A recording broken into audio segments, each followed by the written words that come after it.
لحظات البداية عاشت معنا، كنا نحسبها وقت للتسلية بس، نحسبها بس ذكريات.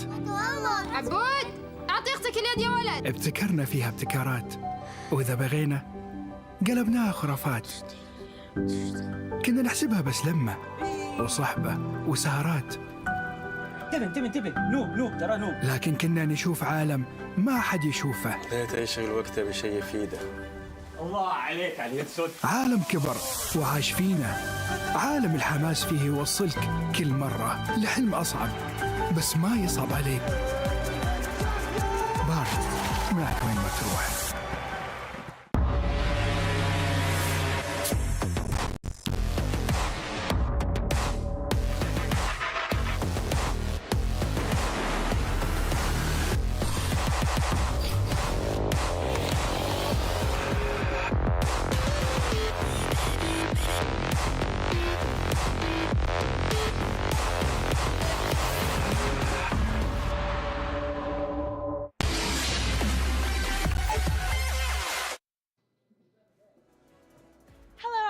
Assalamu alaikum from the beautiful city of Riyadh, Saudi Arabia, the host country for MSC 2024 at the Esports World Cup. Yesterday, we saw the best 16 teams in MLBB taking their first step to see the world. And today we'll witness the contenders of Group A as they head on to what's the conclusion's going to be. With 4 best-of-2s coming our way, we'll see if EVOS Glory, RRQ Akira, and Fireflux Esports can turn things around. I'm Mara Aquino. And I'm Dawood Sandstorm. Here to continue the journey to See the world. Welcome to Riyadh, the host city of MSC.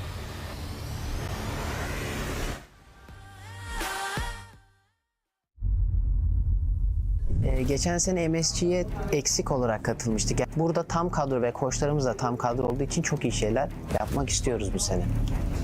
Nandito kami para patunayan at bawiin ang nararapat sa amin. Kami tak pernah merasa kekalahan lagi. Masa untuk kami buktikan di pentas dunia gegasi merah yang sebenar.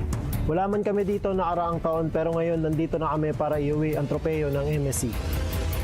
Enggak. Itu nggak mungkin.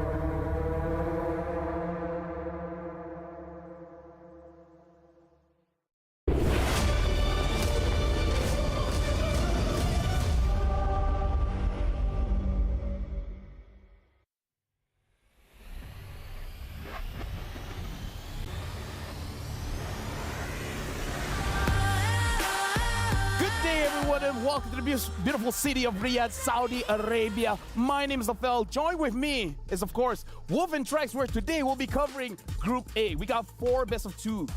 What do you guys feel about today? Well, Group B, I mean Group A, we're going to be wrapping up Group A today. Yep. We get to see some deciders. It seems like it's been one of the most up and down groups so far, and I think anything could happen. Yeah, I love it and hate it at the same time, knowing that it's just day 2, but we're probably going to be knowing which teams will not make it to the playoffs. Just kind of crazy, think about it. But then, of course, I'm excited to see who will make it to the playoffs. Yeah, here's the thing. It's only day 2, and we're going to be seeing teams celebrating, and some teams, unfortunately, it's going to be a little bit sad. But we got to talk about what happened yesterday, man, because a lot of things happened. Like for Stream A, we got 3 sweeps. That's right. And the last game of the day, RRQ Akira going up against EVOS Glory, it was a 1-1. You saw the games? The games, yes, I saw all of the games. Stream A and B, I saw them all. You know what? Here's the thing. What a guy. For us to really refresh our memories, let's actually check out the Day 1 recap. Got the heart of a hero, spirit of a champion, brave and invincible.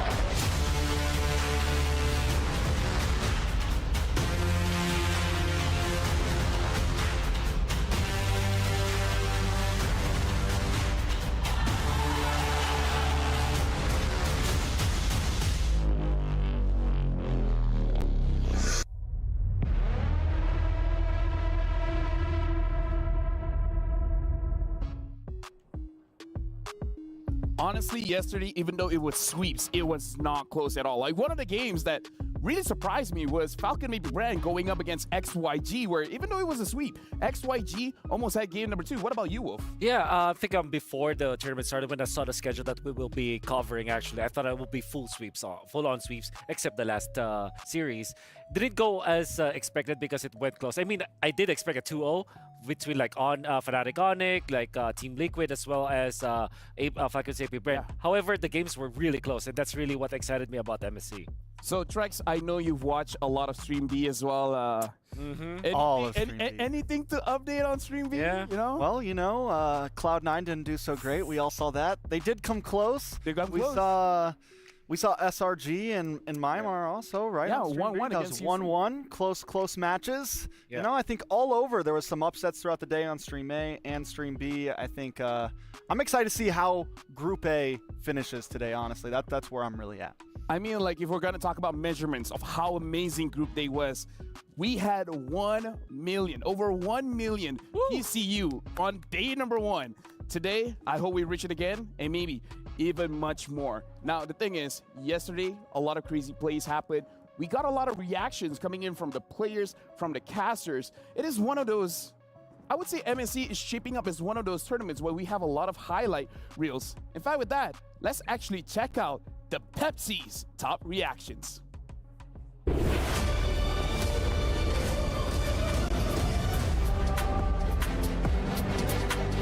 It's a great day for esports and a beautiful day here in Riyadh, Saudi Arabia. Coming to you live from the grandest stage ever, the Amazon Arena. BMI into the back line quickly. Winter crowns are being popped, but it's too late. The damage has been done. Actually, finds the final slash onto 3 targets, allowing him to get back in for Carlson. That's what I've been waiting for. Now, that's Carlson easy just with auto-attacking Troll, and that's just the end of the game. They're trying to escalate the situation. He dies immediately off the brilliance, and now the crystal will fall. Fnatic Onyx takes the game 21 kills to 7. MLBB trying to outplay the situation by himself, single-handedly turning it around. Here too, and he gets a kill, and another bot dropped up top. Fnatic Onyx don't want to stop.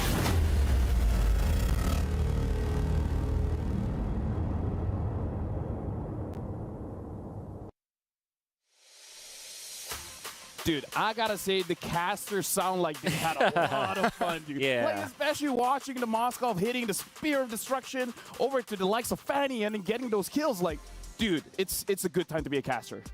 Definitely a great time to be a caster. I mean, and not only that, Carl Teasy on Ling yesterday. You know how long it's been since we got to see him bust some moves like that? Bust some moves, yeah. Bust a move. Yeah, bust a move. Yeah, you know, and not only cute is also in far.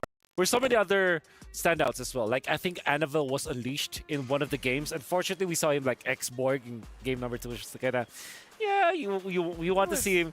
He was great. Don't get me wrong, but I think we want to see him more in Assassins, you know. Here's the thing. The thing about Annabelle for me is that his fighters are hit or miss. Now, you know what? We've been talking about how great it is to be a caster. Now we got to talk about how great it is to be an analyst, because we're going to look at the Aramco top 5 plays. And we got to talk about it this time because we're going to look at top 5 plays that happened yesterday. Again, thank you very much to Aramco. So let's check it out.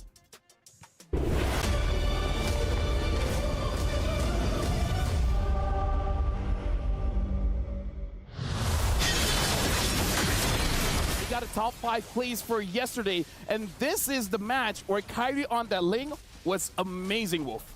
Oh yeah, Kyrie was just very comfortable with this, and I think that they gave a lot of alley-oops to Kyrie when he placed his Ling. Yeah, and honestly, during the match as well, Lutfi really showing himself, even though he's technically a rookie, but he really showed up. And now we're looking at a game where Benny on that Moskov, dude, highlights over highlights over highlights. Yeah. Yeah, I mean, overall, Liquid Echo, we saw Benny Cutie, we saw Carl Teasy, and they took their time with this one, but still showed that, I mean, even in the Lord Pit, even under towers, they are just dominating the enemy.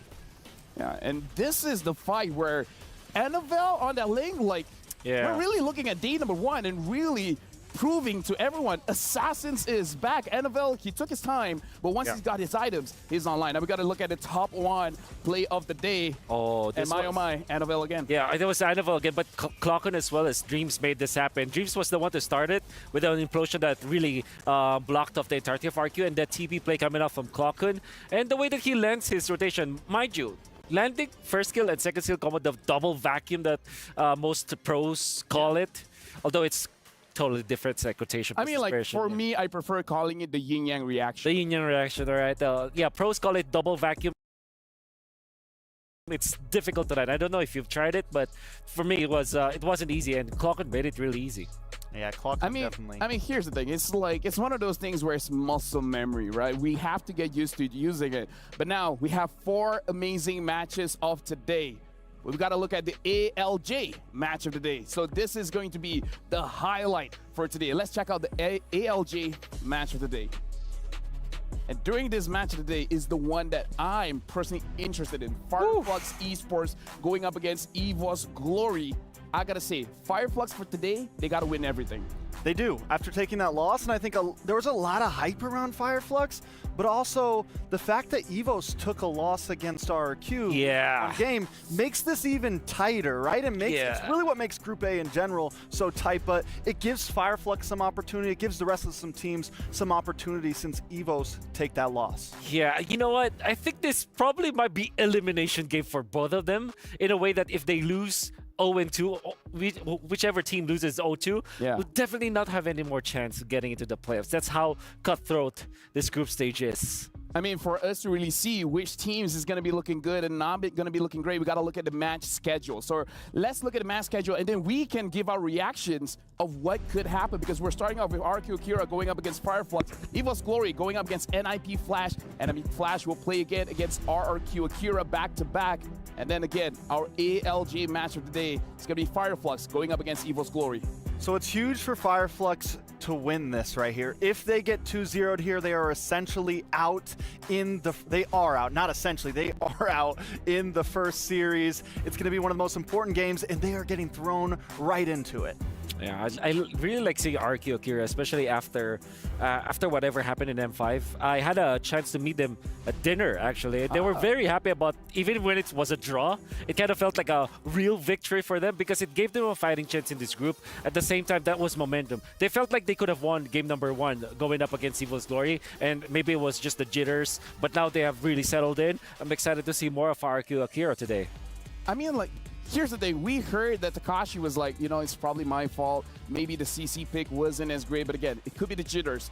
But I gotta see, our casters, are you guys having the jitters? Because I want to talk to you guys. How are you guys feeling about Group A for today? We're jittery, man. Hey, good to see you guys. Nice and Mirko here. We're excited for it, though. I'll tell you that much, LaFell. Very, very excited for the matchups, man. Definitely no jitters, despite, you know, the little shaky shakes that we had earlier. I think we're both very, very excited for the matches, and we can't wait to get into them. And there you go, guys. The casters for today is going to be Papa Naisu and Baby Mirko. Yep. Honestly, great combination. I feel like Mirko is one of those people that age backwards. Yeah. Hasn't aged at all. Yeah. His brain is deteriorating. Yeah. Me and Mirko, we have a love-hate relationship. It's more on the hate rather than the love. Yeah. But you know, it's a relationship nonetheless. It's a relationship, and relationships have a lot of ups and downs. Are you very happy that Mirko is no longer here with us in the stand, the studio? Tell us, LaFell. Yeah. I'm ecstatic. Almost as ecstatic as this game coming up. Honestly, here's the thing. Our casters, they feel shaky, they feel jittery, but again, we gotta look. I saw just now, right, in terms of the standings, Group A and Group B are the only groups with 1-1. So again, it does look like Group B is living up to the hype as the group of death, where it's still uncertain. And Group A, we were talking about this backstage strikes, where you feel like Group A is the group that can have a possible upset. Yeah, or at this point, are they even upset? Yeah, they're not even upset. Yeah, what's also great to see is that the fact that NIP Flash is sitting 2-0 and it's the only one with a 2-0, they have some room to play here as well, right? Like, they don't have to 2-0 anybody. They could get a 1-1 and still look very strong in the standings. Just a lot of possibilities in this group overall. Yeah. Which makes us really hyped up for this particular matchup. RQ Akira, for example, if they win 2-0, they have guaranteed their spot already, even when it's like technically guaranteed. So it will be a good start of the day to actually start against Fireflux. Unfortunately for Fireflux, this is a must-win for them as well. Like there's really no option. 1-1 is not an option for them in this particular series. They have to win 2-0. You know, here's the thing. Heading on to our first match today, RQ Akira going up against Fireflux Esports. For you guys at home, we got an STC prediction. So make sure you guys let us know your prediction. What do you guys think? It's going to be a 2-0 for which team? Is it going to be a 1-1? Either ways, your prediction really matters for us. We want to know what you think. But for now, honestly, you guys have been great, but we got to go over to the stage and actually see the opening from our hosts, Mara as well as Sandstorm.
Gentlemen from all over the world, welcome to the Amazon Arena.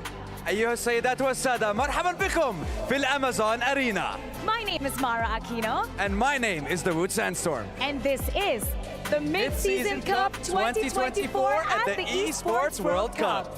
So today is the second day of our group stages, and we'll see 4 teams from Group A fight with all they've got to move on to the next round. That's right. Day 1 was filled with sweeps, 2-0 for the first, second, and third series of the day, but the final one was a 1-1 between RRQ and EVOS Glory. The question is, what is the story going to be today for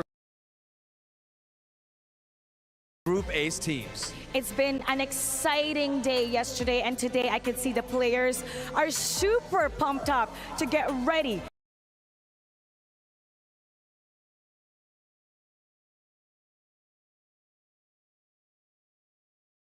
to go on stage. Now let's talk about today. After this undisputed champion of Latam's hard-fought series yesterday against the White Tigers,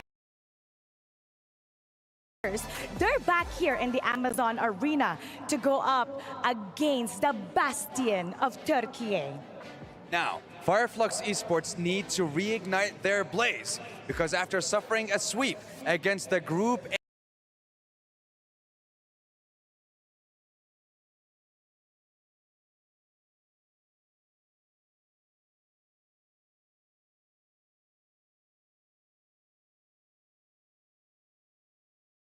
top seed NIP Flash, every game they play, every fight they take is a fight for their life. Ken Takashi.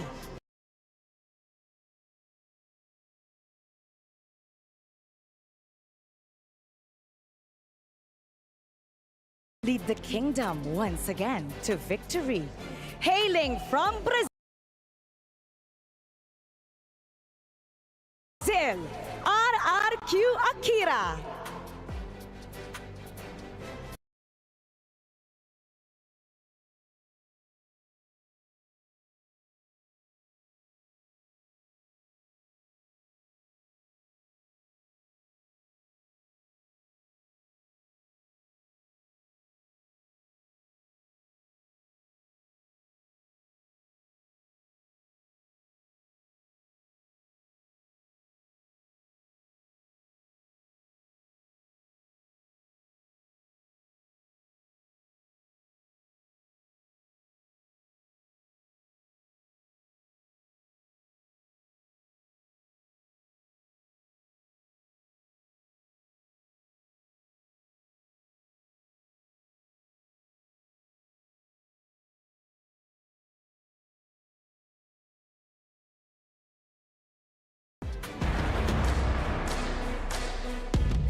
Now, RRQ Akira's glory was a testament to their potential. They may have had it rough in their previous international stints, but things are looking good for them here at the MSC 2024 in Riyadh. But you know, their opponents are not strangers to the international stage.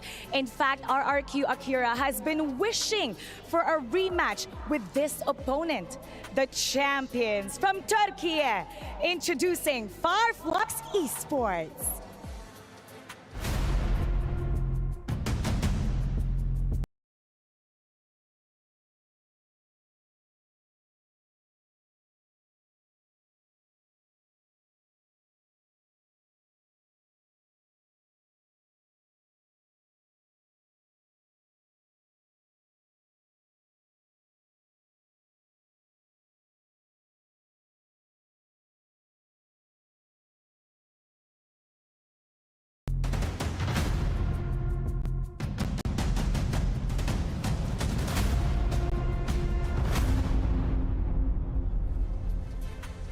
Back in the M5 World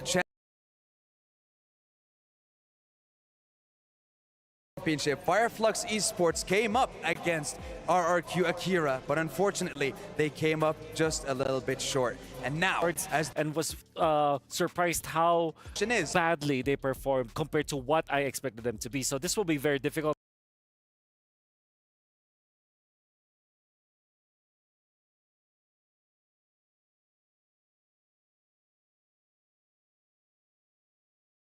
Playing Assassin, because Tianzi, it's true, he was playing the Ling yesterday, and it just, he didn't seem to perform like some other Ling players have been performing on the stage.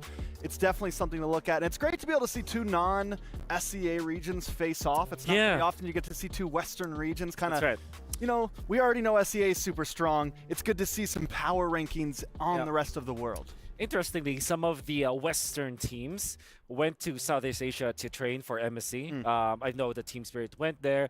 I know that Cloud9 also went to Asia. I'm pretty sure that these two teams didn't go to Asia, maybe because you know, it's not that easy because you will go back and forth.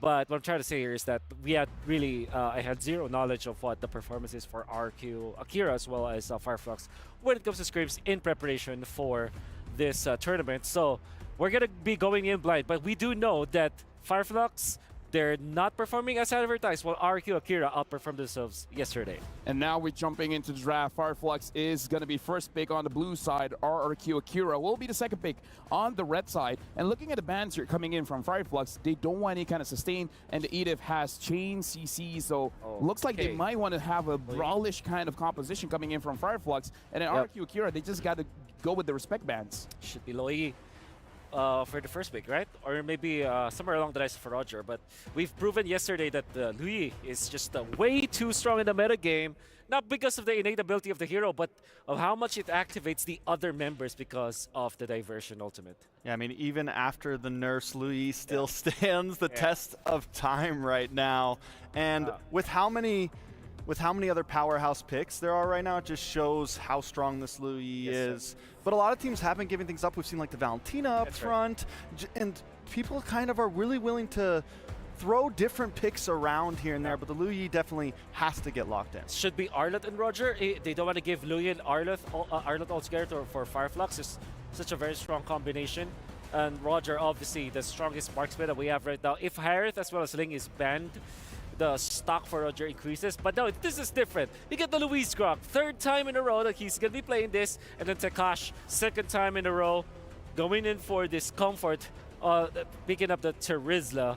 So RQ Akira are getting everything that they wanted. But again, Arlott, Lui, very strong combo. Having the Roger also means that the sustain, the body of Smith from the Terizla is not that much of a factor because you have that elimination factor. So, but the Baksha is the choice here for Farflux. Honestly, I kind of feel like we can talk about this Terizla because we've seen Terizla popping up more and more, and it does look like Terizla is a very safe engage because you're not going to get bursted down because of two items, the Queen's Wings as well as the Winter Crown, making it so that even though you have an engaged roam or something like the Grok, but perhaps the one that is more reliable is actually the Terizla.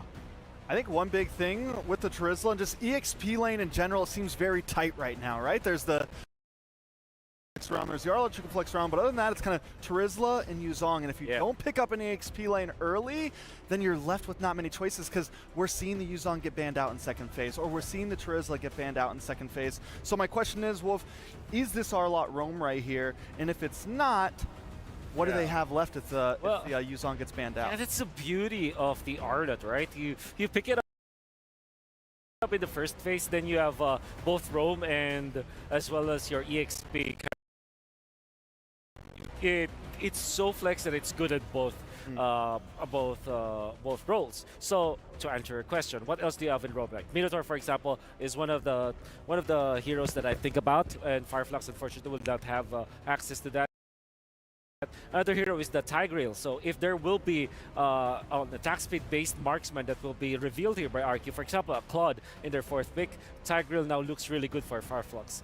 If that is not available, then you're left with a Ruby or a Cho. That surprisingly, Cho, I have not seen so much in the first day of the group stages. Would have thought that after the patch, Cho is one of the strongest heroes that we can pick up in the roam. But now we got to look at RQ Kira's first 3 picks. It looks like it's going to be more or less the same draft that they use going up against EVO's Glory, where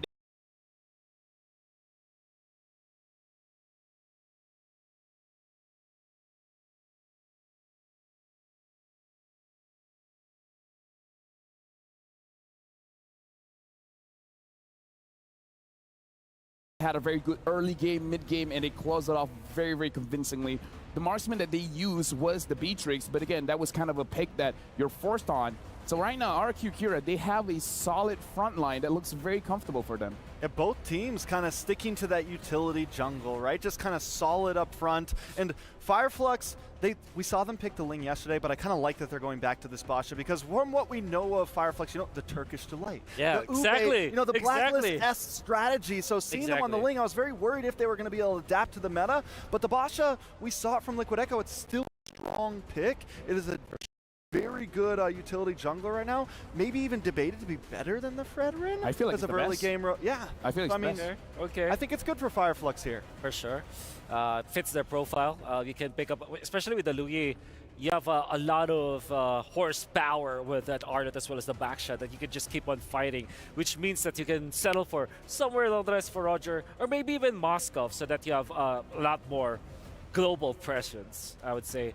Farsa is going to be banned. I really like this ban coming out from Fireflux. So RQ, they're going to be left with maybe Aurora, which they really like, or the Vex. Vex that they actually prioritize. And I think picking it up 4th is not going to be a problem at all, because that means that you're not revealing your marksman just yet, your main core carry hero. Wait, is Roger still up? Roger's still available. Moscow is also available. One of the rare occurrences. But they pick up the Novaria, which is an answer to the Luyi. Yep. Which now makes it so that Fireflux can just get another tanky hero for the EXP, so that he can match up with a with the Terizla. Honestly, the RQ lineup, perhaps. RQ lineup right now is screaming, "We want."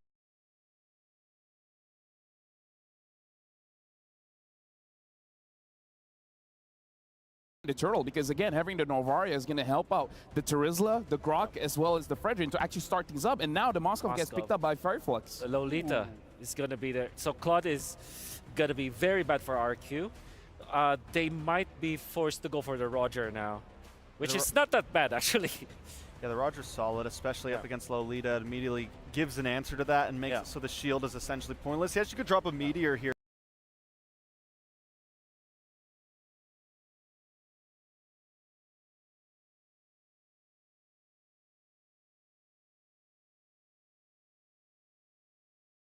I mean, you could shield a Meteor here and there from the Novaria, but it definitely kind of nullifies that whole idea. Exactly. Well, I guess the next best bet is... Okay, well, okay. They don't care about no shield.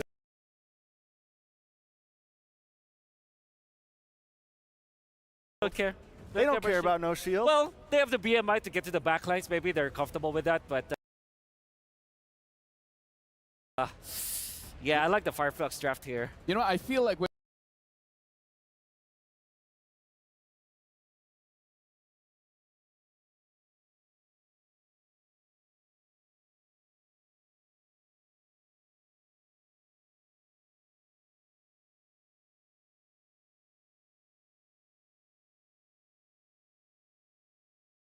they're in this kind of situation, they need to use what they feel comfortable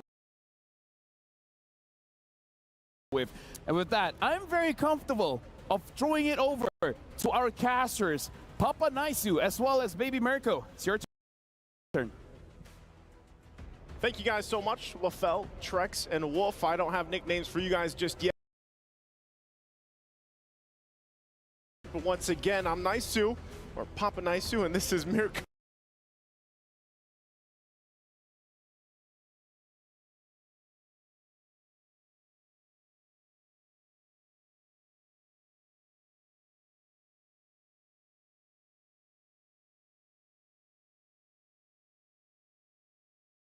I don't know if I'm going to call you Baby Mirko, man. Yeah, that's more of a LaFell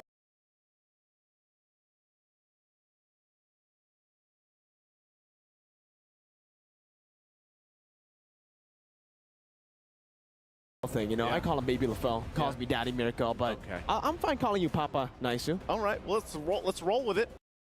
Because in just a second, we saw the drafts already from RQ Akira and, of course, for Fireflux Esports and how they're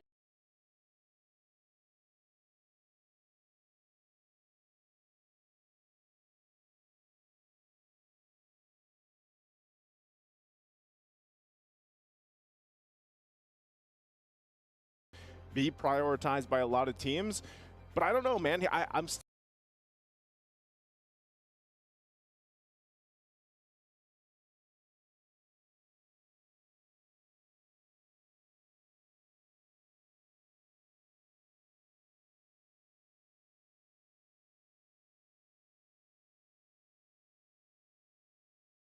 kind of 50-50 with Fredra now, exactly where he kind of fits into this. Yeah. And you know, he's still that guy. He's just not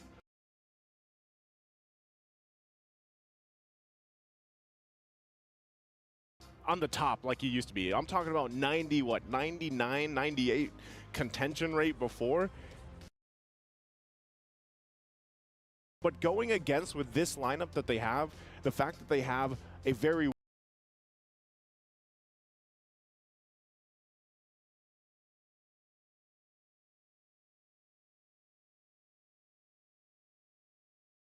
well-rounded front line that can peel for Gusta later on is going to work great for them. And also, we've seen so much of Terizla, man. Terizla has been the, I almost feel like the top better XP laner, right? Maybe the top at this point so far from all the international tournaments that we've been watching leading into the Mid-Season Cup. He's the guy that can make a lot of things work, and I don't know exactly what just bumped him up that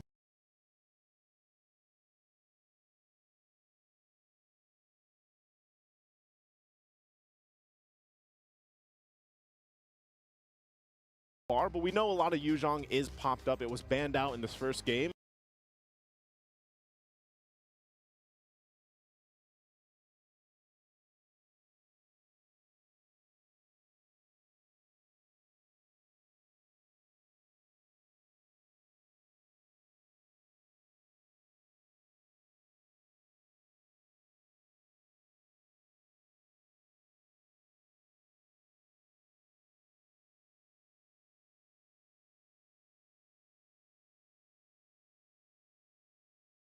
And going against the Arlot here, same sentiments. You know, Arlot is still a playmaker, but I just feel like right now, Terizla has been on point, and a lot of that just has to do with the penalty zone. Yeah, I think it's all about the instant initiation in this current meta, right? Because it really is all about committing. When previously, yeah, we still kind of saw the teamfight meta around the Lord dances. It's just a bit different now. Back then, you still want to get, you know, the longer team fights, so the Edith, the sustain from the Yuzhong, and from other picks like the CC as well. That's why it found so much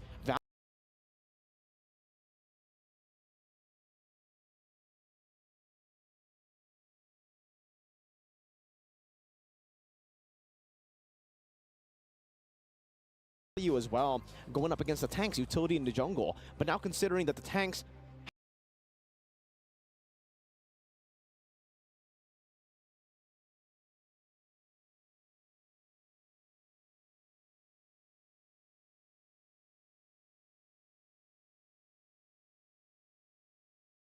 kind of fallen out of the jungle. It's funny I say that, and in this game we have Baksha versus Fredrin again. So it seems, you know, jungle is in a very, very healthy space.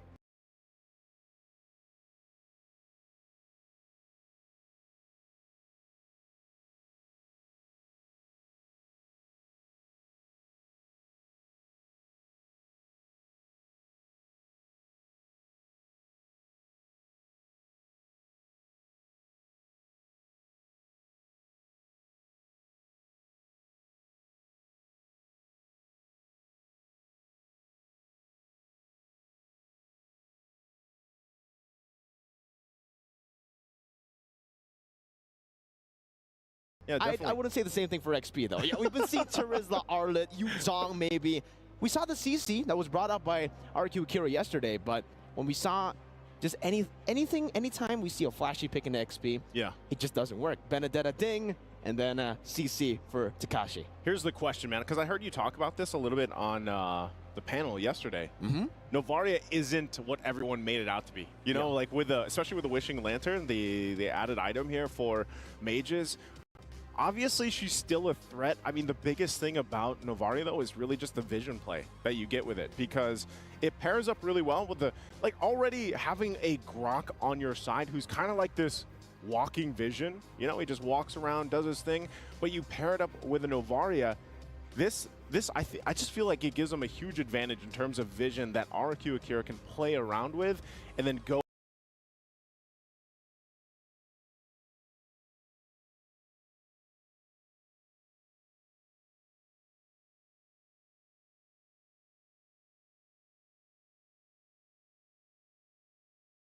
from that. So for Fireflux, I feel like one of the parts that they have to deal with is the Lui Yi, the diversion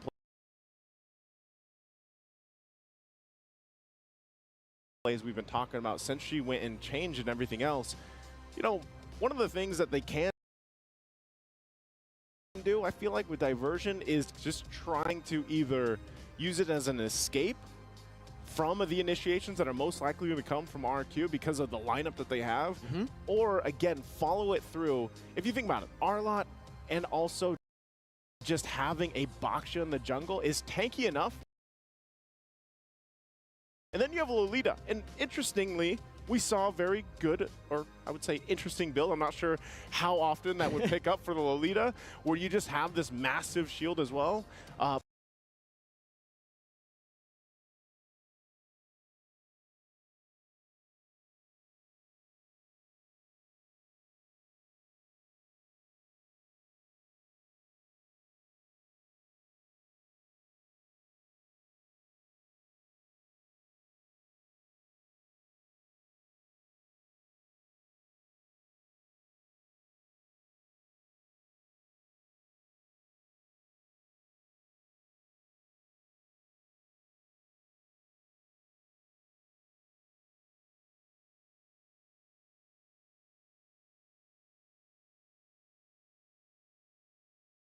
Playing into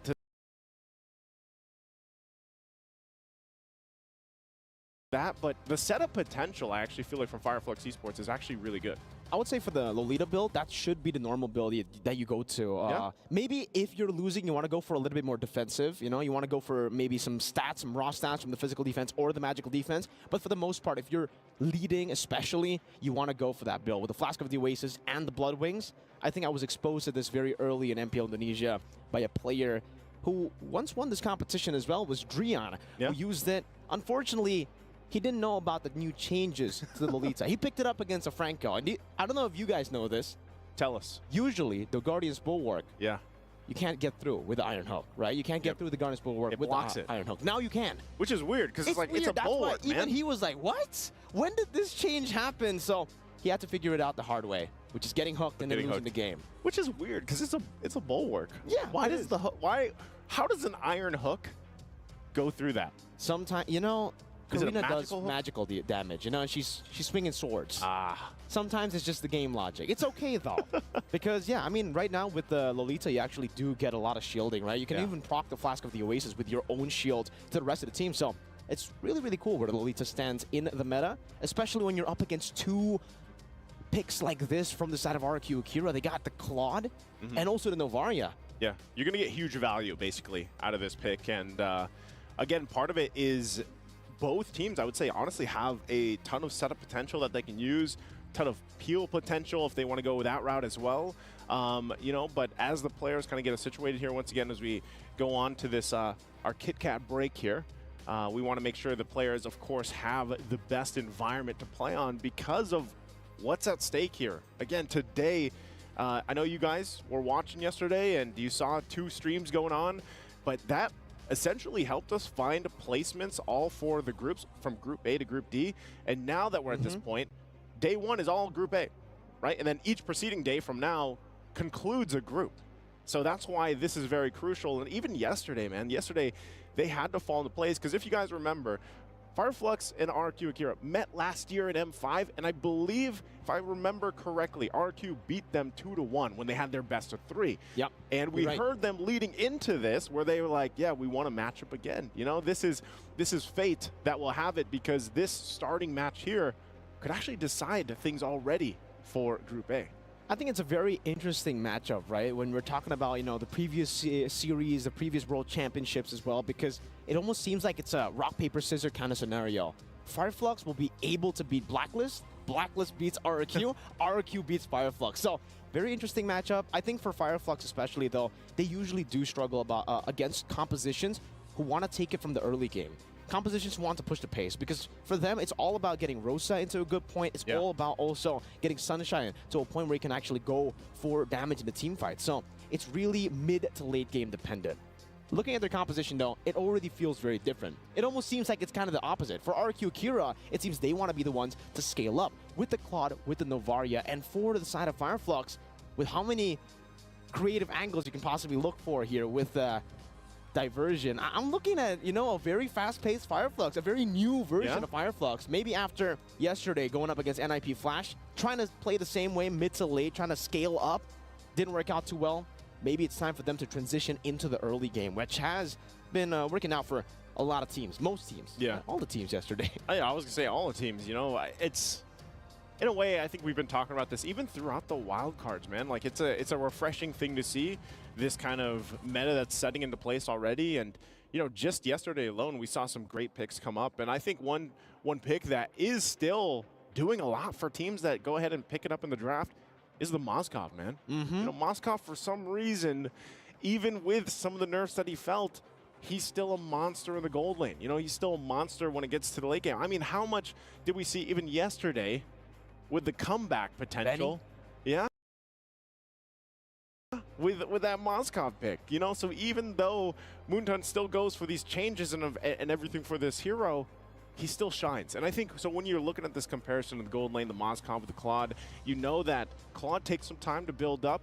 Moskov can actually start to pay a threat already, and I feel like having Lolita helps him have a little more confidence, because if you're really looking at it, you know, you're relying on that, being able to play behind that bulwark. You can play around that, and then, of course, you have a diversion to kind of help you get out of the sticky situations too. I think the main point here is also, because of how tanky the lineup is across from them, you're going to be hoping that also your Spear of Destruction follow-throughs are going to be on point, because we saw yesterday how crucial games can fall apart if a Spear of Destruction does not land where you want it, or if you miss it completely. I know what you're talking about. You know what I'm talking you're about, referencing, man? You know, the random Spear of Destruction that flew through mid lane, right? Down I think Trex knows it as well, you know? He's been really depressed about it. He's been talking about it, ranting about that one shot. Him, man. Why couldn't he land that, man? It was in the mid lane. They were fighting in the mid lane. Yeah.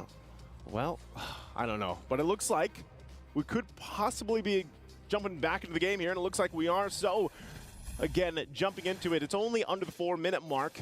The players got everything situated here and set up with that. So still, it looks like, too, you know, for both teams, they want to go ahead and just wait for this first objective to come up.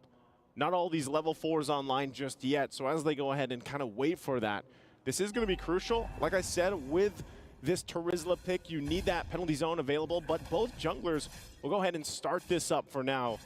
RQ going to hold this up in front. This is what we see Fredrins do all the time, and pair it up with Luis. Not sure. Up top, Takashi doing some damage. Alien, going in for the Suns and right into the first retribution.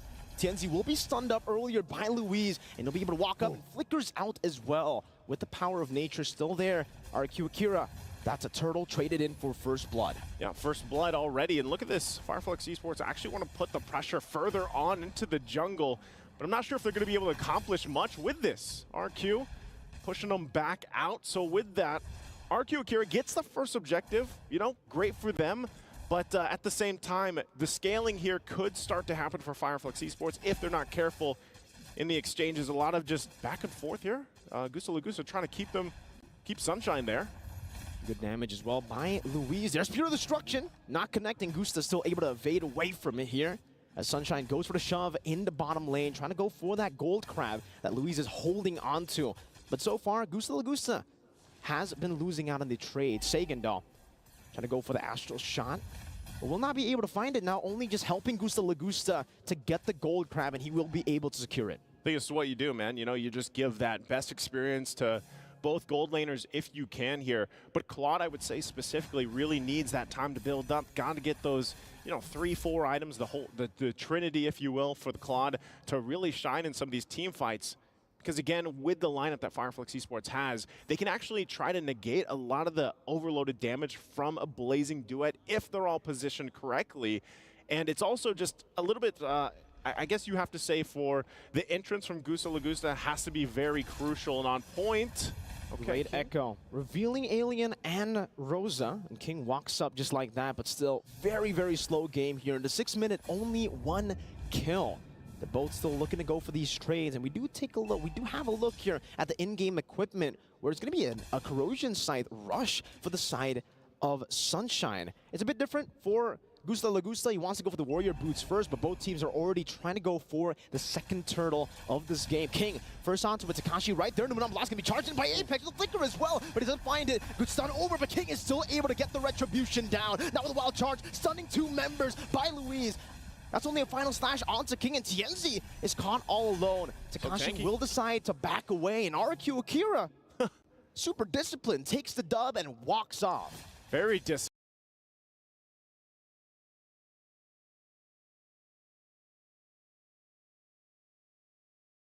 Alien, I don't think he's going to really accomplish much. You know, he did get that early kill, but right now for RQ Akira, holding on to those 2 turtles, get the objective, and like you said, discipline route.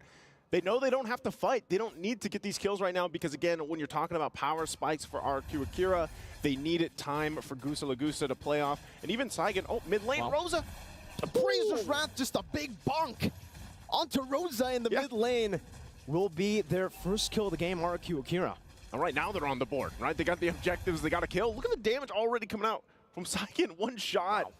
Able to take almost half the HP away here. So this could also just be in a way, hold on, get the flicker out. Good maneuvers as well. The penalty zone used up, and it was delayed quite a bit there by the Shield Unity clash. Or crash, rather. Tienzi not able to really find the value there. Meanwhile, King in the bottom lane wants to go for a little bit of pressure down onto Sunshine. They will be able to do that just with the Astral Echo. And man, RQ Akira, they might be caught by the flanks here. Diversion plays to the back line, and now it's going to be Gusta who's going to be caught even with the Purify. Apex 47 gets rid of him with the help of Rosa and Tienzi. King won't be able to prolong this team fight. Alien has rotated from the XP lane. And it seems for both teams, they will disengage once again. RQ Akira trying to defend in the bottom lane with a wave already shoving back to them. 4 members of Fireflux still here in the bottom side of the map, but King wants to walk with the Sunshine, goes in for the retribution. Astral Sphere connects as well. TMZ trying to go for the backup as well. The Purified there will not work for him. It's a wild charge straight to the back to find Sunshine. And it's now a yin-yang reaction to be used Takashi. up. King gonna go on for the stacks of Appraiser's Wrath. Apex 47 able to displace himself. Takashi with a penalty zone. Locks them in the back line, and Takashi will be able to get that 1 kill on the board. Apex forced to run away up top. Vengeance forcing a Blazing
So far, Sunshine is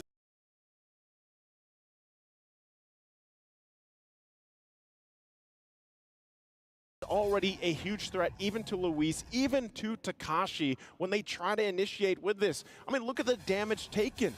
You know, and TNZ, like we said, he was getting, he was playing real up front mid lane. Takashi chain CC, penalties on the counter of them now blast, but it still goes through and it catches us right to the final slash. Sunshine with a Spear of Destruction to the back line, now wreaking havoc onto RRQ Akira. 2 members taken down, and the Lord enhanced this time. Will be spawning in the game. TNZ will be able to go in with the shield unity, zoning the backline away from the minion wave. That's going to be crashing down. The final slash of his place. King right now is asking Rosa with the yin yang reaction, taking Gusta Lagusta out of the fray, out of the play, and out of the land of Dawn. As King tries desperately to go for the 3-man taunt, he does, but he'll pay for it with his life. That's it. Sunshine and the Mistwalker to the front again to crack that base open, and it's game 1 over to Fireflux. And Fireflux Esports will take it game number 1 in this best of 2 against RRQ Akira. They've met time and time before, and this time they start on the right foot to hope to get to the top of the standings here for, of course, Group A. They're still fighting on. And man, it looks like, again, just the composition here that was brought to light. The Fireflux Esports really able to just get the team fighting down to a T. And Apex 47, that last Newman on Blast was just on point. Let's hear what our analysts have to say as we throw it back to them to break down the game.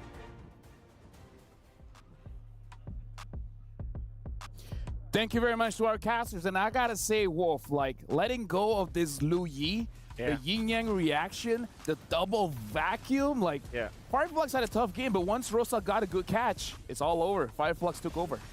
Luis just too strong. We can see this was the first team fight that really turned things around.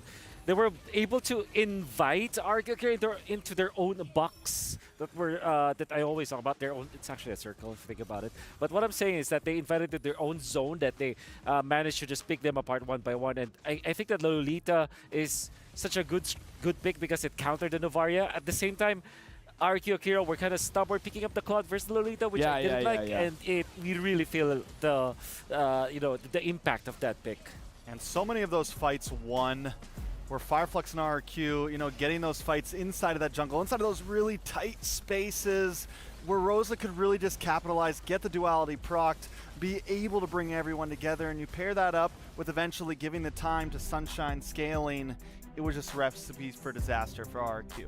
Looking at the itemization here, the one that I really want to talk about is actually Takashi, where we see a lot of Terizlas nowadays. They pick up the War Axe and then picking up the Queen's Wings, but it looks like he went for the traditional build of going full defense except for that Fury Hammer. What do you think, Wolf? Yeah, I guess he understood the situation where the damage output is going to come from the Cloud. So it's a 4 protect to 1 strategy from RRQ Akira. And he knows this because he needed a Dominance Ice, especially because he knows that Arlet plus Louis is eventually going to be online faster than most. Like, if you're looking at like Assassin plus the marksman kind of composition, the damage count would comes late into the game. But in this case, you want to pick up the dominant size first so that you can have a fighting chance in that turtle. And I feel like this is one of the reasons why Boxia is the best utility jungler now, because you don't have to rush for those items. Sure, you can. It's an option.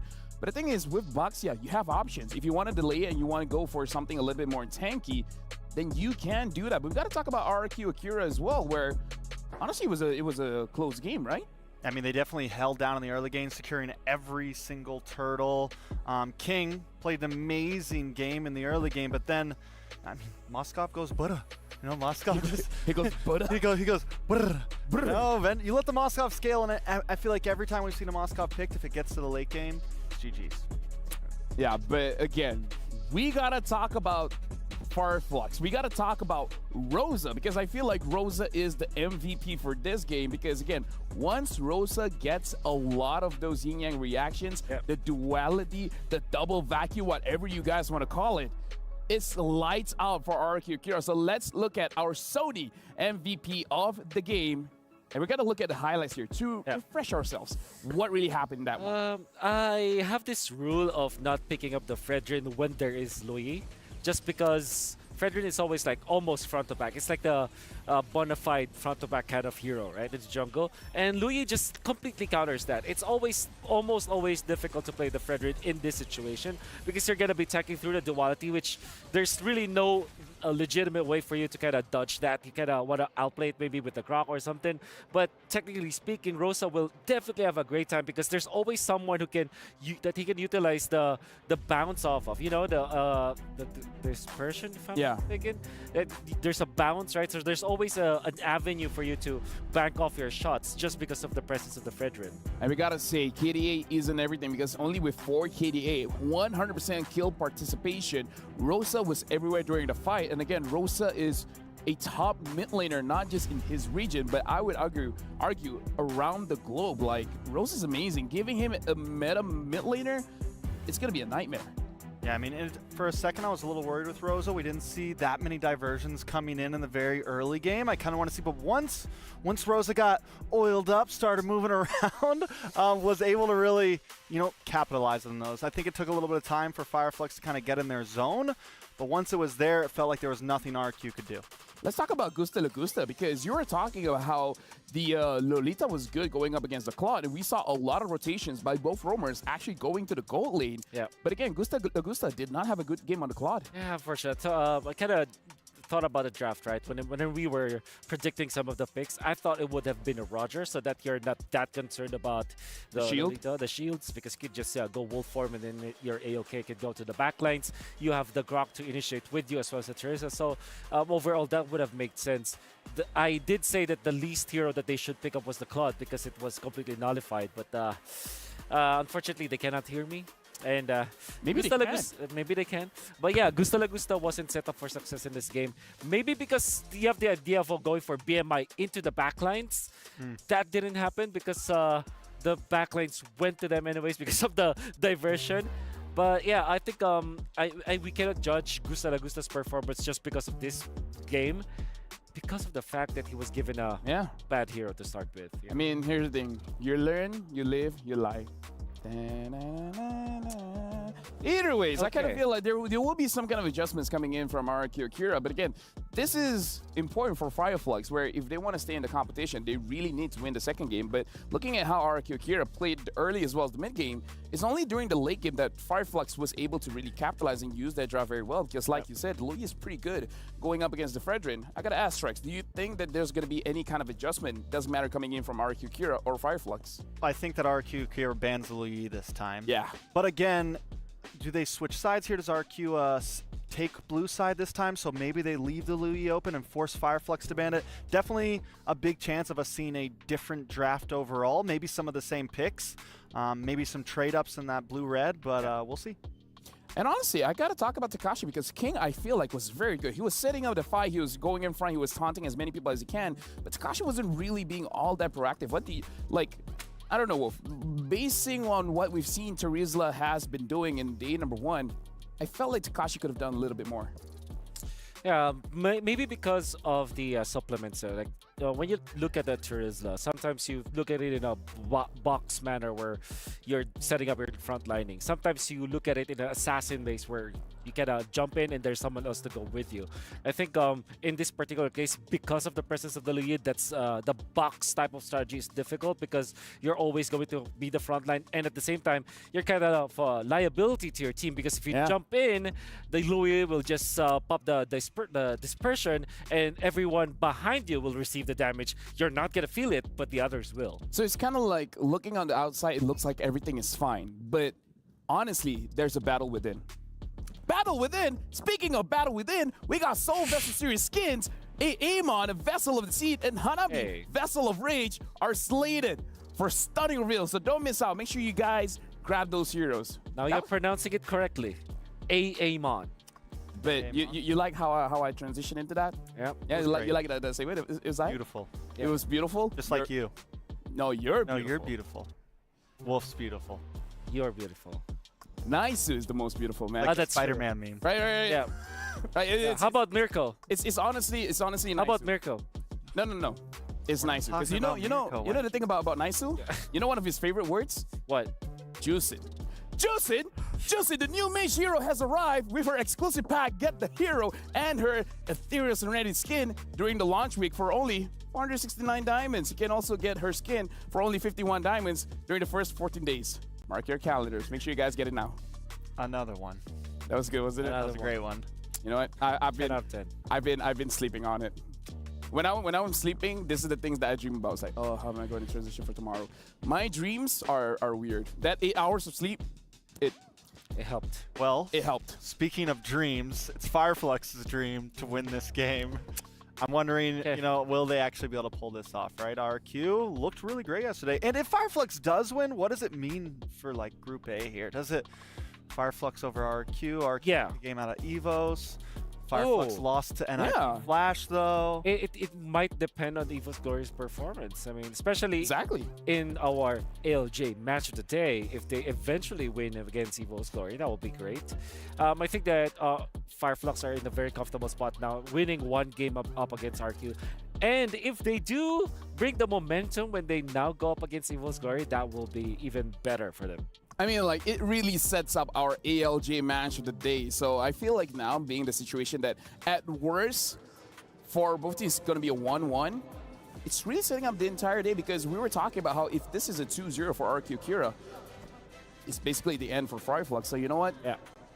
In terms of drama, this is the best they can get.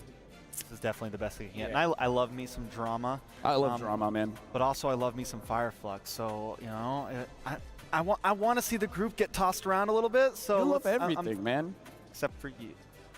You know what? It's okay. You know what? Like, it's okay for people to hate me, because you can't hate someone without loving them first. That's true. That's true. But also, not loving someone doesn't mean you hate Yeah, it. it doesn't mean I hate like, you, LaFell. for example, now, you definitely hate Mirko, right? 110%. Yeah. Yeah, but you guys are like best friends. You're like We're best friends, yes. So how does that work? It's kind of like... It's like Louis. You know what? It's like Lolita and Fred and Claude. Shout out to Mirko's vlog. Watch his vlog, and then you have a good understanding of what's going on. Yeah, Claude? like Claude hates Lolita, but if Claude gets the items, it goes for BMI and Flicker.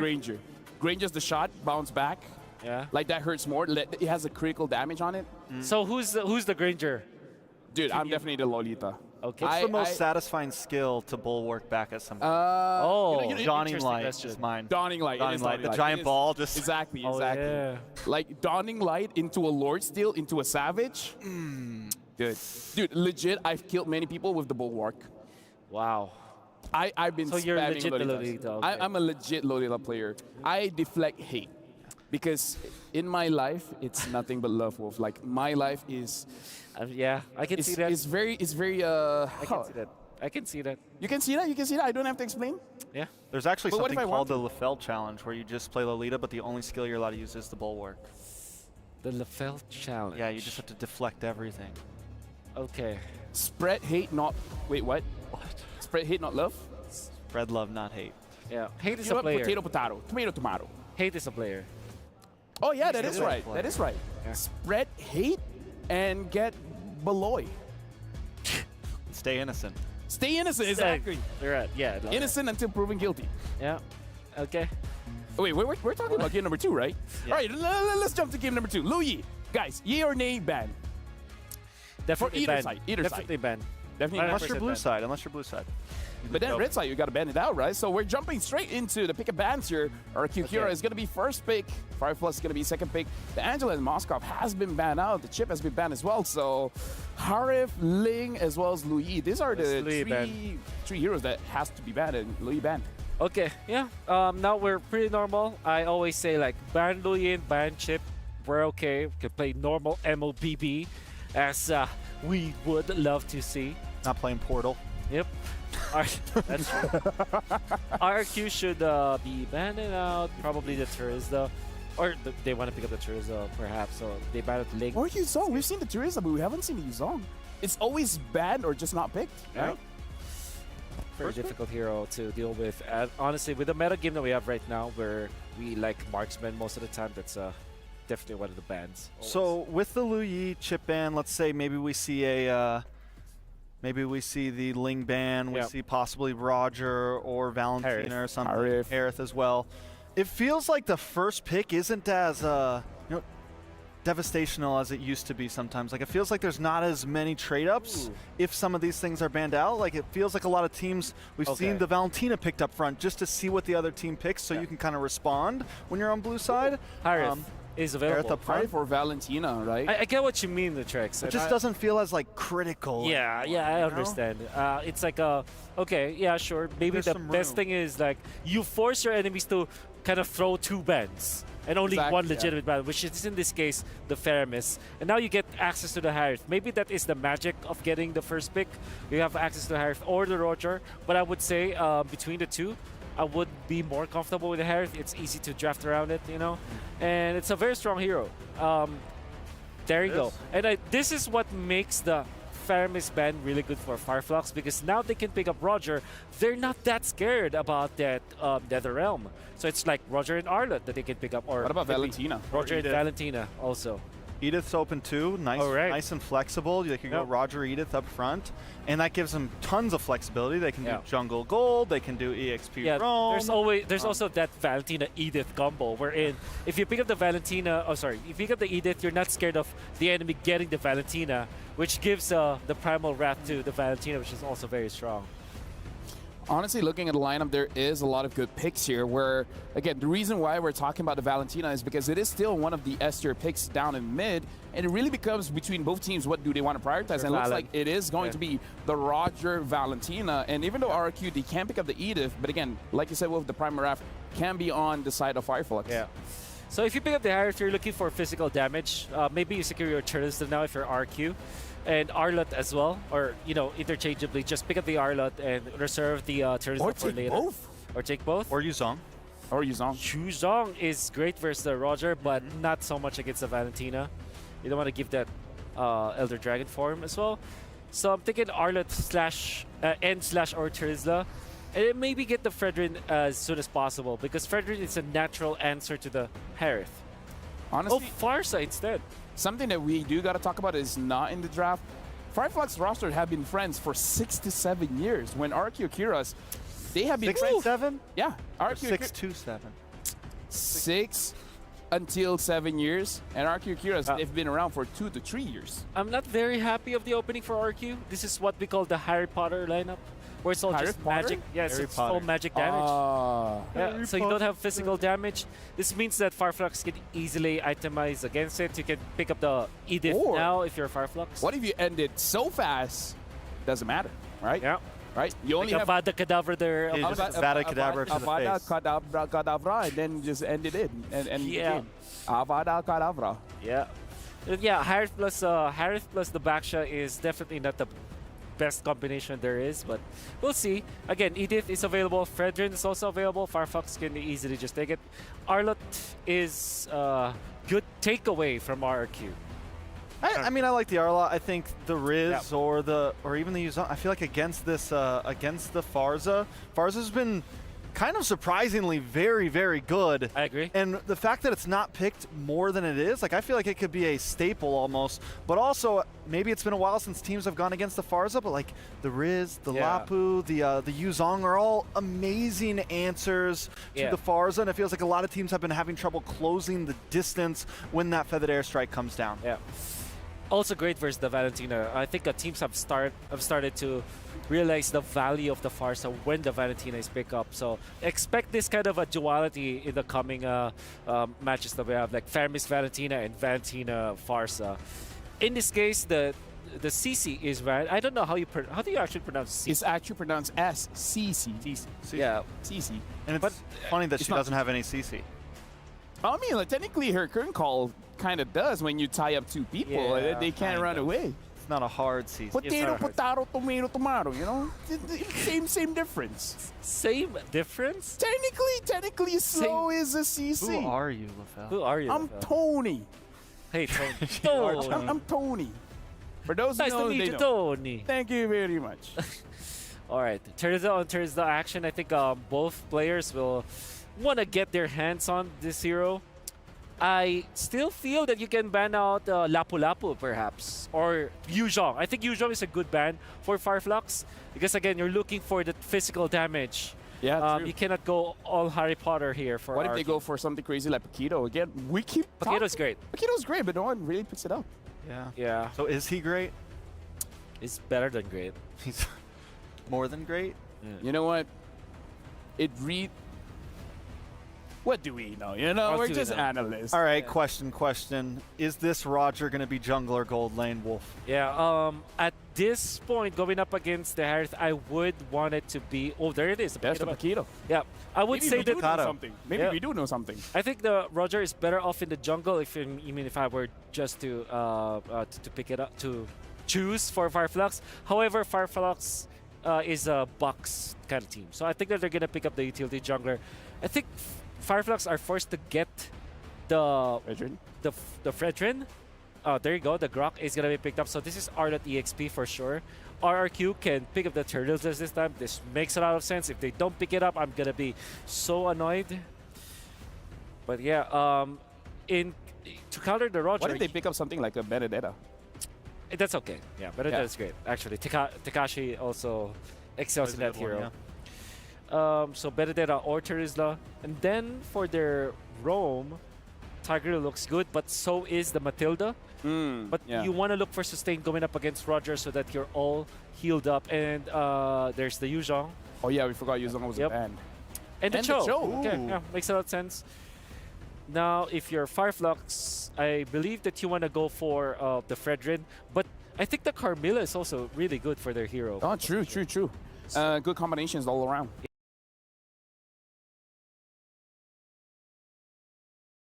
Yeah, I think a lot of possibilities. I mean, no, not a whole lot of gold laners banned out. If they want to try to go, I want to see TNZ. I know like they've been running the box, but I'm wondering if they're going to test the limit here. We've been seeing the Ruby Gold, but again, Sunshine had such a great game last time on the gold. They want to probably be able to rely on him. It's always kind of felt like Sunshine and Rosa are the major damage carries for the team. Actually, Julian looks good for Fireflux. Lunox jungle. Oh no, this is Lunox gold. Lunox gold. Or is it? I mean, you get the brilliance away from the Jikondo and everything. You get the brilliance away from Dragon. Okay, I love it because Lunox is traditionally an answer to the Harith. You know what? To our casters, you guys heard it here. Wolf loves it, and we love you. And that's why we want to hear your beautiful voices. Let's throw it to the casters. Thanks so much, Tony, Trex, and Wolf. Thank you so much for the breakdowns there. We love it too. You know, the matchup that we're going to see here for a game number 2. Yes, the Lunox in the gold lane against this Harith pick. And I got to say, you know, Mirko, I feel like you already mentioned this. This is RRQ Akira. This definitely fits RRQ Akira's, style a bit more. They want to go from the early game, set the pace, so that's what I'm expecting from RRQ Akira, unlike game number 1, where they were the ones reacting to the plays. Well, we're going to jump into it. Land of Dawn again, game number 2. As we get loaded in, we're going to find out if Fireflux Esports will be able to cap out the series with a 2-0, which would do some interesting things to Group A. Or can RRQ Akira get that point that they need here to 1-1 this series? But right now, things fall into place, of course. I love to see it. TNZ has that Warcry emblem on this Roger.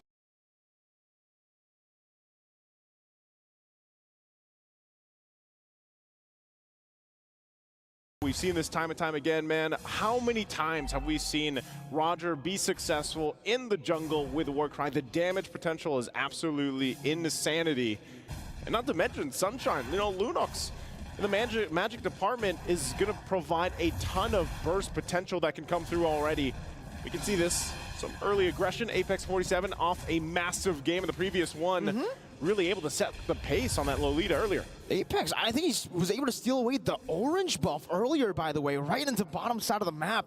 So great start by Fireflux Esports, already stopping that RRQ Akira early game train, as King is going to be, again, a victim of this invasion right into the sun and right into the vengeance resets again. King barriered out of his own jungle to escape. Flicker from Rosa. No, from Alien, actually. to get out. King still going for the farm. Rosa dealing damage back again, forcing King out, and Louise walks up together, goes over to Jikundo onto Apex, but he still has the power of nature, and it allows TNZ to just walk in, claim a creep, and then take everything else in the jungle. I said this is RRQ Akira. Well, this is Fireflux Esports, man. Talk about just aggression on this side of the map, really just trying to get any lead that they can, and actually delaying King is enough for them to kind of accomplish that. We'll see how they kind of play around with that first. TNZ has a very little minor lead against King from RRQ Akira. Turtle's now up, so I would say they did enough. Oh. Shield Unity straight into the Purify, doing a lot of damage on the Lagusta, but now with one right dash, they will be able to claim that kill. It's first blood over to RRQ Akira. But you can see for TNZ in the bottom lane, instantly on the cross-map play, straight into the orange buff as well. So King, he's gonna be quite far behind now. He's already 2 levels down with the orange buff. He might just be 3, bro. Yeah, this is not the experience you want to have here if you are a jungler. Of course, your buff's just being taken from you. Takashi trying to help, but man, this is going to make it. He's still level 3 at this point, and TNC's level 6. King is having one rough start right now to this game, and just look at this, still going, finally going to get that purple buff. But man, talk about a delay, a successful maneuver from Fireflux Esports to deal with this. And, you know, as things kind of get situated 3 minutes in, they have full control already of the early game because of this. And they'll continue to go ahead and just live in King's jungle at this point. So now King, he's got to rely on the rest of the team from RRQ Akira to help him out. Luis is level 4 now. He has the Way of the Dragon available for him. So they could possibly punish the aggression coming out from Fireflux Esports if they're able to pull through. The fact that Lagusta got an early kill, got the first blood up top, could help them in terms of scaling with the Harris. We've seen it before. We know that Harris' damage potential is massive. But look at the play here, top side, Rosa. Apex straight into the wall, charge and a flicker right into the Lycan Pounce. King gonna be falling into that chaos. Damage from Sunshine. Luis tries to go over to Jikundo. TNZ dodges away from it with a Lycan Pounce. Rosa again dealing some damage. Apex goes over the sandwich play to flicker forward now from the side of Fireflux. Sagan gonna be caught right into the claws of TNZ. And RRQ Akira are forced back up top. This is a, man, this is a different Fireflux Esports than what we saw even yesterday. Very dominant in this early portion of the game. Total control as they now have, what, a 3,000-4,000 gold ahead. They're going to get this turret, tier 1. Are they going to get that last shot off? Looks like RQ Akira keeps him at bay, keeps it alive for a little bit longer.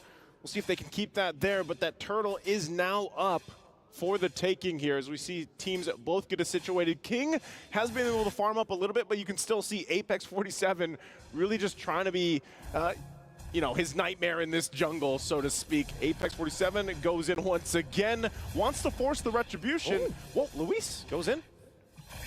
They're just to back him off. They're in a tough spot. You can already see it there. Now Chaos Sunshine doing a whole lot of damage on the Lagusta even with the buff, and now into the wild charge. Straight into the feathered airstrike. Still with the fancy feet, able to dodge away. Now the shield unity from King. Well played by Lagusta. Able to evade from that skirmish. That was a bob and weave, man, if I've ever seen one. You know, great play there. It was a good decision from Fireflux Esports, too. They knew that they could put pressure there. They trade, of course. They also finally get that turret on the top side. Luis waiting patiently there, but it's just going to get spotted out. He does have Flicker available and Way of the Dragon. He's going to use it. Sunshine just diving in with the brilliance as well. The DOT does its work. Now Takashi with the Black Dragon form into the back line. 3-man Petrify, but they have to Purify now as they'll be able to escape for now. King going to be caught all alone. The Lycan Pounce is enough to deal with him. And that's a 3-for-1 trade despite the big plays being made by RRQ Akira. Alien still wants to push the pressure. Man, he's so annoying on this Arlet. Yeah, time and time again. And, you know, great usage as well from Rosa, utilizing that Black Dragon form to just kind of front load that lineup. We're going to take a look at the replay here and how this fell apart. Great setup, though, from, you know, RQ Akira, Takashi as well, the Petrify. But look at the response here. And this is all just because of how far ahead economically Fireflux Esports is. You know, for RQ Akira, they have time to work against this, but how do you get to that point? You know, this point of the game, you're so far behind. Mid-game is scaling hugely in favor of Firefox Esports, and now the Skypiercer gets picked up by TNZ. Way the Dragon with Jikundo there with Zaman Force as well. The chain CC to lock Apex 47 out. Apex is still able to get out with the wild charge. Now Alien gets a 3-man final slash, trying to go for some more damage. But wow, what a great escape by Apex. If Fireflux take this game, you know what at stake, right? Yes! They're all going to be 0 points. They're all going to be tied up. I think except for Fireflux, who will. No, even then, they lost 0-2 yesterday. Yeah. So Group A will legit be 0-0-0-0 if Fireflux takes this game. They're well on the way for that. Still doing the same thing here. Apex 47 just playing the game of his life right now for this Grok. And really on point with it. I mean, if you think about it, he hasn't gone down yet. He provides the focusing mark emblem here. We talked about it before, the combinations with the war cry and the focusing mark, you know, 8+6% that can actually come through if it all lands the right way. But even so, Apex 47, just the fact that he's able to provide a lot of information, a lot of vision, and just be a nuisance to RQ Akira's King, like this is, he's done his job for the entirety of the game. And really, we haven't even mentioned the wild charge. Yes, he used it defensively early on, but now look at the zoning he's able to do here as they take the tier 1. Guardian Bear gonna be used. King just pushed out of the jungle again. I mean, look at the level difference, man. He's 4 levels down on TNZ, and now even Takashi goes for Furious Dive, not able to do anything. Goes for the Black Dragon form defensively, and even then, shot from the skies. You don't usually see this, you know, on the Black Dragon form, forced back, Gusta Lagusta tanking all those shots from the Feathered Airstrike too, as Luis goes in, but Alien is able to react to it properly, flickers out. My goodness, Fireflux. That's what I call. Yeah, the timing, that's an athlete right there. Alien on this R-Lot time and time again, able to just, you know, even if it's the final slash usage that he's been doing for the team here to set things up, or Peel has been on point, and now their eyes are set on this tier 2, and even the purple buff King, man, I just feel like he is not having a good time at all on this Baksha. Not going to see any of these buffs right now.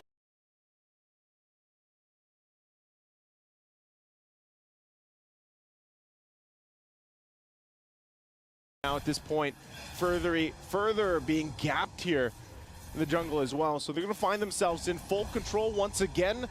Still throughout this game, Lord is up. Fireflux Esports. Good way the Dragon onto TNZ, locking them down right into the Lycan pouch. TNZ still able to escape with the wild charge as well. Now trying to bob and weave, but it's going to be Takashi who finds it with a Dragon Tail. And it's great timing for RQ Akira. Lord #1 spawns in the game, and they finally get King some space to farm. Okay, that's the small step in the right direction. They need many, many more steps to find themselves winning this game, but RQ Akira trying to hold on here. And really, if you look at it, you break this down, you know, you're almost at the 10-minute mark. First Lord is up. RQ Akira is down 6,000 gold. You know, they need someone to be able to front line. And that's what's the difficult part about this, because it's Takashi and Luis that has to do that because of how far behind King was. So even if they try to contest this Lord, you know, you don't really have that much frontline ability because your jungler can't even go towards it. Oh. Rosa gets the Purify down, baits on the way to Dragon. Now TNZ on him, cutting him down right into the wild charge of Apex 47 to lock him out. And just like that, with one final vengeance, Alien takes him down. RQ Akira, no Louise, and the Lord will be started up. I think it won't just be started, it'll be bursted down, melted to the ground by Sunshine and TNZ. What is the Lord health when you have this amount of firepower right now? And like I said, oh, final slash. Displacing King, no wild charge here to follow it up, so does seem like for Fireflux, it's just a little bit of poke to try to distract them, and TNZ gets the purple buff as well. Still 5 levels ahead of King. 5 levels ahead. You know, unfortunately for King, he's just been dismantled in this game at this point for Fireflux Esports. And he looks like he actually wants to go for Sunshine. He's doing quite a bit of damage now. And Luis is going to try to time it properly to go for the Jikundo. He doesn't risk it though. Sunshine will pop the Purify too, just in case he does go for that. And for both teams now resetting again, Fireflux have the Lord in the bottom lane, so they can just go for a siege. But technically for RQ Akira, they have pretty good wave there, right? They got a Farsa. Yeah, they have And I mean, even to the extent to the Harith, right? So they should be able to be okay for this first Lord pushing in. They might lose the tier 2s just because they can't go too far forward from their base. Otherwise, they're going to get collapsed down on. So they'll go ahead and give the orange buff to Gusta Lagusta. They get ready for this base defense. And we'll see, you know, 8,000 gold ahead right now for Fireflux Esports. They're going to push it in under the turrets. They want to fight. The shields are going to pop for now. Lord, though, has to be dealt with. Look at that, how Apex just walked in towards the base turret, and now with the first Lord, they're actually going to try their best to go for even more. One base turret down to the bottom lane, now looking for the top side of the map as RQ try to rotate over. King loses half of his HP bar just with a few splashes of damage from Fireflux. Now you definitely see how far ahead they are. 9,000 gold lead. Yeah. Gee. Oh, man. It's at this point, you're trying to think here, really, what can RQ Kira do? And, oh, Final Slash going to be used again. It's on King, but he should be tanky enough. He's okay. And I think, again, going to the point, it's up to Luis to somehow find a pick. But they don't want it to happen. Look at this. Slowly but surely, just trying to go for the siege right now as Luis walks up, goes over the way the drive, but it's going to be not the right target to go for, not the right angle as well. He has to flicker out of his own engagement. And Fireflux, they pick up all the dubs. 2 base turrets with the first Lord. It's a whole lot that Fireflux Esports is getting. You know, base nearly fully exposed at this point. They only hold on to the 1 turret in the mid lane, and so for Fireflux Esports, that's why you see Rosa feeling really good about it. Just sitting there, TPing in front of the faces of RQ Akira. And with that, again, you're wondering, for all the people rooting for RQ Akira, really trying to find out where is that winning condition for them? How can they turn this around? We've seen great comebacks already from yesterday. And really, the answer is just time. You know, you're 13 minutes into the game. You're most likely not even going to contest the next Lord. Oh, look at this. Rosa. Oh, Sagan try to respond to it with another feather airstrike. Now Rosa's just recalling in front of them, waiting Louise out with the Jikundo straight into the sun and the displacement. But there's no follow-up. Even though Sunshine used the chaos there, they try to go for the one shot to Louise. But that's enough. Yep. Already super low, can't go for the contest. And now Sunshine just rotates over to TNZ, who is already on the Lord. Wall charge Apex! Straight into the Vengeance now, and it seems like Gusta is going to be walled away. Alien still jumping back and forth with Vengeance, as now it's going to be Rosa and TNZ going for some damage. It's going to be Louise who gets gunned down completely by TNZ. And now they have an enhanced Lord. An advantage as well, 1 man. Man, you just got to feel the frustration that Luis is having here, really trying to make things happen, but can't. Feather airstrike.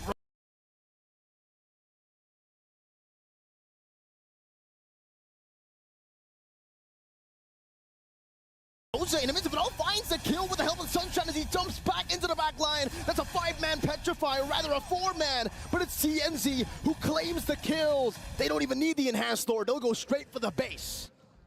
And Fireflux Esports will go ahead and get the points they needed. 2-0 against the matchup against RQ Akira.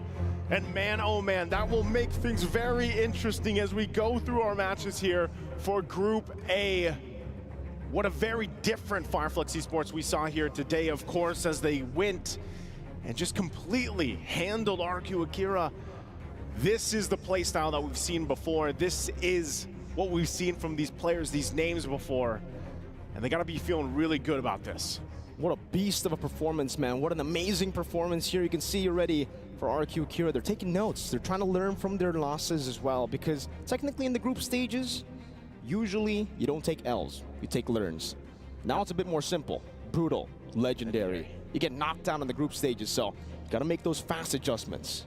Yeah, you definitely do, you know, and at this point, you got to kind of consider the fact, too, even when you're learning, you don't have much time to learn. You're cramming at this point, you know, if you're all about learning, and, you know, it makes things interesting, like I said, because NIP Flash is sitting at the top of this group right now. 2 points after they 2-0'd yesterday, and with things the way they went already in this first match, this is what Fireflux Esports needed to keep their hopes alive, not even giving a point over to RQ Akira.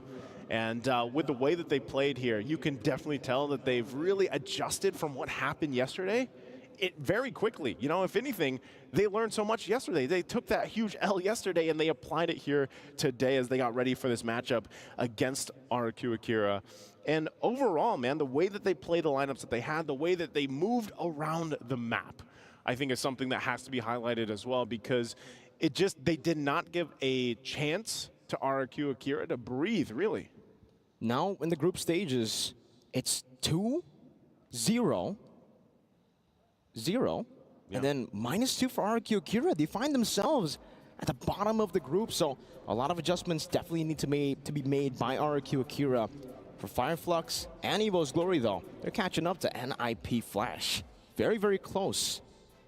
Yeah, very close. We're going to have to hear from them in just a second exactly, you know, where their mind is with this and how it's falling into place, because a performance like that definitely has to feel good after what we saw yesterday. And as they kind of get situated and set up, man, you know, it makes me wonder how the rest of the matches for Group A are going to go. So far, I would say, even from the wild card, as we got to see those wild card teams battled out, get to the group stage to this point, you know, a lot of expectations and a lot of ideas were just, I feel like, shattered in a way, you know, and now that they found themselves here, even for Fireflux Esports, I think even for me, I predicted them at the top of this group. Well, playing like this, my goodness, I think they're well on their way if they can continue to replicate what we saw here. But I'd love to hear from them again. It's Mirko, it's Naisu. Let's go ahead and throw it over on stage to hear with our hosts and Fireflux Esports.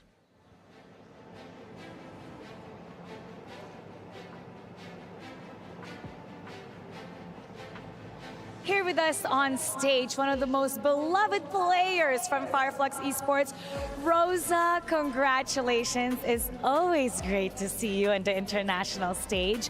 Now, before MSC 2024 started here at Esports World Cup, you made a wish to face RRQ Akira. Wish granted. How does it feel seeing the outcome that you were able to beat them 2-0? Yani açıkçası ilk günkü oyunumuzda bayağı kötü şeyler yaşandı bizim için. Bunu toparladık o günde ve çok daha iyi bir şekilde bu maça hazırlandık ve elimizden geleni yaparak 2-0 bir şekilde rahat bir şekilde yendik. So on the first day we were in a bit of an unfortunate situation, but we managed to come back and we achieved a very good result as 0-2. And a lot of people are happy with that 0-2. Congratulations. Yeah. Especially after, you know, it was a difficult start for you guys yesterday, starting off with an 0-2, but today your win keeps your fire going, that's for sure. So can you tell us how you're feeling going into the next game later on today against EVO's Glory? How are you feeling going into that next series later on? Şöyle, EVOS yani çok daha zorlu bir rakip ama onlar için de aynı şekilde hazırlandık. Onlarla da aynı şekilde aynı performans göstererek onları da 2-0 bir şekilde mağlup etmeye çalışacağız. EVOS is a very good team as well. We also consider them being a great challenger for us. We will also do our best to make the best preparation and to be able to achieve the same result, 0-2 also in the next game with them. And we're looking forward to you replicating what exactly you did today. You have one more matchup coming up later on. Good luck. We'll see you later. And that was Rosa from Fireflux Esports. Now we're going to break it down for you, so we're going to go back to our panel. It's all yours.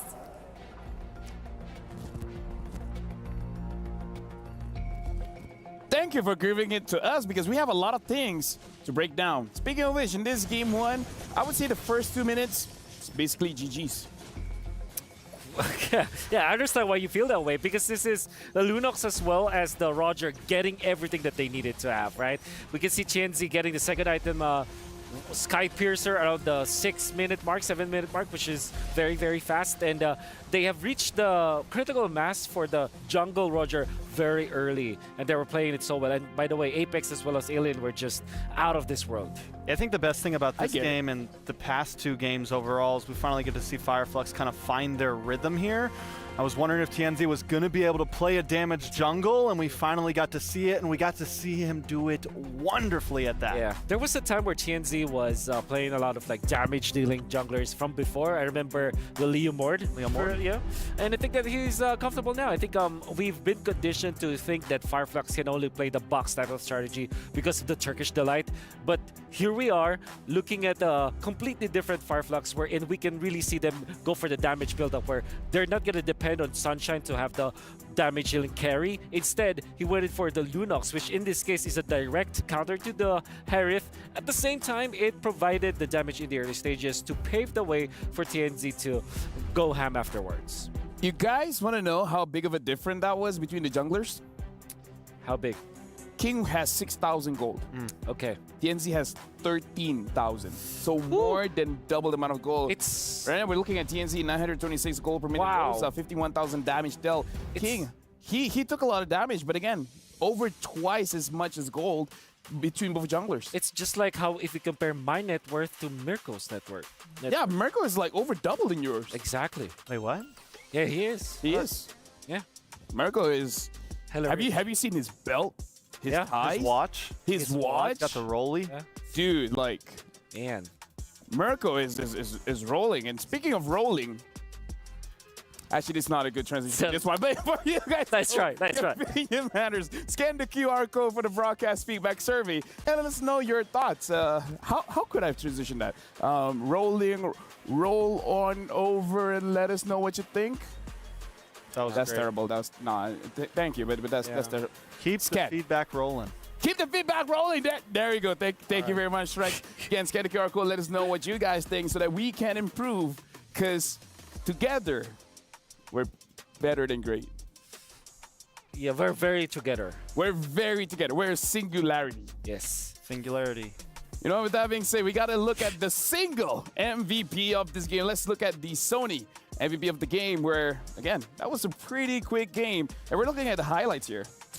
I wonder who the MVP is because Apex 47 played so well in this game, especially with the Flicker Wild Charge. There was even a time where he dodged death with a conceal play, min-maxing, and then Apex, then Alien is again out of this world with these initiations. You're going to see him again with his final slash. Look at that. The right target to go onto as well, Gusta La Gusta, and then eventually initiating for a team many times in this match. And we cannot deny the fact that Rosa also played well. Look at that, how brave the Valentino was using the Farsa ultimate in front of the enemies. Yeah, I feel like game one, it was a little easy to see that Rosa was just the star, but this game, it feels like the whole team, brought their A game. This time, it feels like the whole, it was hard to decide. We were talking about MVPs, and we couldn't really come up with one. For me, I feel like TNZ just really showed up. Even though we didn't have no Maniac or Savage, he just taking all the purple buffs, constantly in the face of King and constantly eating up everything on the map. He did wonderful. I mean, like, here's the thing. Maniacs, Savages, they don't matter. As a roamer, I have to tell this to myself. It's my own mantra. It's the assist that counts. Sometimes deaths are good you're too. a roamer, so... I'm a roamer, yeah. Makes sense. It also makes sense. Like, you don't have to explain, but it makes sense. But when it was Grok Execute, though, now that's a different story, right? Grok Execute doing that. I love it. Oh, we love it. As roamers, that's our meta, isn't that right? Yeah, that is. I mean, like, don't try this at home, but yeah, Grok Execute. Blame Lethal. Chef's kiss, Tony. You know what? Here's the thing. It has been amazing, but Fireflux, they were able to get 2-0, so they look pretty strong, right? But here's the thing. NIP Flash, they were able to beat Fireflux yesterday, so we got to see how NIP Flash plays for today. But as you guys see that they're arriving here, we're going for a short break, but after this, we're going to see NIP Flash playing on the stage. We'll see you guys later.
New adventures bring new challenges. Even as the heat rises, dandruff and grease won't stand a chance. With new Clear Men, powered by triple formula technology. To eliminate dandruff, itch, and grease, gives you 8 hours of freshness and 100% dandruff-free hair. New Clear Men, 0% dandruff, 100% confidence.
Assalamualaikum and welcome back to the Mid-Season Cup 2024, where this is day number 2 in the group stage. My name is Zafel, alongside me is Wolf and Trex, where you guys are watching EVO's Glory coming up onto the venue, as well as NIP Flash, where again, both teams are looking very strong, but particularly, gotta talk about NIP Flash, where this is going to be the game where I feel like is going to dictate their spot in the group. And we got to talk about how NIP Flash will be playing back-to-back. So they'll be playing 4 games in total.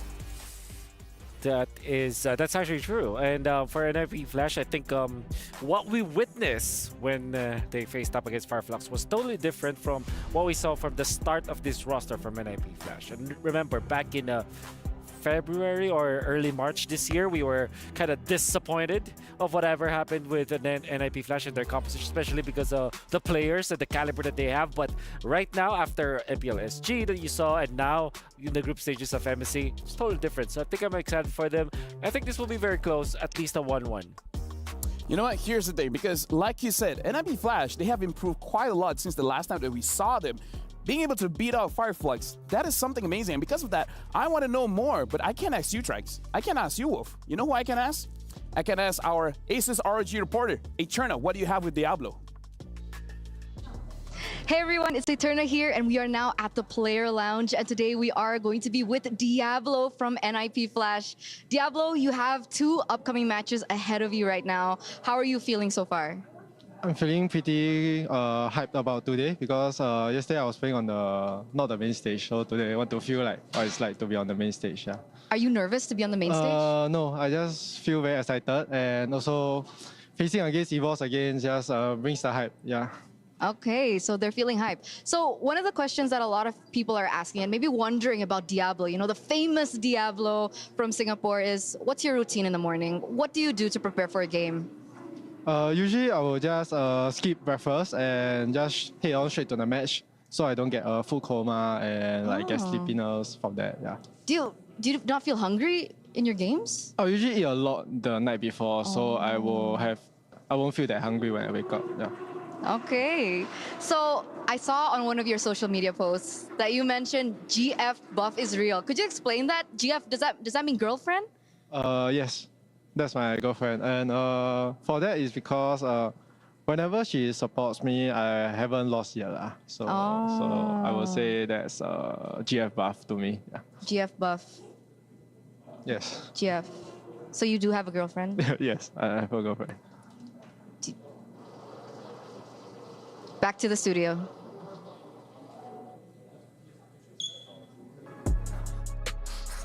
I can't tell. Was she disappointed? I can't tell.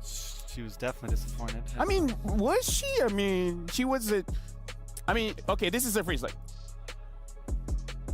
Maybe that's not disappointment. Maybe it's disgust. I mean, this is Eterna. She would say, that's crazy. That's crazy. So you'll never really know if she likes it or not. What? But who is she disappointed for? That's what was that? Well, for you guys at home, we got the STC prediction. Let us know who do you guys think is going to win this one. So, again, let us know.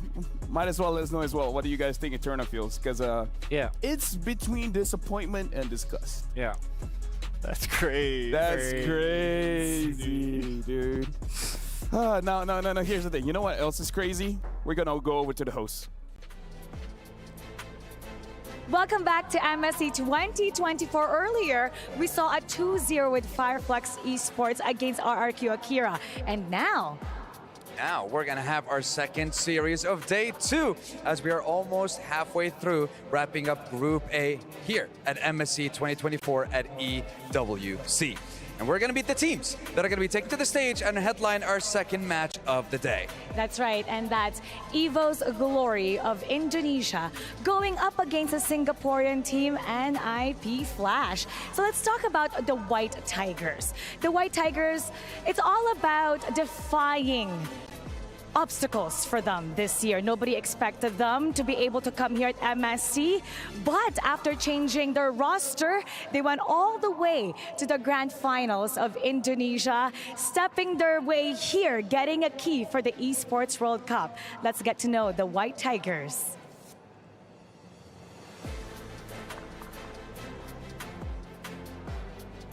So the thing is, with Evo's Glory, you know, we've seen them before. We've seen them yesterday. I think we know what they can offer in terms of performance-wise, I want to say, on the stage here at MSC. And personally, I also want to look at the opposing side. I want to look at their competition coming into this second game. Going up against them, dubbed as the Singapore's all-star lineup, all-star team coming up here to represent their country. They kicked off their group stage with a banger of a first series. Now the question is, are they going to be able to do it again in a flash? Ladies and gentlemen, please welcome NIP Flash.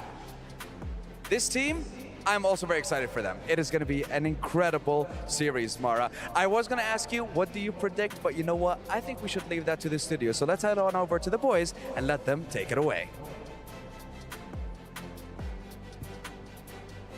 See, you know, Sandstorm, it is never good when I have to be the one doing the prediction. So I'm gonna do what the kids call nowadays the ADKs. Skibbity-doo. Skibbity Wolf, what do you have to say? I skibbity predict that this will be a 1-1. We haven't seen the 1-1 in a while, huh? Oh, that's also true. Yeah. Saw it yesterday. No, the hero. Oh, the 1-1. Got it. Let's go with the program. Get with the program. Yeah. Skibbity 1-1. Right over my skibbity head. Yeah. We really need Mirko to translate this one for us. Like I feel like me and Wolf were, it's a few generations behind us. That's very true. And, I don't know, man. Yeah. Let's talk about let's talk about this topic offline, I think, because I don't want to say the words that I wanted to say live on broadcast. No, the thing is, we don't even know what it means, man. We don't know. Okay, you know what I know. You know what I know. I know about what we'll link. So let's talk about this. Let's go. NIP Flash. Have they figured out Evo's playstyle? Because we've seen NFL using the assassins won't be involved until he gets his full items, right?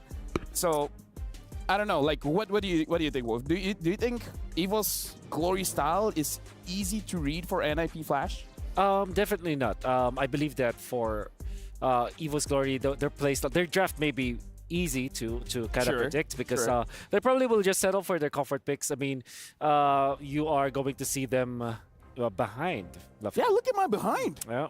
Not like that, but you know what I mean. Yeah, I definitely know what you mean. But yeah, I think to answer your question, it is easy to read the draft. The playstyle, maybe not so much. I think we know for sure that there is a pattern that works for Evo's Glory, but even I cannot know exactly what they wanted to do sometimes because it kind of feels like relying on their mechanics or the way that they are designing the game. It's so very self-centric when it comes to Evo's Glory. The way that they wanted to play Mobile Legends is their own style of play. So it's equally difficult and easy for us to kind of know what they wanted to do. So what about you, Trix? Do you read? I do read occasionally. on a rare occasion. Ah, got it. I think, but what I read out of this situation is I'm wondering, all right, so we saw NIP Flash kind of pull Fireflux apart, essentially. And they really gave him the works. But Fireflux is a much more passive play style. And they even tried to bring the aggression, but I'm wondering, I feel like when I think of EVOS, Annabelle, a little bit more chaos. A little bit more, hyper aggressive in a sense. So I really kind of feel like this game is a toss-up. And whoever gets the jump immediately is probably going to come out on top. For me, it's simple. Annabelle, Assassin, good. Annabelle, Fighters, like, it's a bit of a mixed result. Because, again, seeing him on the export yesterday, it looks like you can make it make sense, right? You have an export in the jungle, and the opposing side, they have a lot of tanky, beefy heroes, and you want to burn them down, but it didn't really work out the way that you wanted it to. So, personally for me, Assassins for Annabelle, what do you guys? Yeah, that's what I feel like. Like if you're looking at Annabelle playing the export, it's like watching Miracle eat in a fast food chain. I mean, it makes sense for sure for him to do that. But come on, he can afford the restaurants. He can go fine dining, right? So no, makes sense. Yeah, I understand what you mean. Yeah, fair enough. I think what happens when the Ling's ban though, right? Do we go to the Hayabusa, Lancelot, Julian? Definitely. How deep does the pool go? What's really viable? Like our alt is the Hayabusa. We've been seeing it get banned. We know it's a possibility. I think we saw some in some other events. Yeah. But after Julian, Noland, I mean... Yeah. And are those two picks extremely viable? Because have we seen the Julian jungle yet in groups? We saw it in Wild. There was one yesterday. There was yeah, I mean, like Kyle? You can't Carl. spell, That was Carl. You can't spell Julian. Oh. Yeah. So you can't win with the Julian. Nolan too. Nolan is... You can't say no without Nolan, so no victory for you. Yeah, that's how that works. Like, you can't spell Hayabusa without Ye. Without Hi. Hi. Hayabusa. That's true. You can't spell Hayabusa without you, LaFell. Nope, don't talk. Okay. You can't spell a lot without Lancelot. There you go. Wait, no, that's the other way around. You can't spell Lancelot without... Okay, you know what? I believe Annabelle can do it. I believe he has a lot of assassins, right? Worst comes to worst, even though he ain't Beloy, maybe use the Helkert. I will say this. What will you say? If EVOS wants to keep this group at a standstill, they have to kind of get the 2-0 here. Even the 1-1 doesn't stop Fireflux exactly. Yep. It still keeps them in a very strong position. But if NIP Flash 2-0s this, it's essentially GG's for EVOS. True. I think at that point. I guess they could still tie it up to they could still tie up. If they beat Fireflux later, they would still tie it up. Yep. A lot of possibilities for ties, but I think at least putting a game here is extremely important for them. That's true. I mean, it's easy, right? Just win. Just win. I mean, you see a crystal, you break the crystal, and then that's it. It's not that hard. Right? I mean, like, let's talk about the patch update. The reason why we're bringing up all of these assassins is, and again, I kind of feel like, remember what Mirko said. Were we surprised watching EVOS Glory? And the reason why I'm not surprised is, based on the jungle pick, you more or less understand how they're going to move as a team. If it's going to be a jungler, 4-1. If it's not going to be... if it's an assassin jungler, 4-1. If it's like a utility fighter kind of jungle, it's kind of 4-1, but a different 4-1. You get what I'm saying? Yeah, it's a splitting 4-1. Like the one is the EXP lane in this case. Like it's gonna be just splitting the map and then winning the fight for them, and wait for maybe a Benedetta or perhaps a Paquito to join in the fights afterwards. I think the trait that EVOS Glory does never really change, that this brand's factor. It's always like brands should be the one to carry the team afterwards. Surely there will be times where Annabelle is the one that kind of is the key to the game, where he goes for the massive red tree usages, he wins the early game, but eventually they will just want to draft around brands, activate brands all the time. That's why you're going to see a lot of priorities on the marksman heroes when it comes to the EVOS Glory draft. They will be banning out Roger as well as Moskov, and then rush to pick up the COD afterwards. So Trace, what do you think? NIP Flash, maybe just shut down Annabelle, or just shut down brands and then clean house? Yeah, I mean, but they have to shut him down, I think, in the draft first, right? Like like we've been talking about, even if they take out the Ling, there's still some other possibilities. And if they want to just shut down Anavel, you know, do they go for something utility to invade, or do they stick with their more hyper-aggressive? There's a lot of possibilities. Are they crazy enough to pick up Hilda, you know? Maybe. I think we've seen it in the wildcard. It didn't really work out, but you know, it's like crazier things have happened. Yeah, the point where you pick up the Hilda is to counter the assassins, right? But I think there are more valid options. Like Cho and Tigreal are Tigreal, the Rock as well. Rock, Minnow, like any heavy CC. Exactly. I feel like can kind of get the job done. I think what's really big about is your jungler, right? Are you going to pick a more squishy jungler or something that can get up close and personal? A lot of possibilities, I feel like, overall. I'm excited to see how it plays out. I feel like the meta's really starting to form in MSC, like what we see as extreme prio from the point of wildcards to now, but there's also a lot of leeway for picks like Hilda or for the Lunox gold lane, or, you know, for kind of something a little more off-brand.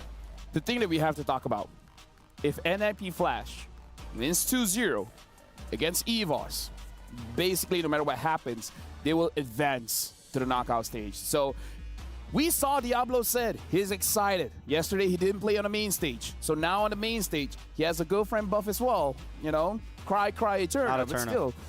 It's like, if they got a 2-0 here, they're feeling very good. I mean, they have one more game to play after this, but at least having that comfort to know the worst case scenario is you're going to the next stage. You know what I love about that interview too is a lot of times you worry about players getting up on that big stage, but Diablo seems like the type of guy who gets hyped up off that, right? He feeds off of the energy of the crowd. He almost feeds off of the nervousness. You know, it's not jitters. You know, it's good jitters. It's I'm ready to go. Yeah, I think overall, what I would also look like at Mid Flash is the way that they utilize Kurt and Hades. I call him Mark, actually. That's why I call him Mark. Yeah. Can we call him Mark? Yeah, sure. Call him Mark. Friend. Yeah. I used to secretly coach this team that included Mark. It's not really secret. Yeah, Leo doesn't know. It's not really a secret. No, that is an allegation. That's I'm not talking about that team. Sorry. We're not. So this is. So you were also a secret analysis for another team. That allegedly, secretly, it's a horrible open secret. Let me just say that. I have a few of those. It's a horrible open secret. Yeah. What are we talking about? I don't know what you're talking about. What were you talking about? We're talking about Mark. But yeah, we're talking about Mark. Yes, and Hades. Yeah, Hades. Yeah. So you can call him Mark. And Jace, if you're listening, yeah, sure, you can call him Mark. Mark is one of those veterans that you kind of sleep on all the time. Like you never really put some highlights on him. Yeah. And people are not really identifying how good he is as a player. Very happy that he's always now competing internationally. You saw him in M5 back for Flash. Yep. And then you saw him like in APL Ice or international teams, but you never really put some spotlight on him. And now, after playing against Fireflux that way and being successful, and now leading the squad of this Singaporean team, now with Kurt, I think this is a player that you also have to put some attention on. Yeah, surely we're hyping up Inevo, but when it comes to like utility junglers that are very reliable on objectives like retributions, you can rely on Hades / Mark. No, I do agree. Mark now, he gets the spotlight. We can put it more like a torchlight, like a flashlight. A flashlight. A flash. Hey! And then not the flashlight. He's the flashlight. Well done. Mark, that's your new name. You're the flashlight. It's good, right? I mean, the light's on you. You shine the light for the team to go through and then get the W. Like, you're the flashlight. Yeah. That's the best one I got today. I don't think we're gonna get any more bangers. I mean, you've been banging them out. Dude, I'm the tosses, the ad libs, the flashes. You know what? Coffee today is good. Coffee is good. I like the coffee today. Snack. Can we have more coffee today? Oh, you know what? We should. But either ways, going back to this game, I feel like we've got a team here. We gotta look at the junglers here. Mark, Hades, going up against Anavel, not Mark. Who's got more experience? Who's been around in the scene a bit longer? Definitely Hades. Definitely. He's part of FPL PH since season 6, actually. Season 6. Yeah, so it's been quite a while. Always It's slept the on season next before 7. And isn't it the season After 5? After 5. It was after season 5 and before season 7. Oh, really? Yeah. So it was that season, the one in between 5 and 7. Yeah. I didn't realize that season 6 was before season 7. Dude, you would be surprised after you look at all the seasons chronologically. At first it doesn't make sense, but then you're like, you know what? It's chronological. How do we become analysts? Skibidi analysts. Talking about it, I want to talk about the EXP league because you guys were talking about, I believe the casters as well. I feel like the casters actually brought it up, where the jungle is much more healthier now. You want to play tank, you can. You want to play the fires, you can. You can play the assassins, you can. But when it comes to the EXP, it's really not many options. Like now we even see mages in the gold lane, but when it comes to the EXP, fighters, tanks are nothing. I guess technically assassin coming in. Yeah, I think we've exclusively seen like trio, like it's it's actually 4, like Xu, Terizla, Quartet. Yeah, there you go. Thank you for it. No problem. Benedetta, Terizla, Arlott, and Yuzhong. And then they gave Ruby to the gold lane occasionally. Yeah. They gave up their adopted even child. the export went to the jungle. Exactly. The export goes to the jungle. Edith is going to the roam, but can be played in the XP, but I think mostly picked up as the roamer because of how strong it is. I think this might be the game or the series where we can see a different EXP laner, because this is Diablo, you know? The Badang, the Khalid. Badang. Actually, if I really want to be Malay, it's like Badang. But I'm okay with calling it Badang. Not Badang. Badang. Nice, That's how we say it in the US. Badang. Badang. It kind of felt like it's not something good, that US it? people. Feels good, doesn't it? It kind of feels like something Mirko would say. You know? Because you know Badang's punch, it will have that impact. Give him the whole Badang. Give it a Badang. Yeah. The big dang. The big damn. Shout out to Naisu, Papa Naisu. What's is Badang a Malaysia mythical hero or an actual hero? I think he's an actual person, but mystified, you know? Mystified, yeah, because he pukes out something and then he eats it and then he becomes strong. You're kidding, right? Read the lore. time. It's weird. Puking is involved in backing, and then afterwards he becomes like super buff, and then like any kind of challenges, like he can punch mountains and stuff. Wow. And then I believe like draft time. Draft time. You know what? Evo's Glory first pick, and NIP Flash second pick. Angela.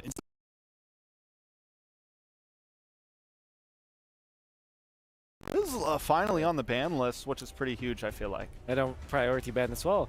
However, this will close out the fact that you banned Chip and Louis as well, so that might be the last true ban for Nip Flash, I would say. Do we get the Chip Louis trade here? We haven't seen that in a while. Oh, right. What if they leave it open? That's interesting because I don't know what you would take if that is open. I would take the Chip over the Louis. Really? Yeah. So I kind of like the Louis. Okay. I think I'm on the side of the Louis, but again, I haven't seen the Chip since the Louis Exactly. nerf and compared. No. Like, no, here's the thing. I Never mind, would compare Chip to a Fanny, where I would say it's very difficult to do, but you know the big difference is? Fanny, if you die alone. Chip, when you make a mistake, you die as a team. Yeah, you always pull up with the homies. Yep. Yep.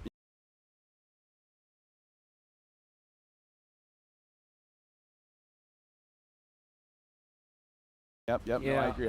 The reason why I would pick up the Chip is that there's a lot of good mid laners out there. Like Navaria would be the counter to the Louis if that in that case. Like a Faramis would be.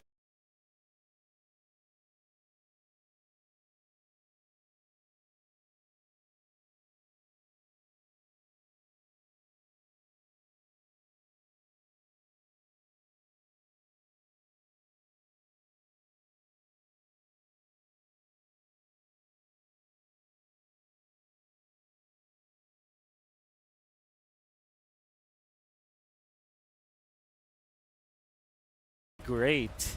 with the chip as well. That would be a very interesting interaction. But yeah, but this time doesn't matter. Luis banned, and so will be the chip. I couldn't imagine in a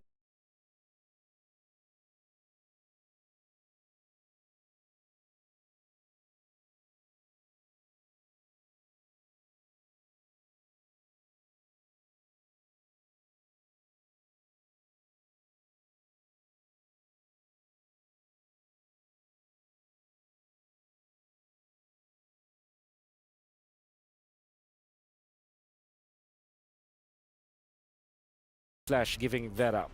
Harif has been not winning a lot, huh?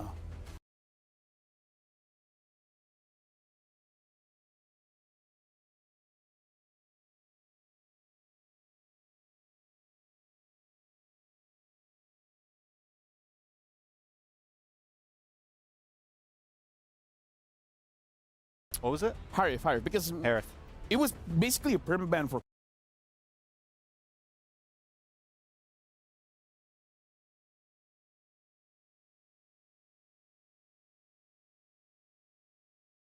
quite a while, but now teams are letting it go, and then teams are actually getting those Ws. So in this scenario, you pick up the Ling first, right? Because if this will be Harith, it will immediately be countered by a Ling from NIP Flash. And I'm pretty sure that Mark, aka Hades, played that hero quite a while.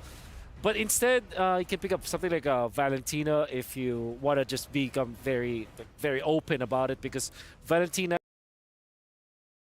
is an answer to both Ling as well as the Harith.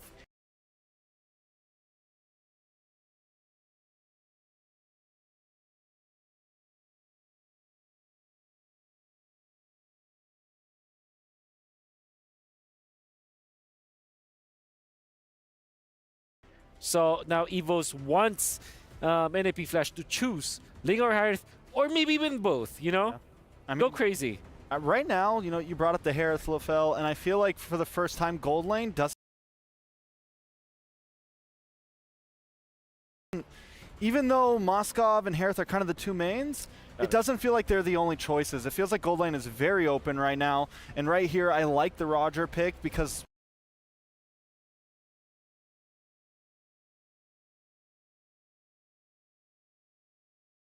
like what we've seen, the flexibility from it. They have the Cho to go along. Yeah, he does. Like, watch. But maybe slight mechanical, right? No, watching the streamers. Cho is that guy, man. Like the damage coming in from this guy, even as a roam, is spectacular. Now we've seen the bans over Franco as well as Grog getting banned. Now in Evil's Glory banning out the Yuzong as well as the Masha. Yeah. So now NIP Flash. Julian looks good, as well as Arlet. Arlet looks also good for. What if we see them both go for Ruby Gold or double fighter offlanes? Yes, both of them. Double fighter off. That is highly likely to. Yeah, I like that you brought that up because it's the benefit of getting these support. But of course, denied. Hades special going to be the Fredrin. The Evos. I mean, he see values in him. Yeah, you should. He should. Got a 50% win rate right now. The Fredrin, you know, we've been wondering if the Fred's dead. You know, if the Fred is out, but it seems like he's still hanging on for dear life. Game fact, though. Louis boasts a 100% win rate across 7 games since the wild card stage. Yeah. How is she let through and been this much? Yeah. 7 games. Again, Luis, it's criminal to let go of the Louis without an answer.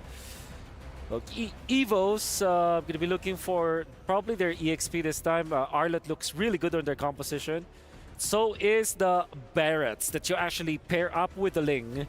When the Ling, there he is, the Barretts. Maybe what? You know what? Let's go with the Matilda, but yeah, they did go for the carry this time. Roger versus carry. And if you're looking for a Barrett scouter, X-Borg looks really good for NIP Flash.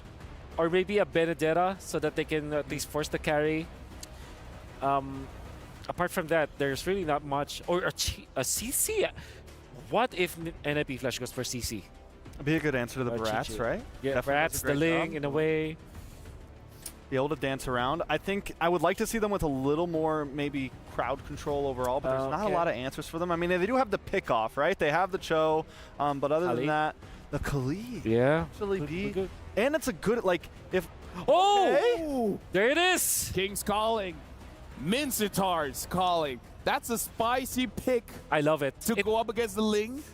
Ling Ruby. Ruby. Yeah. Like, Carry as well. dude. It's great.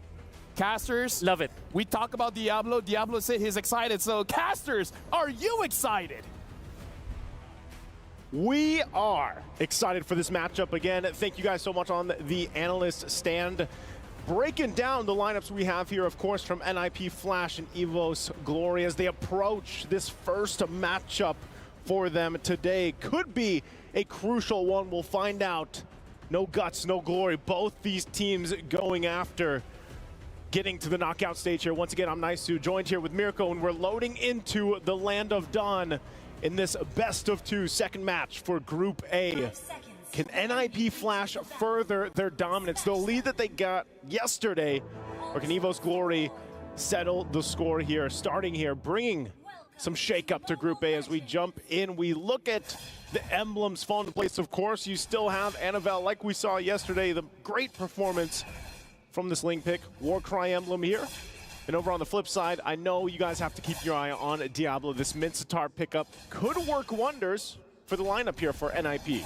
For sure. I think this Mincetar pick was amazing. We saw the, shocked, surprised reactions from the analysts as well. And even for us, we were like, whoa, Mincetar pickup up against so many dashes. It makes sense, everybody here almost can get countered hard, but no guts, no glory. You mentioned it earlier, and it is going to be the case for EVOS Glory. It's all about risking in the early game, all the way even from the drafts, to try to get that lead. And they won't be able to take the dub without making those risks happen early on, though. How do you expect this matchup to go? It seems Clockland's doing a good job now with the help of Dreams, too. Kurtizi's going to be zoned away from that mid lane. But the Mincetar up against the Barats, it's more of a passive lane until he gets the King's Calling. Yeah, definitely. That's something you want to be able to utilize and play around with. King's Calling is such a game-changing ultimate. It can be, especially if you're able to follow through with the rest of the utility that's offered here from NIP Flash's lineup. I mean, time and time again, we still talk about how Fredrin isn't the pick that still teams can rely on. And you're going Fredrin versus a Ling. So the tempo is going to be a little bit different here. Good poke, obviously, from Diablo, working actually pretty well against this Barretts. I mean, the last time we also saw Barretts work in the side lane, it's been a long time, man. It's been a minute and a half in my time. And Barretts just is better in the jungle, but so far he's kind of had to find a new place to really play into this meta. So with that, first turtle of the game is going to go ahead and start up, and Fluffy will be the one to kind of give the information why Anavel works on that orange buff.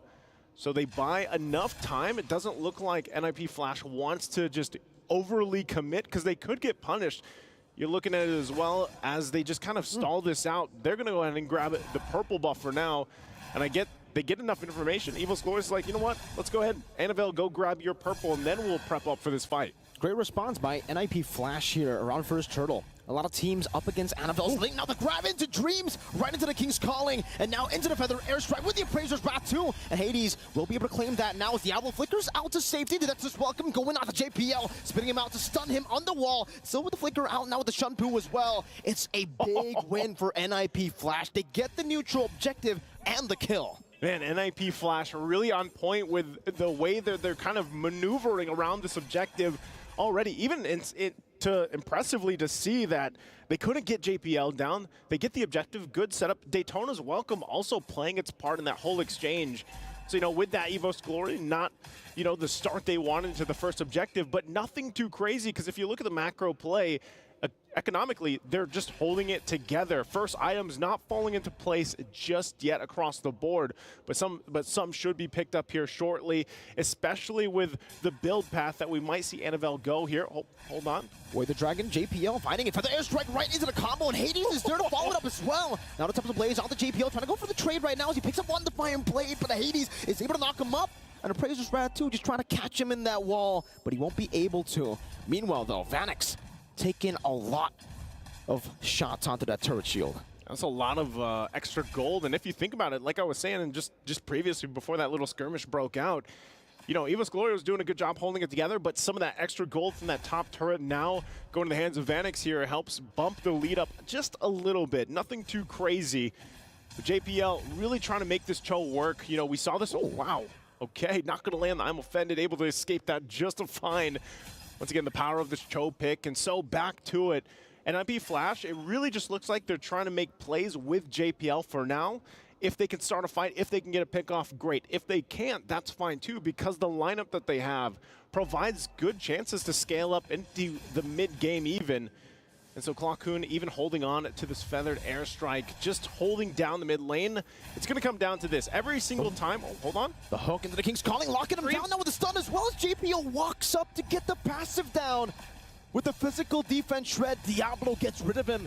No dreams to play with. JPL with the way the Dragon brings Fluffy back right into the hook as well, but JPL will lose his life as Temple of Blades finds him. Now that's welcome, but he will be taken out before he can even go for the spit out. Vanix still now with the team. It's 2 for 1 as of right now with the trade, but Dreams has respawned back in. Hook not connecting. Clockhoon still looking for an angle as Brands and Annabelle hovers over, postures up. Dreams now with a flicker forward. Don't run Wolf King straight into the I'm offended as Annabelle steals away the turtle. Now Hades trying to go for the peel, but Diablo gets stabbed in the back. The Appraiser's Wrap not connecting. Great sidestep from Annabelle. NIP Flash forced back. Talk about the discipline from Evo's Glory. Annabelle as well to just wait for that whole exchange to happen from NIP Flash and then swoop on in and get the turtle, and then they even get a kill on top of it. So that is a great pull through for Evo's Glory. I mean, looking at how things are falling into place, they're also going to be able to get this tier 1 turn in the bot lane. You saw the gold difference between the lanes, and really for Annabelle, even if sometimes he can't find his entry point, he can't get the kills he's looking for, the fact that he's 2-0 and he's really difficult to catch here for NIP Flash. I mean, look at this. Great setup, once again, utilizing Diablo here on the Mincetar, JPL, but then he commits and he gets taken out right away. Now, they do accomplish probably what they were after, but they didn't want to lose the turtle. Eventually, they end up losing the turtle because of that whole exchange, and they find themselves at that situation that I just mentioned. Annabelle goes in, grabs it, and then they pick up some kills on top of it. Diablo to fall to Annabelle. And so now at this point, he's got the Berserker's Fury locked in. He's working on the next item here. And with the Warcry emblem, you know, you might be thinking, man, it's only 8%. But with a Ling, and so far from what we've seen just yesterday, that's enough to just be that big of a threat. Meanwhile, what you're doing here for Evo's Glory is just letting Brands farm up. He just picked up the Golden Staff. He has, you know, a couple items locked in at this point, but he's essentially just having a good time and the gold lane farming up. And at this point, I feel like for Diablo, hold up, JPL again with a G-Kun Dome, not able to find anyone. Right into the I'm offended and right into the shredded Brands. The fadeaway is Fluffy gets taken down by the Lycan Pounce of Vanix. To trade 1-for-1 XP for Rome. Still in favor of NIP Flash as Hades walks up. Back to the point.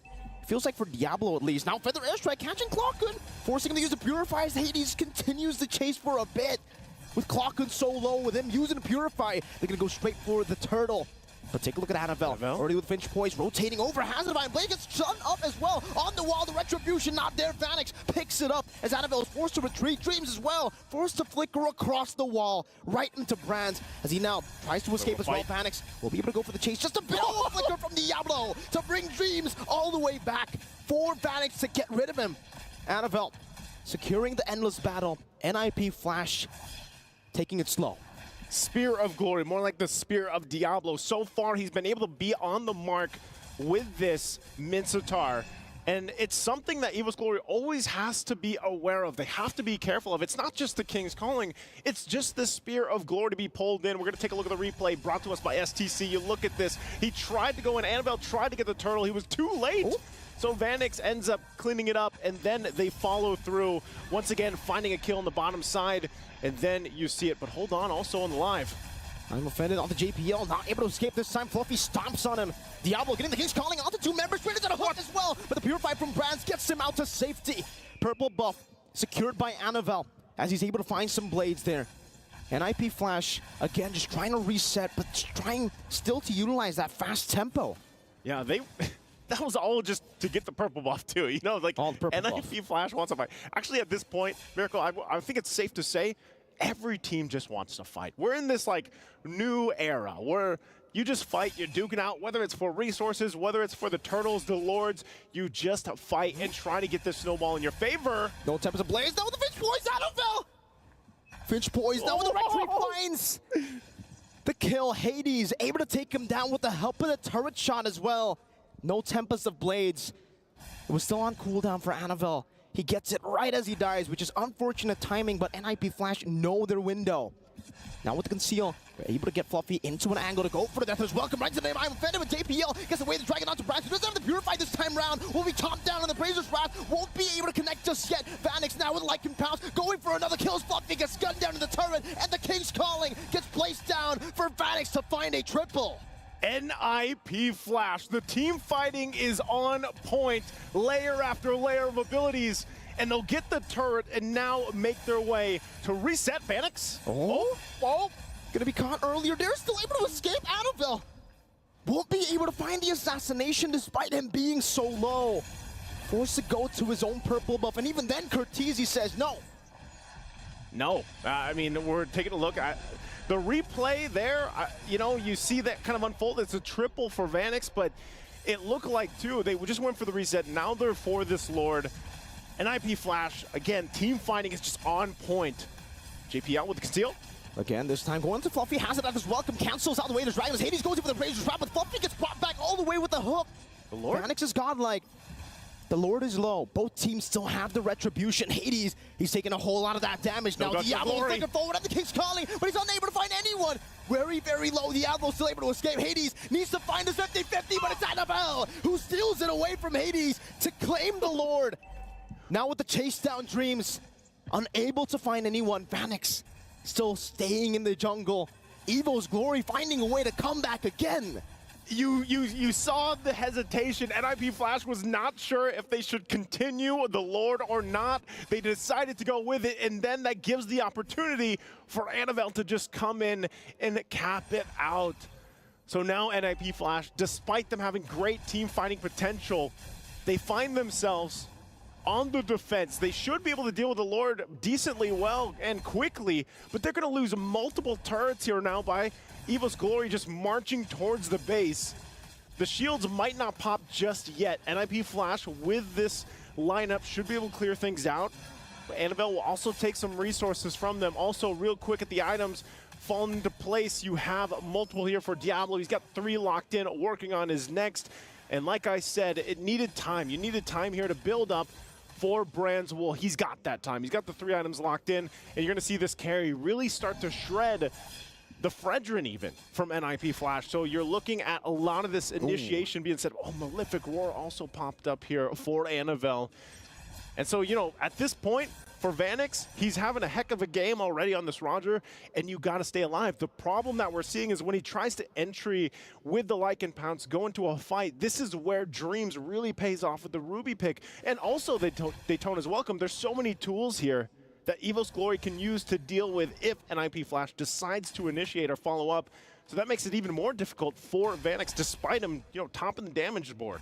No, Diablo try to go for the hook. He gets pulled back instead. Right into the death as welcome with the flicker as well, but JPL finds the way to drag into the back line. Diablo flickers forward, but gets shredded instead. JPL, Immortality pop. Annabelle waiting for the moment to go in, and Vanix gets completely assassinated by Annabelle as Fluffy picks up the double kill. Curtizi will have to go on the wings by wings as he gets chased down by Clockwood, who has stolen the Lycan Pounce. This can't be the end, though. NIP Flash will be able to defend despite losing 3 members in the exchange.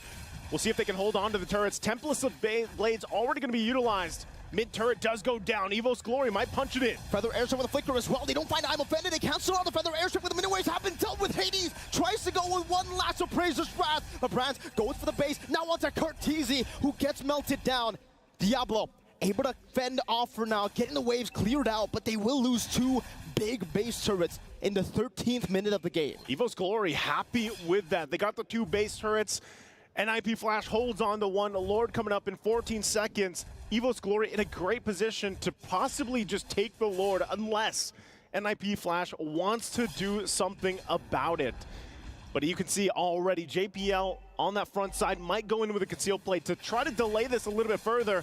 They're going to have to make their way as this Lord is going down quickly with a completely zoned out here by Fluffy, and that's going to be the Lord already secured. So NIP Flash will find themselves with their backs against the wall once again on the defense. And some of these plays from NIP Flash, it was so good at the early stage of the game, but they weren't able to adjust properly in the mid-game, Naisu.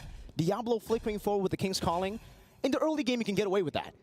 But in the late game, with all these items already built up by Evo's Glory. He's the one who gets melted down, so he's actually placing himself in a position where it's just not great for a Minsithar, especially a full glass cannon Minsithar. Yeah, you glass cannon here, and especially against Brands with this carry who has had just a time to farm up freely and is really shining at this point of the game. They're going to go on the defense. Fluffy's still in the midst of it all right now, taking a lot of damage as JP goes to the back but gets shredded down by Brands. Again, as the King's Calling plays down, but Diablo gets melted down again. It's Brands against the world, and Hades gets slashed down by the swords of Annabelle. 4-0, 4-1 as Evo's Glory take game 1. And Evo's Glory will come out swinging in this series against NIP Flash, the top of Group A after yesterday, and now it looks like they're going to be put to the test here from the teams. And so far, Group A is still just up in the air with this result already. And Evo's Glory looking so good here with the way that they responded to the interesting lineup. Like we talked about, no guts, no glory. Was there some testing or experimenting that could happen here? The Minsithar pick, like we mentioned, was not able to work out the way the NIP Flash wanted to, but I know the guys on the desk, the panelist stand, have a lot to say. Let's throw it over to them to hear what they have to say. We definitely have a lot to say because Evo's Glory was able to win this match and deny NIP Flash from advancing to the knockout stage. They can still advance, but a clean 2-0 is not going to be in the books here. But what do you guys feel about the game? It didn't feel like the NIP Flash are getting all of the good stops in the early stages. I think that they develop a good box around their Fredrin. However, they kind of just let go of the grip. And I think that you can see that Evo's Glory has the better experience as well as the better understanding of this box versus box type of strategy, where they're just maintaining their own formation. There will be a clash up top, which we are going to see NIP Flash win horribly just because of the fact that Curtis is not landing shots anymore. Diablo's not getting into the proper spot. This is one of those times where eventually NIP Flash will win a team fight with a triple kill. But around the Lord, because they didn't have Hades to secure that Lord position, they weren't able to do so. So they were already winning after this, but they failed after that good formation. I mean, even with the good formation, though, I have to point out that Evos almost consistently held a gold lead there. Or even when they were behind a few kills, they were barely, NIP Flash was never really escaping with it. And I don't know if it's because they weren't transitioning those kills into objectives or what the exact goal was. Maybe it was because the Ling was able to really move around the map and stay farmed up. To whereas when NIP Flash wanted to, go for those kills, you have Hades essentially giving up jungle, right? Or not farming his own jungle. And this is mainly, yeah, you're very true. You nailed it right in the head there. It's Annabelle just getting the farm when everything is just going awry for Evos. Like, there will be a lot of team fights that NIP Flash will eventually win, but because of the split pushing tactics coming out from Annabelle and his Ling, now we can see that it is very effective when it comes to like just making sure that the farm is always up. You know what? That was an amazing performance coming in from Evo's Glory because from my perspective, Evos is one of the pride of Indonesia where out of all the M series, the very first one, the franchise Evos was able to win that one for Indonesia. And I feel like now they're representing a lot because if they win this MSC, it's really going to bring back the brand to its prominent form, especially looking at Annabelle. He did this, okay? Annabelle is really bringing it to his team because whenever something goes wrong, everyone is willing to throw their own body just so that Annabelle can succeed. And if Annabelle succeeds, the team wins, strikes. I mean, Annabelle's just been, I feel like even from playoffs to MSC and everything, Annabelle has just been a star player, has kind of grown overall. And at this point, for me, feels like he's part of the brand of not only Evos, but like Indonesia in general, right? A lot of people like to kind of put the assassins in Indonesia together, the aggressive play style, the in-your-face play style, and that's what Annabelle brings to the stage right now, and I'm all for it.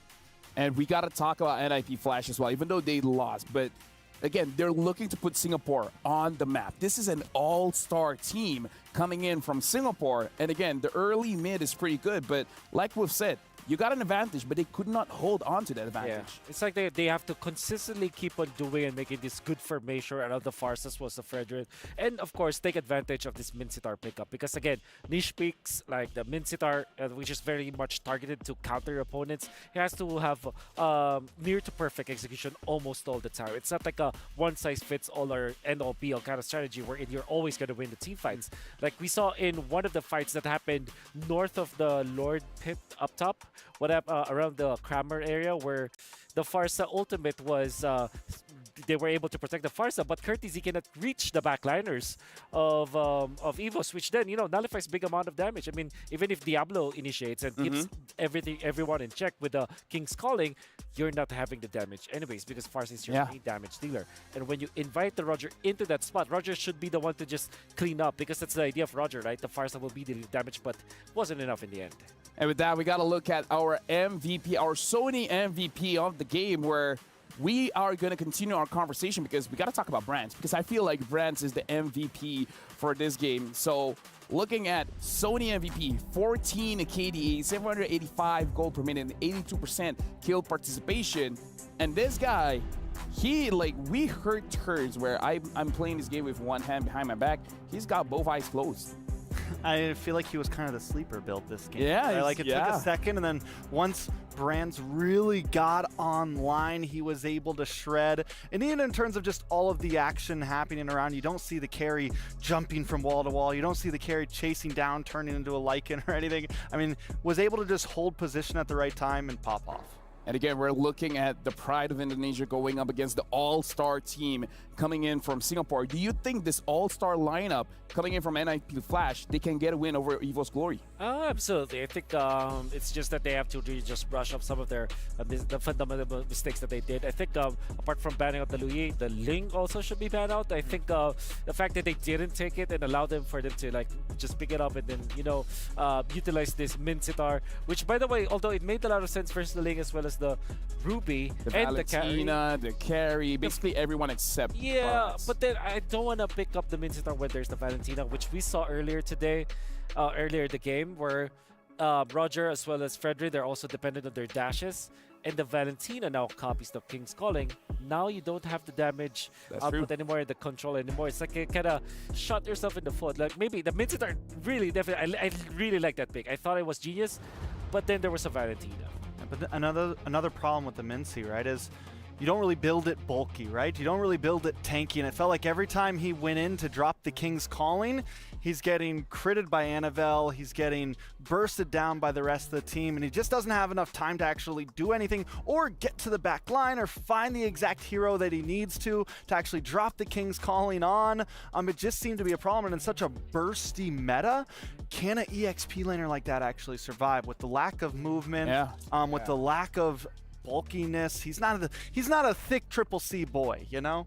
Yeah, I would say triple C. They have the right idea, and I would even say the execution was okay. Could have been better, definitely, but it was okay. It's just that, like I say, even I didn't think about it. The Valentina is one of those picks that can really turn things around. So if the Valentina is up, you got to figure out that it could bury your own draft as well. So I would say this is more like, sure, NIP Flash made mistakes, but I think this is more on EVO's Glory, understanding how to play the game and capitalizing on the mistakes that NIP Flash had and actually making those mistakes look pretty big for EVO's Glory. Yeah, I think they have to match fire with fire. I believe that Ling versus utility junglers is very hard to pull off unless you have like Baksha Angela going up against Ling.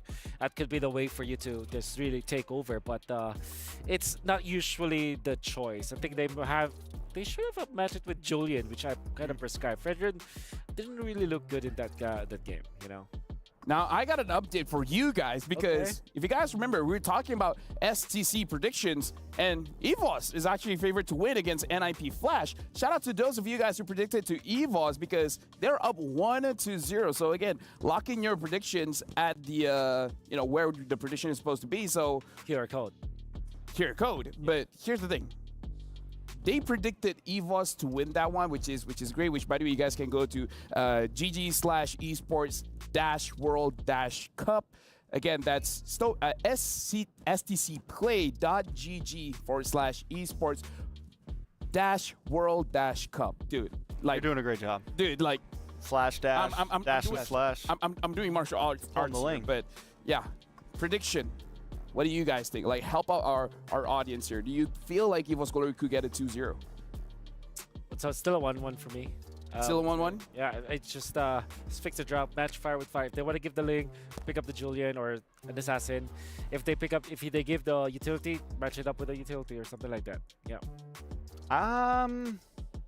I think with the momentum, EVOS might be able to 2-0 this, and I want to see the groups get even more just tied up. So I'm all in the boat for EVOS taking game number 2. Yeah. You want that tie? You want like a trying to hang out here all night. Like more round robins going on. Yeah. You're like, hey, you know what? All the way, bro. All the way. Me and you. All the way. All the way tonight. All the way. You know what? Make it until tomorrow.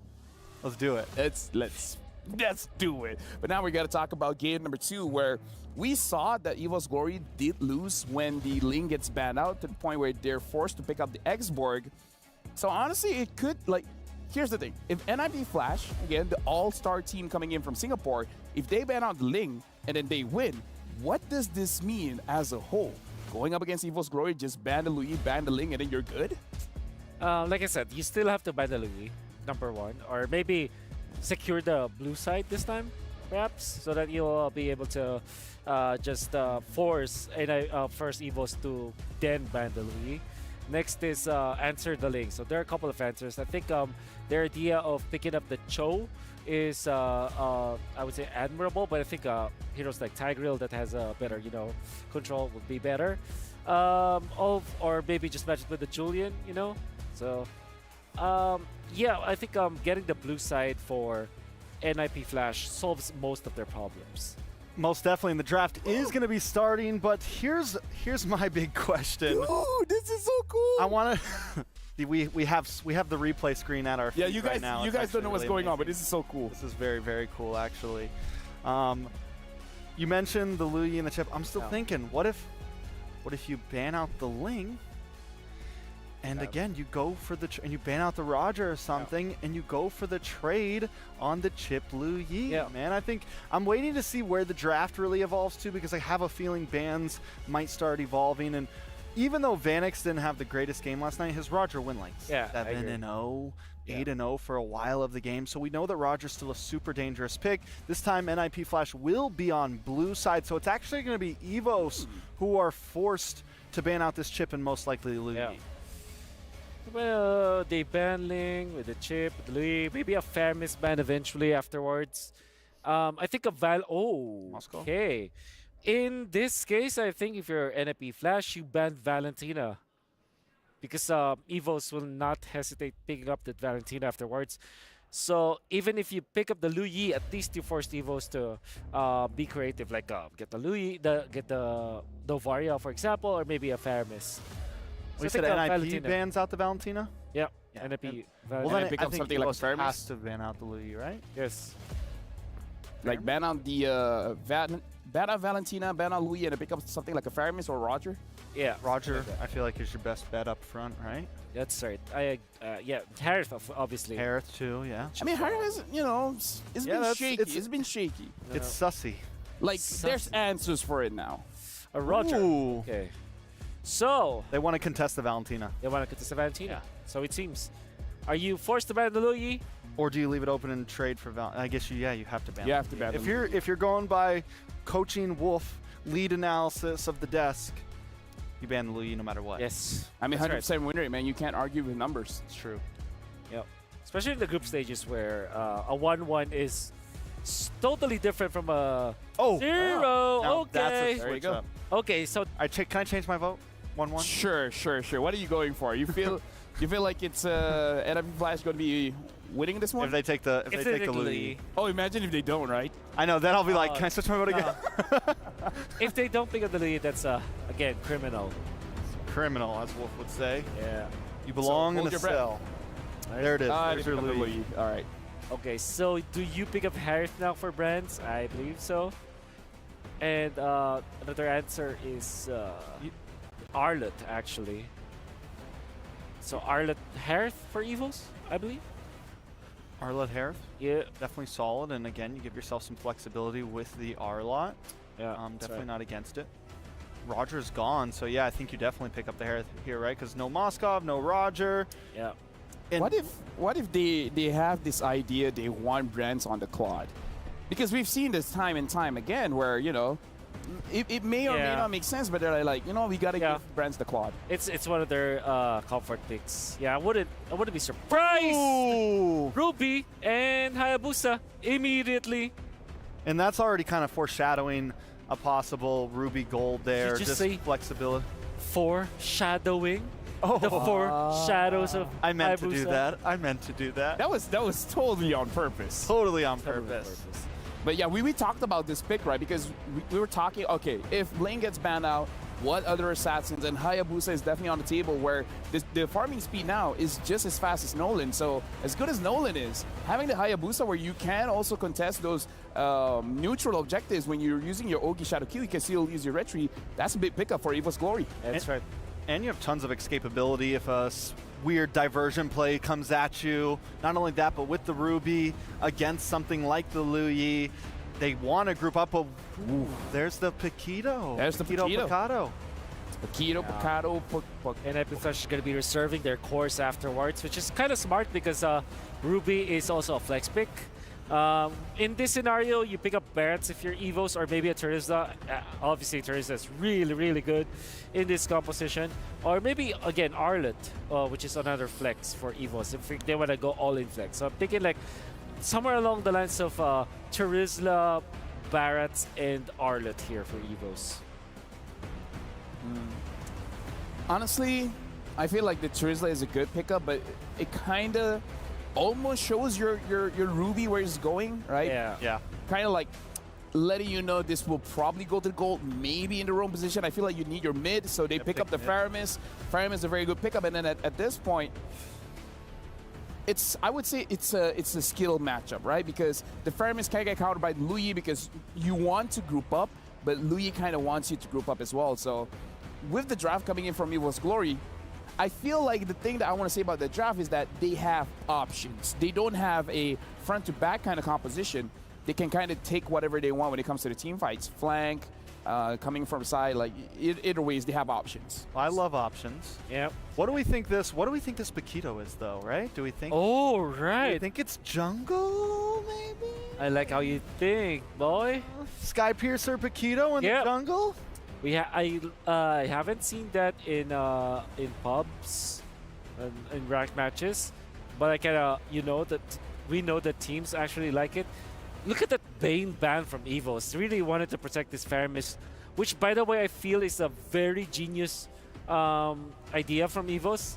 And the reason why is, if you think about the Faramis, it's countered by Edith as well as Lapu-Lapu, right? And those two heroes can no longer be picked up by NIP Flash because they've already revealed this Grok as well as this Paquito. So Edith as well as Lapu-Lapu are out of the picture, unless of course this Paquito will be eventually a jungler. Okay, so I think if NIP Flash doesn't ban out the Riz or anything here, doesn't ban too heavy into EXP, there's a higher chance that this Paquito could be a jungler, because they're still looking for an EXP possibly. On the side of Evos, last ban, it's kind of a top, both teams. Yeah. I just feel like a lot of flexibility overall. Maybe ban the marksman out, like something that can disrupt brands. Like the Harif is still open. They could ban the Claude because it counters the Faramis, right? Yeah. True. But again, great. Beatrix is also great for NIP Flash. Oh yeah. I don't think that it will be banned out though, but it is a good pick for NIP Flash eventually if they will pick it up. They banned Baksha, so they're gonna be limiting the heroes for Hades, forcing him on Fredrin, which Fredrin really struggles in this case. And we did say the Barrett's Arlet, right, for Evos as their EXP lane choices. And I like the Barrett's ban here.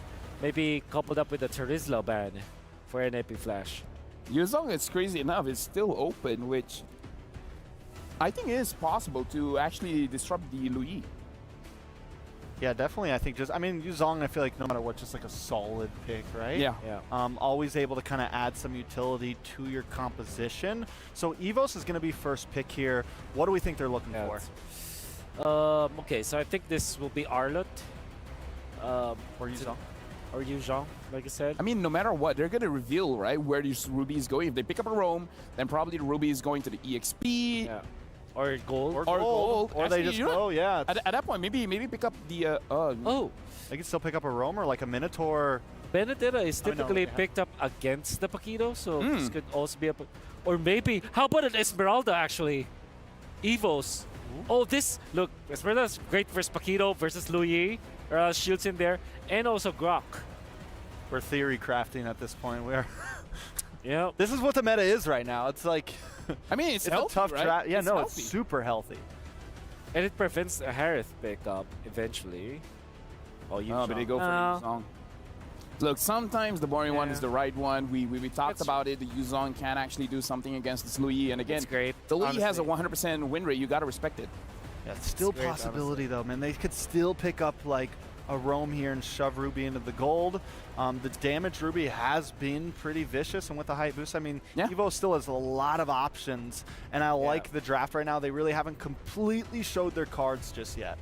Carmilla Claude looks like a good closer here for NIP Flash. Harith is also open, but against Hayabusa, you might reconsider that. Claude's still open. Yep. Yeah, Claude's still open. Yeah, Carmilla And Claude. honestly, Thinking Beatrix might not be that crazy. We've been okay, it's a bit difficult against the Yuzong, but we've seen crazier things. Or Alpha. Oh, Alpha carries. Don't say that hero's name. Yeah. No, I have a thing about Alpha as well. It's hit or miss for me. Like, if it looks amazing, it looks amazing. But yeah, until it falls off halfway through the game. And this. Oh, it is an Alpha. You guys were saying the hero that came up. Yeah. Evos might just pick up Harith. PTSD. There's no Harith. There's no legitimate Harith stopper for Evos. So it wins the lane versus the carry. Another good solid pick that is not gonna have any problem is the Lunox that we saw played in the gold lane as well. Telling you, they're debating. Oh, they pick up the Beatrix themselves. Well, again, looking at the lineup coming in from NIP Flash as well as EVOS, this is definitely interesting where, for me, the focus is going to be in the jungle because, again, Alpha can look good, but usually Alpha goes up against those tankier junglers. But going up against the Hayabusa, well, we're going to see because we're throwing it over to our casters to cast the second game of NIP Flash going up against EVOS Glory.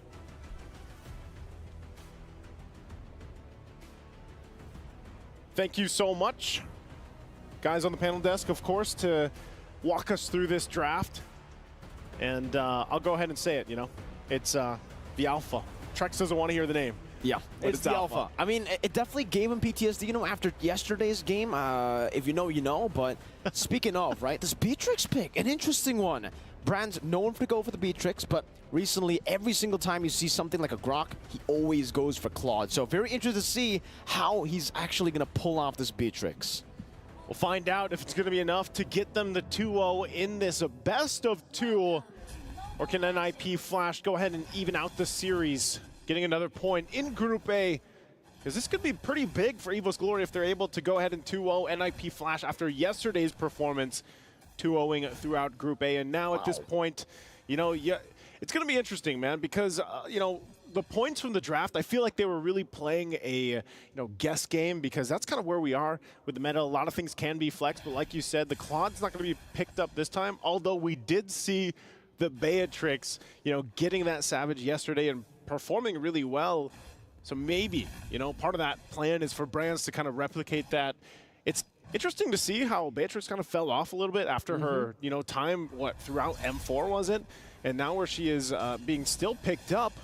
Okay, hold on. Early aggression. Good quad shadow back and forth from Annabelle. Hades going to be very, very low, but Clockhood was not able to follow it up. So, yeah, speaking of the Beatrix, I agree. Beatrix has kind of fallen in the prio meta, but in the prio of both patches coming back and forth. We did see a few Beatrix games in MPL Indonesia, but it was mainly CW who was the one utilizing it. For brands, as usual, you kind of flip the coin. Are you going to get Mr. Bombastic, or maybe you're going to get Mr. Fantastic? So far, it's been fantastic, though, for brands. Yeah, we'll see, how he's able to use this. Again, I always say, Beatrix has pretty much a gun for every situation, and that's what makes her still strong in this.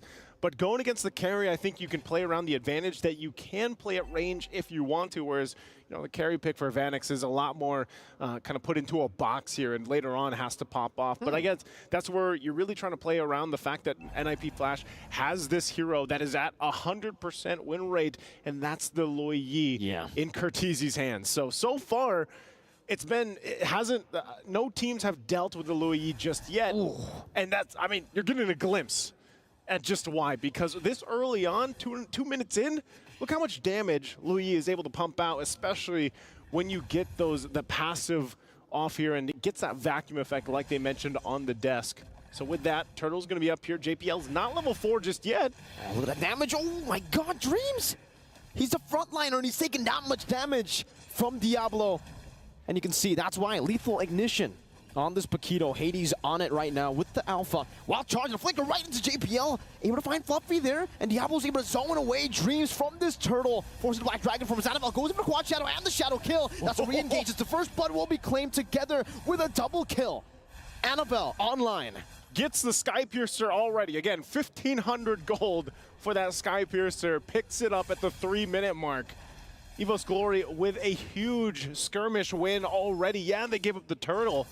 But does it really matter with this lineup that they're going to go for? I mean, we're going to take a look at the replay here, brought to us by STC, and you can see this great setup. We even get a little pause here to see just how good it was, man. The Petrify was on point, and that's something that NIP Flash has to worry about. The fact that you have to worry about Fluffy setting in with the Dragon Form and then the Petrify combination. And even for Dreams, so far we've seen Ruby just do such amazing things for whatever teams decide to draft her for the composition. So there's a lot that Evo's Glory can play around, and the same can be said. I mean, Annabelle, once again, rolling with that Warcry emblem, going to really help here. And it's the layering, right? Coming back from Evo's Glory again. I mentioned it yesterday when I was on the analyst stand, but the fact that now, with Hayabusa, again for... Well, I'm offended on the JPL. They were able to steal it away, but back to the point. Annabelle on an Assassin, not an X-Borg. The layering just feels so much better because they can deplete NIP Flash of all their resources, and then Annabelle comes in to clean up. And that's what we saw, even with the Warcry. Usually we see, Lethal Ignition? Yeah. But Annabelle's been doing great so far. Picks up the boots as well, so with the Sky Piercer first, I'm expecting him to snowball while charge JPL. Knocking Dreams up straight into the damage of Hades, right into the Spear of Alpha as well. But another realm comes down by Clockgun. No wild charge to play with Dreams, able to escape, and Phoenix gets the fadeaway kill as Clockgun now is forced back from the Ghostbusters coming down in his way. Look at Annabelle again with the Sky Piercer, getting rid of 2, finding a double, and the executes from that passive. It just got a lot scarier now. If you're NIP Flash dealing with Annabelle, it's gonna, oh wait. With the Quad Shadow back and forth. One more Quad Shadow left there, and Curtizi's gonna walk on it. But Annabelle's not gonna take it. He knows Vanix is there. Diversion from Curtizi. Where is it gonna go? They don't decide to take it now, but... It'll fake out. 4-0 on the Hayabusa. Annabelle is an absolute beast. And maybe that's the answer, to this 100% win rate, Loi Yi. Get this Hayabusa online, 4-0. Start snowballing and hope that you're able to go ahead and cap out and proc that Sky Piercer. But look at this Turtle. I'm offended, not able to connect. Hades still able to secure the Turtle right now as the Shadow kill again deals with everyone. JPL forced to flicker back as Fluffy goes in with the Black Dragon form, unable to get the rage, still dives in. The passive ticks down and JPL gets taken out under his own tier 1. The Ghostbusters back and forth bouncing on the NIP Flash members. And Evo's Glory, is that a win? Yeah, I would say so.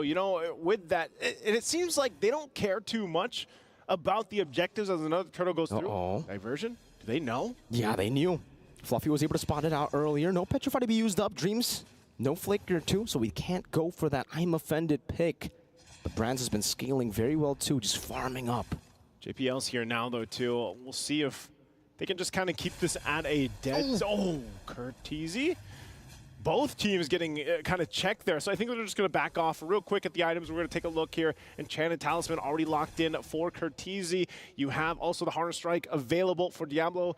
Side note, I'm glad that Paquito's being played here once again for this. We'll see if that actually is able to scale up really well. Because so far, Evo's Glory, across the board, like I said, Annabelle's going to be a big problem. They need to go ahead and shut him down. That could give NIP Flash the hope that they need, but already look at Annabelle waiting patiently Brands is going to go ahead and push this in because at this point, they want to start focusing on these turrets. They need to start getting a space. Diversion? Oh, Annabelle leaves the bush just in time for the diversion to come through. Hades will go for Brands, forcing to flicker out, chasing him down, and will be able to take him down with the help of Curtizi. As Dreams walks up a bit too late, will get chunked as well. Now in his own jungle, Annabelle will be screened by JPL. They know how to try to manage this in the mid game. Even JPL now with the conceal up top. Dreams able to flicker out from that wild charge. Well played, but still for NIP Flash, it's a big win as they pick up a turret and a pick on Brands. Yeah, good trades happening here. NIP Flash able to also get that first turret. They might rotate fast enough to go ahead and contest this turtle unless they stall it out. NFL not able to do too much damage to it just yet. Diversion comes in. Hades is the package. Ooh. They fight it out. Spear of Alpha straight into Fluffy, forcing a Petrify defensively with a Fierce Dive as well. JPL doesn't have to wild charge. Dreams in the midst of it all. Goes in for I'm Offended, finds 3, but now the Netherrealm comes down for the side of Evil's Glory, granting them another HP bar. Annabelle goes for the Retribution, finds it, and now an all-out fight breaks out as Annabelle goes in with a Shadow Kill again on the JPL, taking him very low. The wild charge to chain him down, and now it's going to be Diablo who shuts him down with a knockout strike, picks up 2, and forces Evil's Glory back. Massive pickup. Like we just mentioned, NIP Flash needs to shut down Annabelle. Oh, Brands won't land the shot. But NIP Flash, that's what they had. The diversion! Diablo again with the help of the diversion! Now you see him, now you don't! Shut down Annabelle, I said. Now they gotta shut down Diablo. Man, this is the Paquito once again into the meta, being played perfectly so far with this Louis. Looking at the replay here, it unfolded. Yeah, Diablo picks up the Sky Piercer too. And you know, I heard the guys on the analyst stand mention this, and you're seeing it here. You thought Paquito had burst before? Wow. Look at him now. They just got deleted. He's putting that in his gloves, man. The Singaporean Devil, man, on this Paquito. Full damage. As usual, you know, he wants to go for the full damage. The Glass Cannon, Vanix all alone in the bottom lane, but it doesn't even matter. Diablo up top. Styling on Evo's Glory at this point, dodging away from the I'm Offended. He might want to go for more here as Hades postures up as well. Again. Spear of Alpha onto Annabelle. Still able to dodge away with the Quad Shadow. Jumps back in now with a Shadow Kill. It's going to be a big shutdown. If he gets it, he finds it. The assassination out to Curtizi, finding one last Shuriken, but Curtizi gets the shielding, and Hades slashes him to 2. Dreams forced to flicker back. JPL doesn't have to wild charge. Has the barrier though. Will wall him away, and now it's going to be Vanix who slays him. But no, they give it over to Hades now. Brands can only just look for a trade in the mid lane. All right, they're going to have to just put the pressure there. They're trying to stall JP out while they get that mid turret. It will finally go down, but they should just go ahead and disengage from this. NIP Flash really coming out with the team fights in their favor. And really, you know, it just looked like a moment where Annabelle's like, you know what, I just got to try to get this kill, try to make it work. But then they got sandwiched in, and now this gives NIP Flash an opportunity to start up the Lord here. I'm not sure if they fully commit. Diversion once again. Oh. The placement. They're going to spot this one out. Dragon form. Black Dragon form. 4-man, I'm Offended straight up, and now it's a Brands' damage. The wild charge stops him now. That's going to be Hades jumping to the back line, finding the killing spree. Now the Shadow Kill onto JPL and Hades, soaking in all this damage. Annabelle very low, going to be caught by the Spear of Alpha as Hades claims the double. Fluffy on the chase. Hades running away. Diablo in the bush going to be cancelled out. That recall. Dreams chasing him down as Diablo goes for a little bit more of that shielding, but Fluffy gets rid of him. It's a 3-for-2 in favor of Evil's Glory. Talk about a game number 2 between these two teams. Really going for the points here to get that lead into the Group A. But right now with Lord still up, no team for the taking just yet. They want to go ahead and get that upper hand. But even with the last exchange, you're really seeing, you know, Diversion can make or break games. You can use it to just surprise Evil's Glory here, but at the same time, you can get punished when it's spotted out. Ooh. Oof, once again, we're able to kind of avoid that situation in the mid lane, but both teams still posting up, holding down this side of Lord, and even with items falling into place, Brands, you're going to have to keep an eye out that BOD, the Malefic Roar, working on the next tier. Might go for a little defense too, once again. They try a different spot. Diversion going to be used by NIP Flash. Evil's Glory, though, taking their time, really just letting Dreams play that front side, try to get the information. They at least hold on to the tier 1 turret too. But at one moment, they know the purple buff's up. Hades goes for a Spear of Alpha straight into the Yin Yang. Reaction, but they're unable to find it. Oh, Hades finds him when he gets through the quad shadow. Now the Mirror's Passion by Brad trying to melt them down, but JPL soaks it all in. Dreams losing immortality, flickers out to safety and doesn't get taken out with a fadeaway attacks from Vanix. Now Renner's Apathy connecting onto Vanix, getting him low, but he's still able to sustain a bit. Cortese with a diversion just to read it out, and Hades will be able to secure the Lord as Diablo stays up top to create that macro advantage. Such a good usage of the diversion just to keep Evil's Glory hesitating. We're gonna look at the replay here. Brand's placement, keep an eye on it, able to really kind of fire off here, of course, lay down that covering fire and keep this from just going all in favor of NIP Flash. They hold them back, but eventually they lose the Lord to it. And like you mentioned, Diablo on screen there, great push by him. So Evil's Glory now finding themselves on the defense. NIP Flash, everything falling into place for him, and I think that's going to be a BOD being picked up next by Diablo. Already has the 2 items, really, that makes him hurt. But once he gets that BOD, that's going to be really tough, unless he also goes Malefic Roar available. But they hold on to it. Evil's Glory on the defense, holding this Lord the best they can. To clear it out, Dragon Form going to be used. I'm offended, used up as well. Annabelle picks up the BOD. Meanwhile, up top, it's Diablo, who's getting rid of the tier 2. Still for NIP Flash, playing it very, very slow. Trying to go for some of these turrets again as they get rid. Diversion back, JPL! No! With the wild charge, only flickers out of Brands, but a yin-yang reaction connects. That could have been massive, Naisu! But no, man, you hate to see it. You hate to see it, but sometimes that's how the cookie crumbles for JPL. Evo's Glory, though, will be able to buy some more time in the game. Again, you know, it's relatively even. It's nothing too out of scale for Evil's Glory to come back to. So with moments like that, NMP Flash could possibly lose a game in an exchange that doesn't go in their favor. With it trying to set things up, they find themselves out of check once again. But for Evil's Glory, with the lineup that they have, at this point, Annabelle has to be a lot more crucial in these entry points with the Hayabusa pick. We know this is just the nature of these assassins that come up. And same can be said, I mean, Alpha to an extent, once you get towards this mid to late game transition, you're into the late game, you know, the damage that he has in the early game falls off a little bit at this point. So with Evo's Glory, obviously the timings, utilizing that Netherrealm is going to be clutch. Counterplaying these diversions is also important. They've been able to do that relatively well, but every single time the buffs come up here, the purple buffs come up, that's the play from NIP Flash, and right now they're going to go ahead and set things up with this. Evo's Glory really just kind of has to take things slow, you know, until that Lord comes up, until they know that NIP Flash is going to rotate towards it. They're kind of stuck on this side of the map, this side of the base. Man, Naisu, you move on real quick. I'm still on that play, man. I'm still on that JPL play. It looked so good with the diversion too, and now JPL might be pulled back. Still has the power of nature though. But you're right, you know, for both these teams, they're going to reset once again. They're going to play with the Lord. And unfortunately for NIP Flash, they weren't able to get the maximum value out of that first Lord. You would want to go for all the tier 2s at this point of the game, but they still have enough prio, enough control over the map to go for the Lord, uncontested it seems. Evo's Glory, they don't have a chance at contesting this. Even with the Black Dragon form, perhaps they might be looking for a fight, but Fluffy just gets chunked. And NIP Flash to say hello to that Flying Dragon. It was questionable. I mean, Evo's Glory, I guess they wanted the information from them, but they're way too late. So once again, diversion going to be used on this side of the map.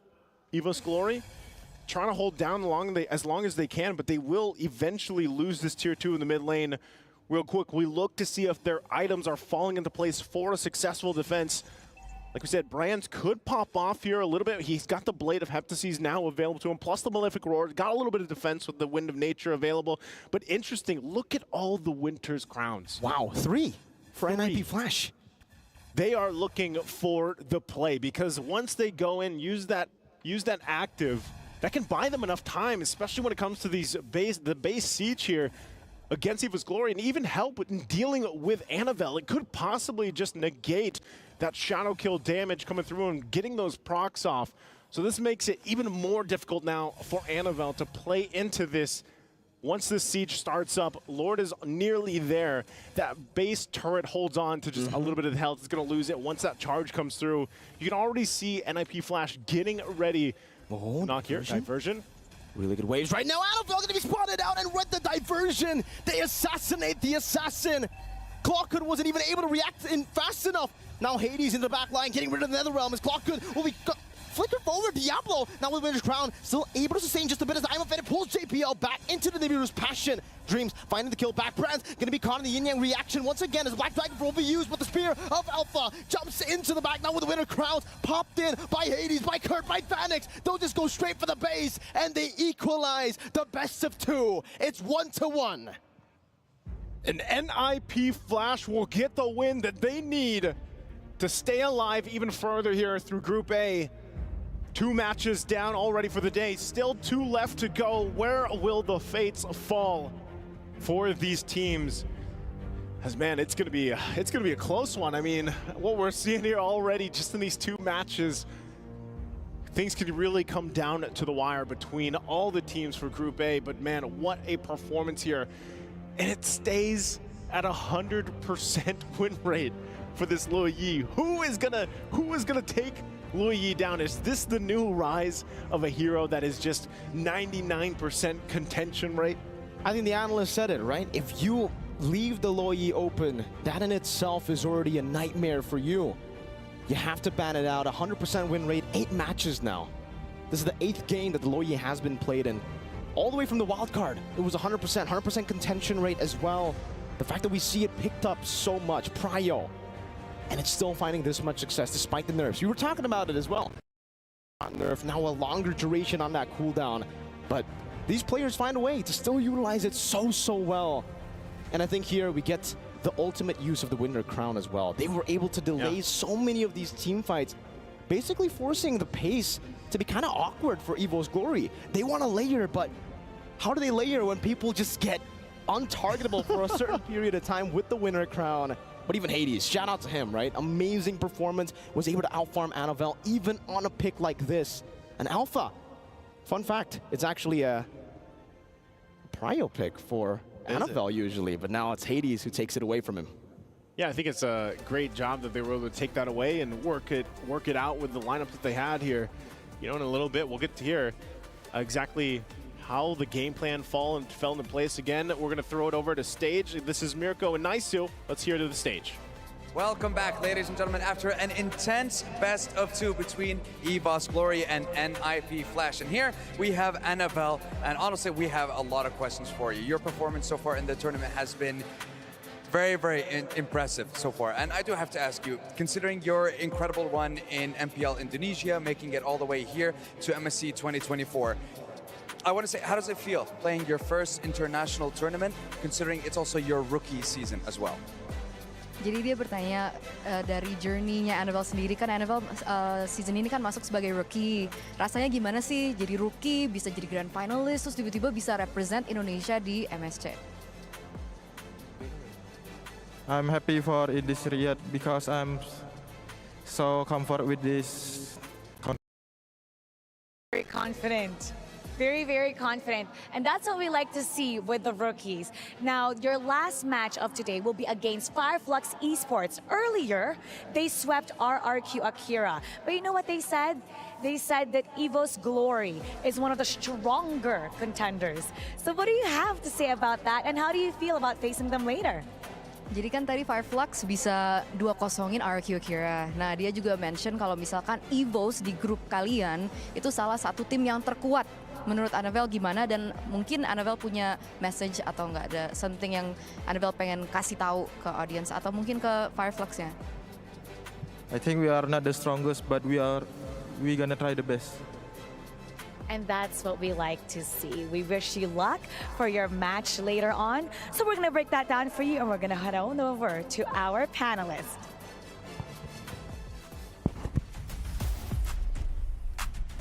Not fully sure how to talk about that, but again, yeah. You know what? We'll touch on that a little bit later. For now, we got to look at the highlights here, where again, like our casters have said, after 8 games, Luoyi is still 100% win rate. Now, the question really is it because of Luoyi, or is it because Annabelle does not get the link? Okay, so I don't think it's about the lane, definitely. Was it about the Hayabusa? I feel like it's a very early pick coming out from EVOS. And I still feel that I will stick to my word that I said early yesterday. It's criminal to give up the Louis at this point, right? So there's no probable trade, and I think that in this scenario where you have this Alpha in that play with a Paquito, you're dropping a bomb basically. You're airdropping a Diablo. A Diablo, exactly. Yeah, that's essentially it, and there's really no way to stop this Louis. You also got to give it up to Vanix towards the end there. He started to become a problem, and the Yuzong wasn't able to Black Dragon in, wasn't able to create space for the rest of the team because Vanix is just shredding anyone that walks up. What I feel about this this lineup that they used, especially with the Paquito, which we thought as from the back. Yeah, we got to look at Vanix as the highest goal earner, 752 gold per minute. Hades, 59,000 damage dealt to heroes. JPL taking quite a lot of damage, and Dreams having 10 assists. In this game, again, we were talking about how EVOS going up against NIP Flash, Singaporean All-Stars against one of the pride of it. And this is what we've been reacting for before it. This is amazing. This is intense. There goes JPL. Falcon. Yeah, again, if we look at a place here, it really is about, if you talk about the draft, like, sure, the Louis getting first pick is amazing, and Hayabusa is an assassin, and assassins are good going up against these mages that doesn't have a lot of ways to protect themselves. Louis has a way to protect herself, but not that much, right? But think about this. If you have, quote-unquote, the answer, and the answer is still not enough, maybe you just ban it out. Yeah, definitely. I think the way that you deal with Louis is there are a couple of things that I think about, and that's Ling, for example. Yuzhong definitely is an answer to the Louis, which I feel like is also great. But I think between Arlott and as well as Yuzhong, I would pick up the Arlott because you can just really reset the team fights with your final slash. The Faramis is definitely an answer to the Louis, but if you think about it, Louis likes to play against the Faramis because then you can just burst them off with the yin-yang combination, with the duality, the double We vacuum. keep changing the names. Yep. The duality is we have to start duality, with the reaction. Right. Duality, all right, with the duality because it counters singularity, which is very true, by the way. Because if they're very together, there's two singularities duality. in the duality. That's right. But yeah, I think the Hayabusa makes a lot of sense, but then you have to remember the patch. Winter Crown is 100% the nerf to Hayabusa. If everybody picks it up with the adaptive damage, it's hard to play Hayabusa, dude. Now, it is going to be very difficult to play the Hayabusa when you're going up against Winter Crown, but Winter Crown on our watchers. You guys have the crown. You guys can give us your opinion. Scan the QR code for the broadcast feedback survey and let us know your thoughts because you guys are the king and queens. You guys get to dictate what happens around here. If you guys want more plays on the floor, then you know what? Let us know. We'll make that happen. And now we got to look at the Sony MVP. It looks like it is going to be Hades on that Alpha. Or again, giving PTSD. This is one of those heroes that you can be happy and sad at the same time. All at the same time. I'm happy to see Hades on it. He performed amazingly on it. Show that it's still a hero that can be viable, and maybe it's not always the hero. Maybe you just need a cool name like Hades. Yeah. Or Mark. Or Mark. Yeah, Hades played this well because he dealt the most damage despite being an alpha. Remember, this is still a utility jungler, although it deals true damage, and if you play it perfectly, you're just an AoE beast. You're a tank that can run over your opponents. But Hades played it well. I think it's very efficient about his skill usage. Compared to his friend, where he actually missed a lot of shots in game number 1, this time was pretty much on point. Maybe he's just that kind of guy that if I could just be in front and deal damage, and then because the way that he plays the alpha, he goes in, kites back, goes in, kites back, goes in, kites back. Maybe that's just the way that he wants to play. But again, our Sony MVP, 12 KDA, 80% kills. It probably is Curtizi. Yeah. I mean, Curtizi also played an amazing 100% game. win rate, right? This is a diversion. It's a diversion, Yeah. definitely. It was Definitely a diversion. LaFell tried to divert us. Yeah. You know what? Here's the thing. Guys at home, I can say whatever I want. Doesn't mean you have to believe me. Unless you guys put in your feedback and say we don't want LaFell saying whatever he wants. Please do that. don't believe everything you see on the internet. You know what? Things happen. Like, Wolf may not be a Wolf. Yeah. I mean, look at him. By day, he's like this. By night, he could be a Roger. But don't believe that. Yeah. Wise words. This guy, he's Trex. Yeah, but he wasn't born millions of years ago. Yeah. You guys want to see a Wolf and a Trex go at it? Okay, you know what? I think that's a good time to actually go to a break while they duke it out. We're going for a short break because after this, we're going for match number 3. We'll see you guys then.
لحظات البداية عاشت معنا. كنا نحسبها وقت للتسلية بس. نحسبها بس ذكريات. عبود أعطي أختك اليد يا ولد. ابتكرنا فيها ابتكارات، وإذا بغينا قلبناها خرافات. كنا نحسبها بس لمة وصحبة وسهرات. انتبه نوب ترى نوب. لكن كنا نشوف عالم ما حد يشوفه. لا يشغل وقته بشيء يفيده.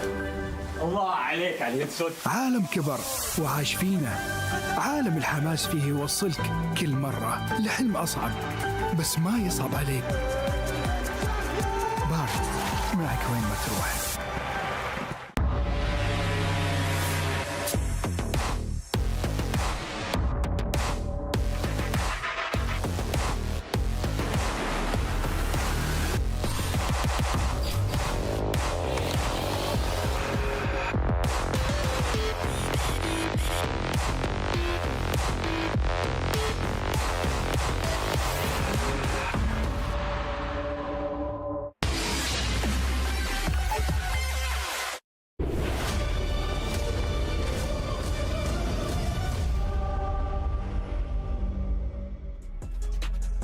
And welcome back.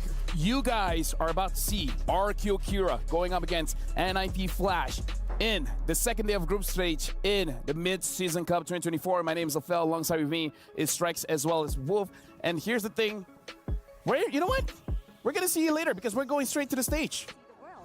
That is right. And now, let us welcome back the undisputed kings of Latin America. Ladies and gentlemen, we're not done yet. We saw them get knocked down by Fireflux Esports, but we still have more series to come. Welcome back to the stage. Ladies and gentlemen, it is RRQ Akira.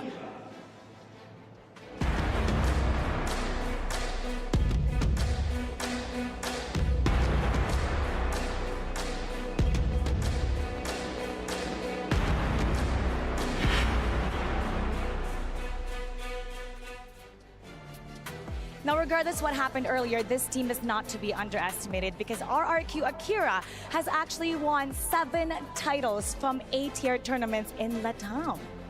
That's one heck of a record. I'll give them that. And I want to see if they can keep that streak going and build on that momentum in the coming games as well.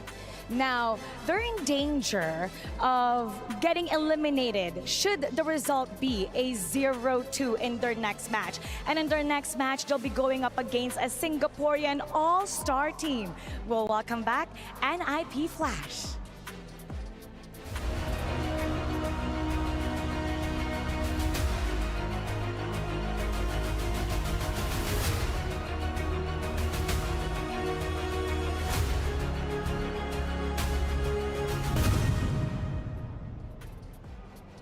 Things are getting spicier and spicier here at the Amazon stage when it comes to MSC 2024 at the Esports World Cup. We're only in day 2 of our journey, but today we wrap up Group A and we find out who are the first 2 teams to get promoted and qualify for the knockout stage and who are the 2 teams that will be eliminated. That's right. So we'll determine later on, will it be RRQ Akira who will get the point, or will it be NIP Flash? You know, NIP Flash wants to make a statement. This is the Singaporean all-star team. Singapore hasn't had a good track record in terms of international tournament, but this is the best that they have. Their team that they think will take them to the podium finish. And they did really well in the Singapore MPL season, and they think that's just formality. They're actually ready to take on to see the world. So how about let's get this started? It'll be RRQ Akira versus NIP Flash. Panel, it's all yours. Very much, and we will definitely receive it. Honestly, let's talk about the story here first, because in the Group A standings, we got to talk about this. If RRQ Akira, because this is the final game for RRQ Akira as well as NIP Flash, they're going to be the first team to get kicked out. That's true. I mean, it's kind of difficult for RRQ Akira because we saw them perform well yesterday. I think all fairness, even if it was a 1-1, it was very convincing. They could have won game 1 versus EVOS and then lost. But in this, today, Fireflux just really stepped up. RRQ Akira didn't. And you saw some glaring problems with their gameplay. And now they're up against a team that just won a game against EVOS. Gordy, their momentum is really high. So this is a very difficult spot to be in for RRQ Akira. I feel like step 1, either of the teams ban out Louis. You know what? This is the notice here. You guys are watching MSC. If you guys can take anything from today, ban Louis. You can confirm? Can confirm, 100%. Can confirm? I think there's also some important things to say here that RQ isn't completely out of this just yet, right? Like, if they can 2-0 this, that's right. There's a 3-way tie at the end. That's right. Pretty much, if they 2-0 this, no matter what, there's a 3-way tie. So again, this is just one of those situations where you just win. It's not that difficult, just win. In fact, now we're jumping straight into the pick and bans here. NIP Flash is going to be first pick, blue side, RRQ Akira, second bit, red side. The Angela has been banned off. Again, RRQ Akira, they don't have much of a choice. It's set in stone. Chip and Louis should be banned, and they're banning out the Harry first. Yeah, I mean, the Harith ban up front, I think, is solid because it maybe gives the opportunity for NIP Flash to waste one of their bans on a Chip or a Louis. I don't think they're going to do that. I think they're going to leave it up to RRQ. But still, instead of immediately going for the Chip, it does give some options. Okay. Well, what we learned from RRQ as well as NIP Flash is that they really like your utility junglers. I believe that that's also the thing for RRQ. But then again, the shift of like stars will now be different because RRQ definitely looks at Tekashi, which is in the XP lane, and for NIP Flash, they're looking at Hades as well as Kurt. Although there's some merit to Diablo, but I think that the Diablo versus Tekashi matchup will be Tekashi will be looking for meta picks, while Diablo will go for the outside of the meta picks. Even though we're looking at the pick and ban, but we got an update here where if RQ loses 0-2, they get eliminated. If NIP Flash sweeps RQ, they advance to the knockout stage. And if it's a 1-1, technically RQ is still eliminated, but there's a chance for a tiebreaker. So they want to win 2-0, but if they get at least one win, there's still hope. Yep. Hey, so some possibilities, and so far their track record, they've made some 1-1s happen. Yeah. NIP Flash is a little warmed up right now, right? There are some possibilities, but yeah, we'll see how it goes. Okay. With this kind of setup, it's looking really weird, but I think Roger should be the priority for both teams. Look at this. All of the meta heroes are being banned out of the OP heroes, as we would say. If this will be a Faramis or a Roger ban, that will be great for RQ. Otherwise, they leave both open and maybe just ban Valentina so that they themselves can pick up the Faramis on their side. I think Valentina could be a solid ban, and I think that's a toss-up, right? Valentina, Roger, Faramis. That's right. All possibilities, and whatever it's left open, NIP, they're going to leave it all open. How about this? Yeah. 2 for 1. 2 for 1, exactly. 2 for 1. Yep. So, NIP Flash, do you pick up Valentina or Roger? That's the, I would say, the top 2 picks that you should be looking at in this, the meta game that we have right now. I would almost prefer the Valentina, more flexibility, because you pick up the Roger and the opposing side picks up the Faramis, and then you're kind of in trouble. They pick up Moskov instead, so it's totally different. Oh, Moskov, completely forgot about Hero, man. He's not looking too bad, 57% win rate. Yeah. We know there's some late game possibilities. RQ decides to take the Valentina and the Roger, the 2 major meta picks. So usually what happens with NIP Flash is that they pick up Farsa, which, you know, works really well versus Valentina. But at the same time, you might just settle for a Vexana if you're NIP Flash. And with the presence of this Roger, you're kind of tempted to get the Faramis. But then there's a Valentina, so yeah, they just pick up the Farsa to go with the Benedetta, which they take away from Tekashi. You always got to look at Diablo, man. Like, you have a lot of this quote-unquote meta picks, and he always goes for the different route. Even though Benedetta is technically still part of the meta, but we haven't seen a lot of Benedetta. It does look like for NIP Flash, Diablo is a reliable source of damage where they're like, you know what, you don't have to technically engage for us. We'll set things up. You can finish things off. I like the Edith now for RQ, but at the same time, you can just settle for something like a Yu Zhang, which perfectly answers both Farsa as well as Moskov. What about Terizla? Terizla's also great. It's a pretty standard pick. Of course, Tekashi plays that well. Yeah, but I like some dragons, you know? I like some explosions. I could agree. They decided to go for the Basha instead, so no dragons, no explosions. Yep. Most likely, both of those things will get banned out from NIP here. Whereas RQ going to kind of focus in onto this jungle. Yep. You ban Fredrid, you eventually ban Alpha if you're RQ. The natural, so that you kind of limit the heroes for Mr. Hades.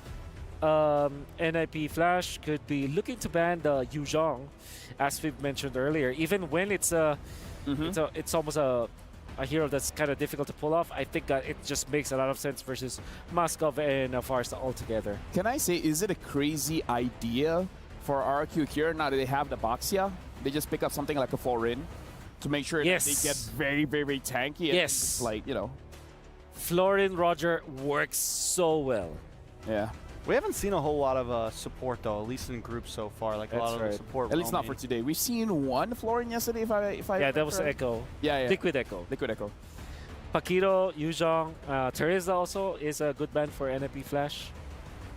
I would say the safer one is probably bang out the Yu Zhang. Yeah. Like, Teresa is annoying, but... Oh, Arlet. Arlet, of course. So you could still see a dragon. It's very possible.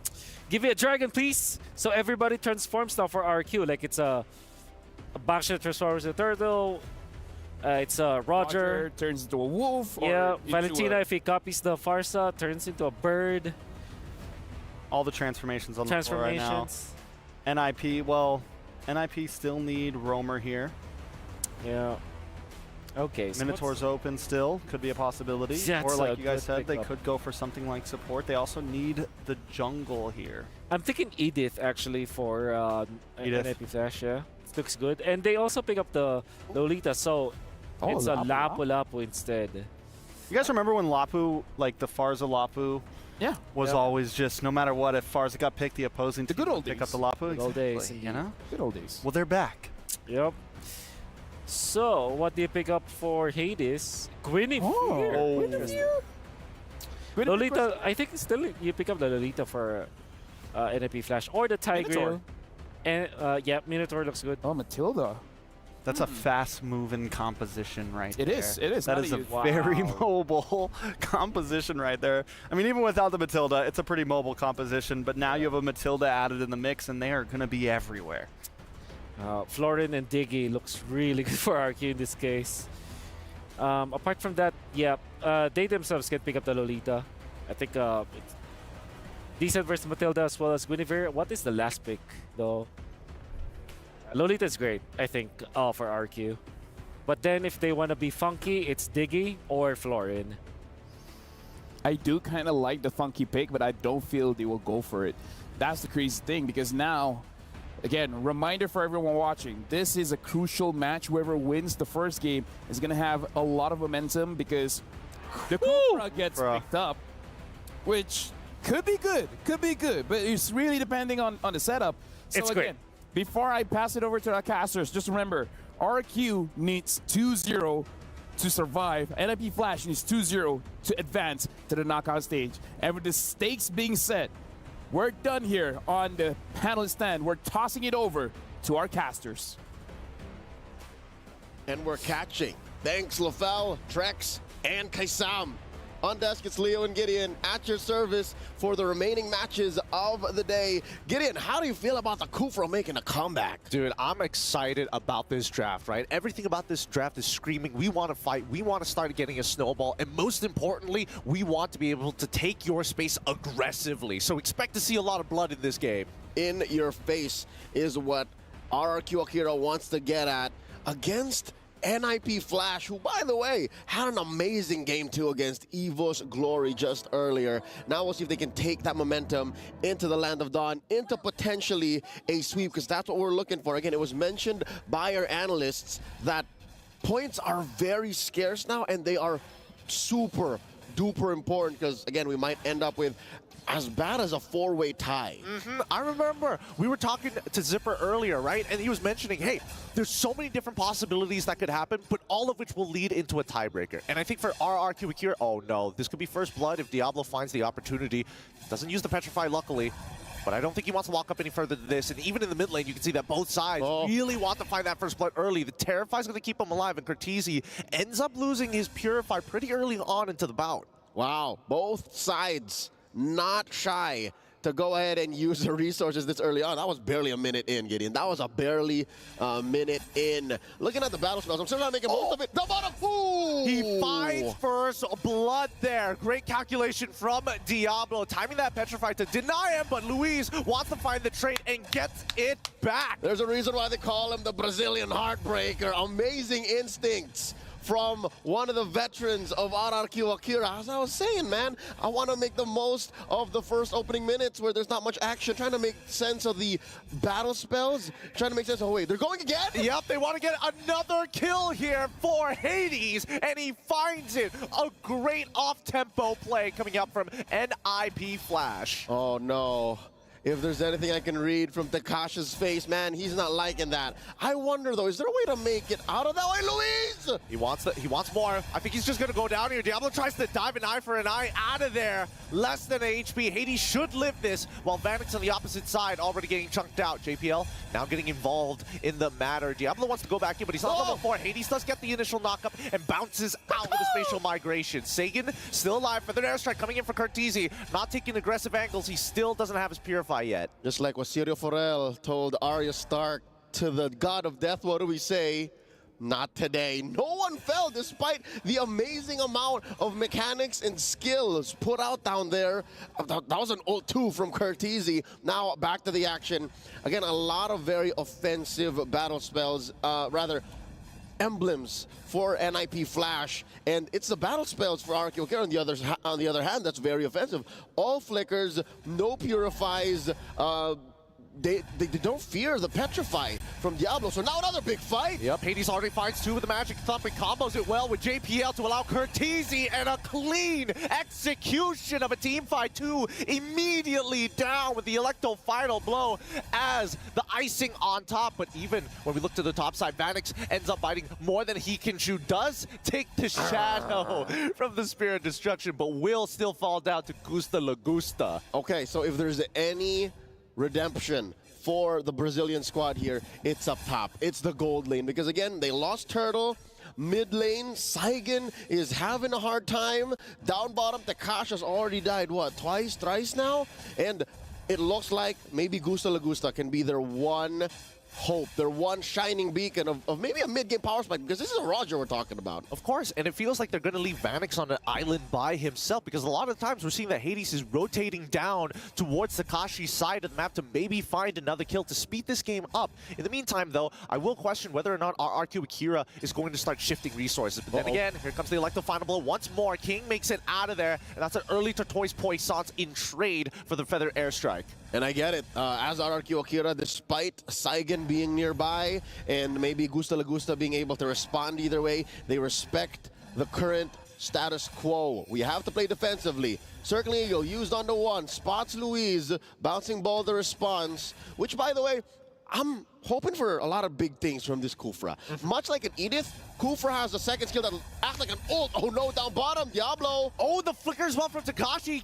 Misses the stun as well, Diablo. He's out of the situation. He's cheated death once again. He's out of his mind is what he is. Remembering his Paquito from the previous series, he's just taking that momentum, the speed, the mechanics, the precision on this very mechanical demanding hero. Ooh. He wants it. Luis wants it. Doesn't commit the flicker to it just yet, but here comes the full dive as King is trying to stop them from actually retreating. Feathered Airstrike as well being popped out towards Gusta. Gusta gets canceled out, and finally, that should be the end of this. But no, JPL, he's in trouble. Ends up dying to the stolen Feathered Airstrike from Sagan and Hades. This is all he can do, right? He doesn't have the damage just yet. Electo, oh no, Diablo looking for an opportunity onto Sagan, already using the Petrify as well. Without the final blow, there's no means of getting out, and even for Hades, he might have bitten a little more than, wait a minute, hold on! He makes it, and Vanix is back into the fight. He ends up fighting the first initial trade before Curtizi is there to support him. They're really dragging this out, and they might just get the kill. King survives. Wow, all throughout that bout in the top lane, right underneath tier 2, the front line from NIP Flash was actually trying to take down this turret, and they almost got it. If it wasn't for the control elsewhere, hold up. What? Where was the push? What happened? Oh, down bottom, what? Yep. We haven't looked at we missed out on Tekash for just a minute and he worked. Yep, he was putting some good work as well. He got it. So technically, I would say that this is a pretty fair trade for RRQ. They're still slightly behind, but here we go. Luis gonna open up the map. We gotta calm down here. These fights, they're going to keep on happening, and JPL spots every single member of RRQ Akira. They get the initial knock-up with Hades. He wants a little bit more, despite spacing everybody else to conceal, and it looks like RRQ want to re-engage into this fight. Even Takashi with the bravest fighter as well. They do find Curtizi, and it's too late. He's already down. Great catch by Luis. Vanix, he's gonna bail away. It looks like NIP Flash just gonna back off. All right, we're looking at a turtle, potentially the second one. Both teams are actually taking their time with these major objectives because they're so focused on fighting, and the Brazilians get one. Getting his out, can we say that now we're at equilibrium? Looking at the gold, looking at the map, RRQ Akira have survived the early game. Yeah, considering everything that happened down on the bottom side, like, this is great recovery. It shows maturity from this Latam squad. All right, looking at the gold diff again, Gusta Lagusta, right where he needs to be against Vanix. Luis, well, again, as the Kufra, when you're up against Matilda, you're really giving up more to your teammates, and you're allowing for these assists more aggressively. Check this out. King against 2. Luis taking control of the river. And here it comes once again, the Feathered Airstrike and the Soul Feathered Airstrike back in response. They do find the initial kill, but can they get a bigger trade? Luis does end up finding the kill on towards Diablo, and Vanix takes him out, but Lagusta is still on the chase. If he gets JPL, that's a double instantly. A 3-for-2 trade in favor of RRQ Akira. Me gusta this Rabid Lobo, he's still going! Oh, and he gets Vanix as well! Make that 4-for-2, so worth it! Let's look at the STC replay. Wow. It started off with a relatively shaky response from RRQ Akira. King going down first, but then again, it was the bouncing ball. Luis held him down. Yes, he did trade for his life. It started off as a bad engage. They were down 2, and then eventually the cores from RRQ Akira came through, and that's what you saw in that replay. Player cam, Luis was like, yes, that was good, that was good. That's what they need, in right? Portuguese. In Portuguese, of course, naturally. But I think this is the problem, right? Initially, NIP Flash said, hey, with the amount of items, with the amount of damage, we're thinking about 2 cycles, rotations of our abilities. We want to use them at least twice in a fight. And RRQ Akira are now catching up to that idea as well. Yep, they are ahead about 1,000 gold here. King continuing the aggression. One of the reasons why Baksha is one of the few jungle utilities that actually flourish in this current metagame is despite being down, despite being behind, his kit doesn't change. The way you engage doesn't change. So that is a level of consistency you can expect even from a team that's playing from behind. But that's the problem Akira has no longer to deal with, because now they're kind of ahead. Even if it is NIP Flash first to the scene. Lord here approaching half health. Gets a soft reset. King knows Hades is around. This could be a potential 5v5. I love how Takashi is taking control of that Y bush. Oh, yeah. They just got to make sure that these choke points are going to be clear, right? And I think that even for King, his objective, he's still looking for Curteezy, right? A large majority of this game has been, can we hit the mid game without having to take too much damage from the Tethered Airstrike? And if they can get another Purify out of Curteezy again, I think RRQ Akira can replicate their previous fight. And river control now belongs to NIP Flash. King spots one in the pixel brush, the committal. All right, but Hades, he's out of it instantly. Luis just short, just 2 inches short from catching him. But now the rest back away. Diablo does get the Malefic Roar, so this is going to be a pretty big power spike for him as the Benedetta. As long as he has that Electro Final Blow plus that Petrify, squishy backlines could be in trouble. Hades gets the initial Magic Thumb. King, he's going to start zoning away. Feather Airstrike is already up. The Stolen One is dealing much more damage, and Lagusta kills Hades. Now on top of Vanix, dodges away from the Spear of Destruction, as well as depositioning from the sideball. But Diablo, he fights King. Curteezy the next to fall with the help of Takashi, but most of the time, when we look at the kills, it's 2-1 in favor of RRQ Akira. And now they make a beeline for the Lord. 2 chunky enforcers putting up a barrier. Yep, they're going to commit to this. I don't think NIP Flash can actually fight it. SOD off of cooldown. Can't even think of using that. Huge win for the Latam Kings. Rather surprising that they were able to come out on top in that fashion, right? You would imagine that when we're talking about Takashi and as well as Diablo, there's a pretty big difference between the two gold-wise. Yep, now we'll wait to see until the gold spread shows again. And in the items, we'll notice as well how far each role is from the other. We're approaching a 2K gold lead now for RRQ Akira with the Lord marching down mid. Here we go. Oh, I love how despite having a hard start, King has just great damage coverage right now. Yeah. He has the Antikiras and the Athena shield. Do your worst, Hades. Do your worst, Kurt. Yeah, he can't get 100-0 here. And that's the important factor. As long as he's able to frontline for his team, red tree or not, if they win the team fight, they're going to make this trade worthwhile. It looks like RRQ Akira are going to start sieging the tier 2s, cutting off supply routes and reinforcement pathways for NIP.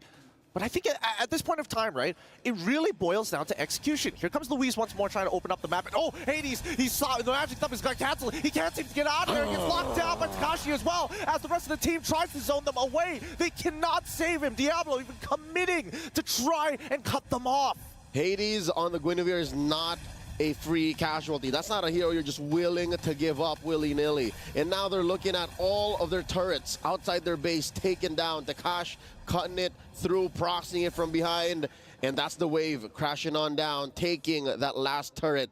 About a minute and a half until the next Lord comes through, and maybe the one way I see NIP Flash contending for that is through an SOD and a full-range feathered airstrike from Curtizi. That aside, every other bit of engagement that they have has to be very cheeky. Again, they're not looking at like a Cho. They're not looking at like a... Atlas is out of the meta, but you know what I mean? Like how it's a full a Grok. They're not. That's the thing. Again, in hindsight, I think our analysts will go deep in it, especially if they win. The Grok ban by Coach Cabral. Now the fight. Purify instantly. Curtizi tries to reposition as the rest of the team is just taking damage. Vanix is already down. Gusta Lugusta isolates him. Oh no! Even the stun connecting from Takashi. They're connected to the Kala here. Everybody is one. RRQ Akira takes an amazing trade 2-for-1 again. Gusta Lagusta. Half man, half wolf, all rabid. 7, 1, and 6. About half of RRQ Akira's kills come from this young man. I cannot believe how well they protected him. And his one death is all the more worth it now that they're looking at a penetration. Curtizi with a feathered airstrike. Yep, he's going to clear up these waves. They're going to protect another inhibitor. It's important to keep them all up, especially on that first Lord push as we start moving towards mid to late. And it's a scary situation, right? Because it feels like RRQ Akira, they don't have to be so execute heavy on their comp. They can play their time. If anything, they can ram themselves into NIP Flash with this gold lead that they have. About 5,000 now, Gideon, approaching 5,000, and here we go. NIP Flash for the first time in a while, looking for a fair fight, looking to contest. Lord, a tenth of its health. They're going to try. The attempt is there. The stun's on that front line doesn't allow Hades, but Hades steals it. He's out of there with the spatial migration. Curtizi as well manages to get on out of there. They find 2 and the steal. RRQ Akira fall fate to just daylight robbery. That's what they call big money moves. Gusta Lagusta getting shut down. That's 6 kills worth of a bounty for NIP Flash. 4 Hades. Oh my goodness. How did they turn that around, man? The gold lead. Kaput. Oh, I thought RRQ Akira were connected, right? They could see the map like the observer view, but unfortunately, all their attention was so heavy, and I think maybe they made the call a little early. They need to be more together. And now King takes a few volleys from Curtizi as if the early to mid game spike did not happen. NIP Flash now in control. Look at how they manage the waves. It's immaculate. It's all blue now. Yep. I mean, this is the Singaporean classic, right? They're known for their heavy macro style. And their cleanliness. They cleaned up house, son. Look at this. It's spotless. It's truly spotless, but let's see if they get an inhibitor. The feather airstrike is already out, and King has lost at least a quarter of his health. They should be able to defend this, but at the cost of at least just 1 inhibitor. Now, here comes Takashi. He's trying to clear this wave as hard as he can. Rage Blade now activated to get him out of the situation, and they managed to defend 1, but here comes the second wave. Now, bottom side, still taking its time. JPL doesn't find the angle just yet as Diablo looking to clear up the rest of the map, and there we go. A clean defense at the cost of 1 inhibitor. Looking for that hero play from Astro Thunder Takash. We saw him just persevere through an early game, endure through 3 deaths in the first 5 minutes. Now he has to level up. Oh no, Hades, he's been caught. The spatial migration won't get him out of there. Gusta Lagusta, little health he has, manages to survive on top of the pick. And now, NIP Flash with a man down. They managed, actually, I don't think it's that bad. Hades goes down, the next objective isn't going to spawn in time, and it's 2 inhibitors. The young Mark Lazaro, a local of Pasay City, Manila, sacrificed himself for that bottom lane tier 3. I'll take that deal any day. Especially with how, you know, still back and forth these fights are. I'll take it any day. Oh, wait, conceal play. Conceal play. Oh, then maybe we might find something here. Curtizi able, with wings by wings, get on out of there with the help of JPL. Stays pretty topped up here. But I agree with you, right? He died for the greater good. And that's very much like the style. As long as they're getting clean trades against each other, economical trades, it's worthwhile. Don't do it if you're Vanix. Don't do it if you're Kurt. Hades can maybe Diablo 50-50, but do what you need to stop RRQ Akira from snowballing out of control. Now, so far, despite having lost 2 team fights back-to-back, RRQ Akira back on the hunt, taking control of these odd Y bushes. I wonder, what could be the play here, Gideon? Like, they're controlling the other half of the map as if they have a diversion. Is it because they're just that fast? They can just rotate that fast? Oh, no! Oh, they're rolling in. King, he's trying to get on out of there. Manages to get out. And like the final blow! On to Luis, taking him out. Now the backline has full access. Gusta Lagusta's trying to get away, but Vanix catches him with an SOD. And now saying he's on the run, but it's too late. They have to throw bodies at the wall. They break 2 immortalities, and Takashi, he's out. There's no way. He's alive. Did, but he did. And Curtizi looking to go hunting, wins by wings, no one home. Despite surviving what should have been a lethal engage, RRQ Akira still not very happy with the results of that team fight. Look at this once more. NIP Flash just welcomed Luis with open arms, melted him like he was a baby marksman. That is a Kufa you're looking at. Treated him like a level 1-1-1. Yeah, and you can see Gusta Lagusta, he's like, man, I just got clipped at the very edge of it. The very edge. His spacing was good. To be honest, he was getting away with so much in the first 10 minutes of the game. That's also fair. Just like and pounce here, dash on through there. Casual instant karma. Iframes, you know. Not this time. It was bound to happen. Now, they gotta defend. Oh, here comes the bait here from King. Luis unable to catch anybody just yet, but that's the Feather Airstrike as well as the SOD. They're not going to take it this time round. They need to sync up with the rest of the waves. They've got 2 pushing waves, but one slower and the other faster. Oh, these are Major waves, man. Big, empowered minions. Plus a Lord up top. Feather Airstrike stolen by Saigon, doing his best. I can feel him sweating, man. This is tough. Yep. I mean, I think it's even more annoying for NIP Flash here because they're looking at this and like, man, I can take another inhibitor, but really, I just want to crack open the crystal. But if I jump too hard, Luis could punish. Here comes the conceal. Luis behind the crystal to try and make the play. Doesn't find anybody just yet. Slow motions. Hades gets the knock up onto Luis for it. Now he like the final blow being committed as well. The petrify out to Gusta Lagusta. He's down. Diablo finds the pick of a lifetime, trading his life for higher. And that's NIP Flash taking this game. That's 1-0. Nicely done by the Singaporean reps.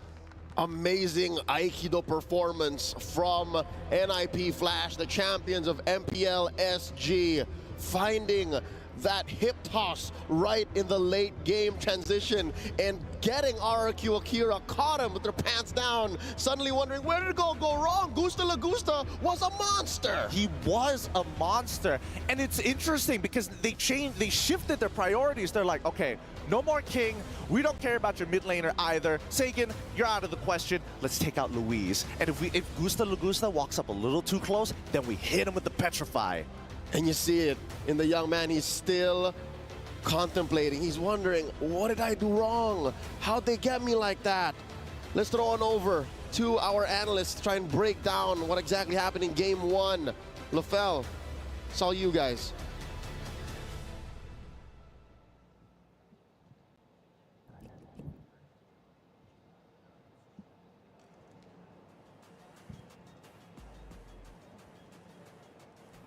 Dude, what was that game? That was intense, man. Talk about back and forth.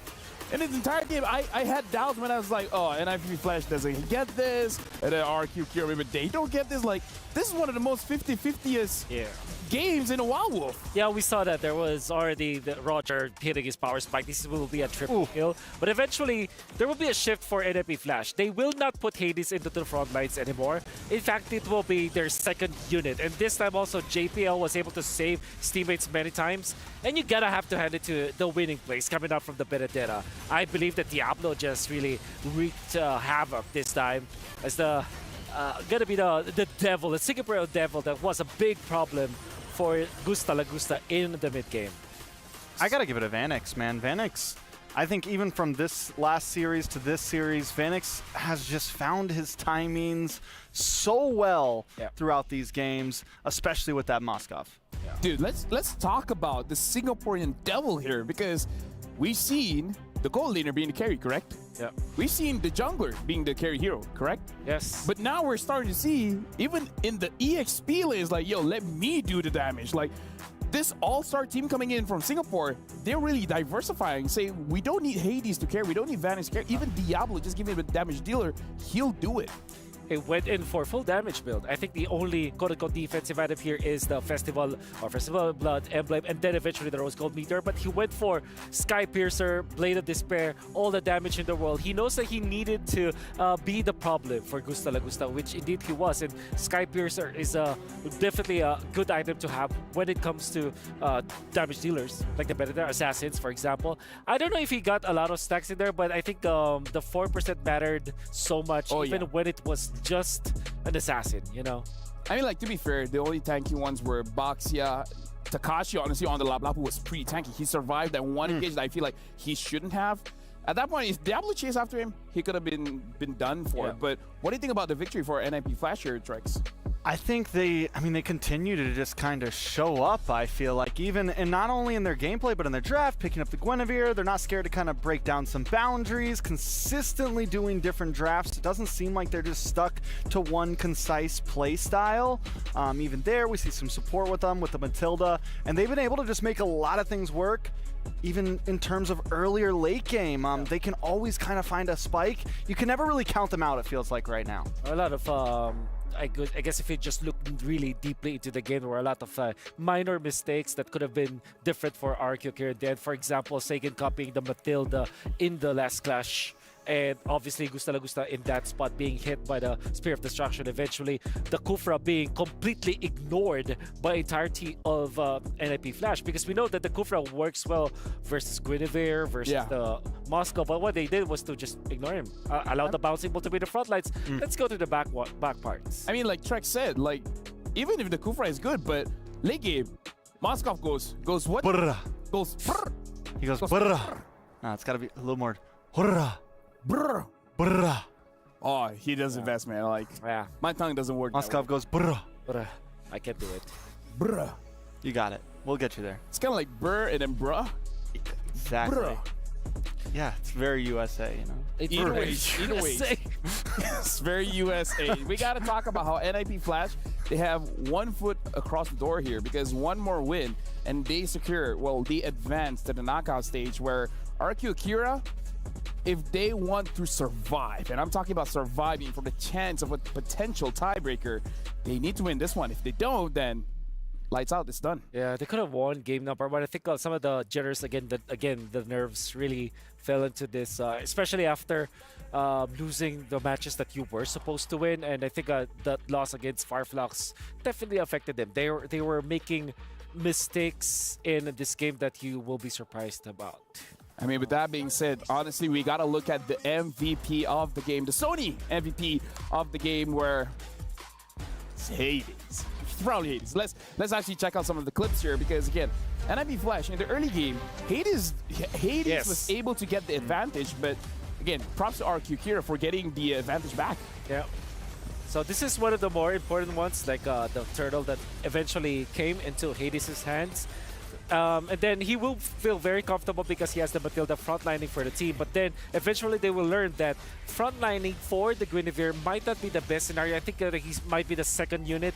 Like, allow Matilda to just get the vision and then eventually come in when the coastline is safe, you know?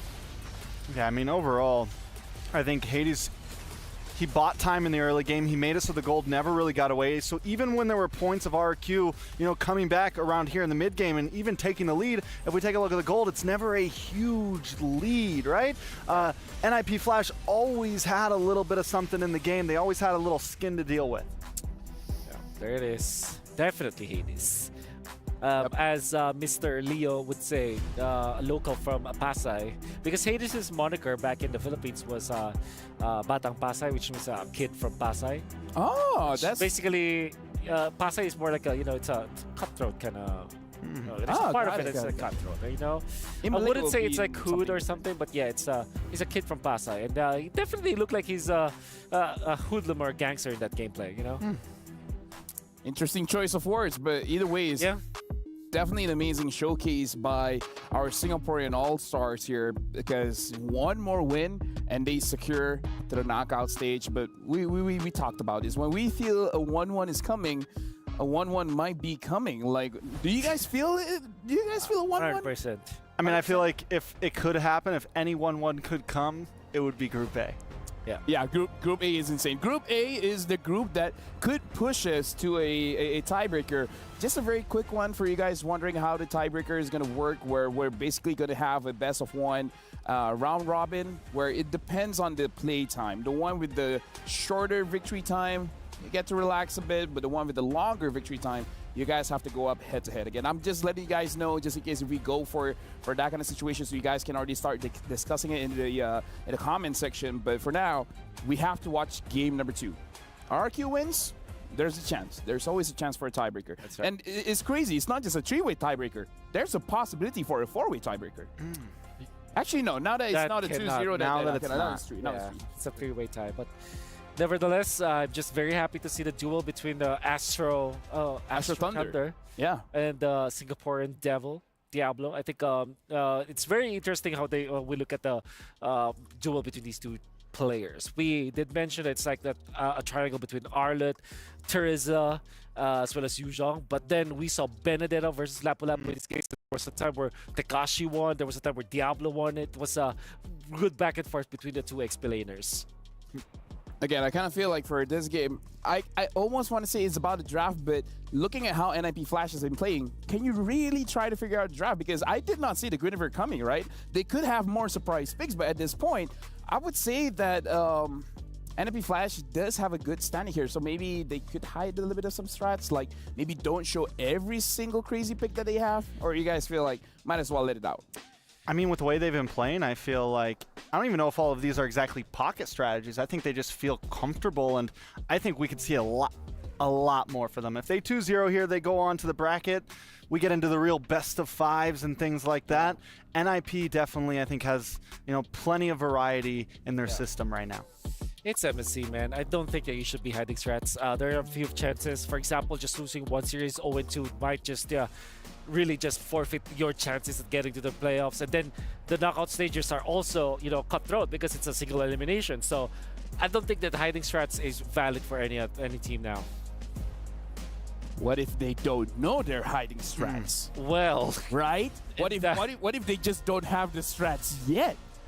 Right? You don't know. Maybe they're like, after today, they go play rank here in Riyadh, Saudi Arabia, and then they're like, yo, Yisun Shin is the king. Right? Who knows? Zask is the king, you know? Zask jungle. Zask jungle. Okay, they might be too much. Zask gold lane? But here's the thing, if Zask jungle happens, clip it. We called it. Yeah. You look like a genius. If it doesn't happen, still clip it because the fell will do push-ups. No.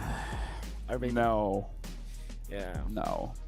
Anyways, we're about to jump into the draft here where, again, for all intents and purposes, technically, RRQ Kira has been eliminated, so now it's more about other teams, you know, like going the way that RRQ Kira wants it to be for it to be a tiebreaker, but technically, they're out of the standings. So what does that mean here? Do we think that they just, do you think they surrender? Do you think all the pressure's gone now and maybe they get the dub? We see it happen a lot, the teams that are out. Yeah, that's... Go loco. Go. You're coming with me type of mentality. Yeah, exactly, you know? exactly. That happened quite a few times already.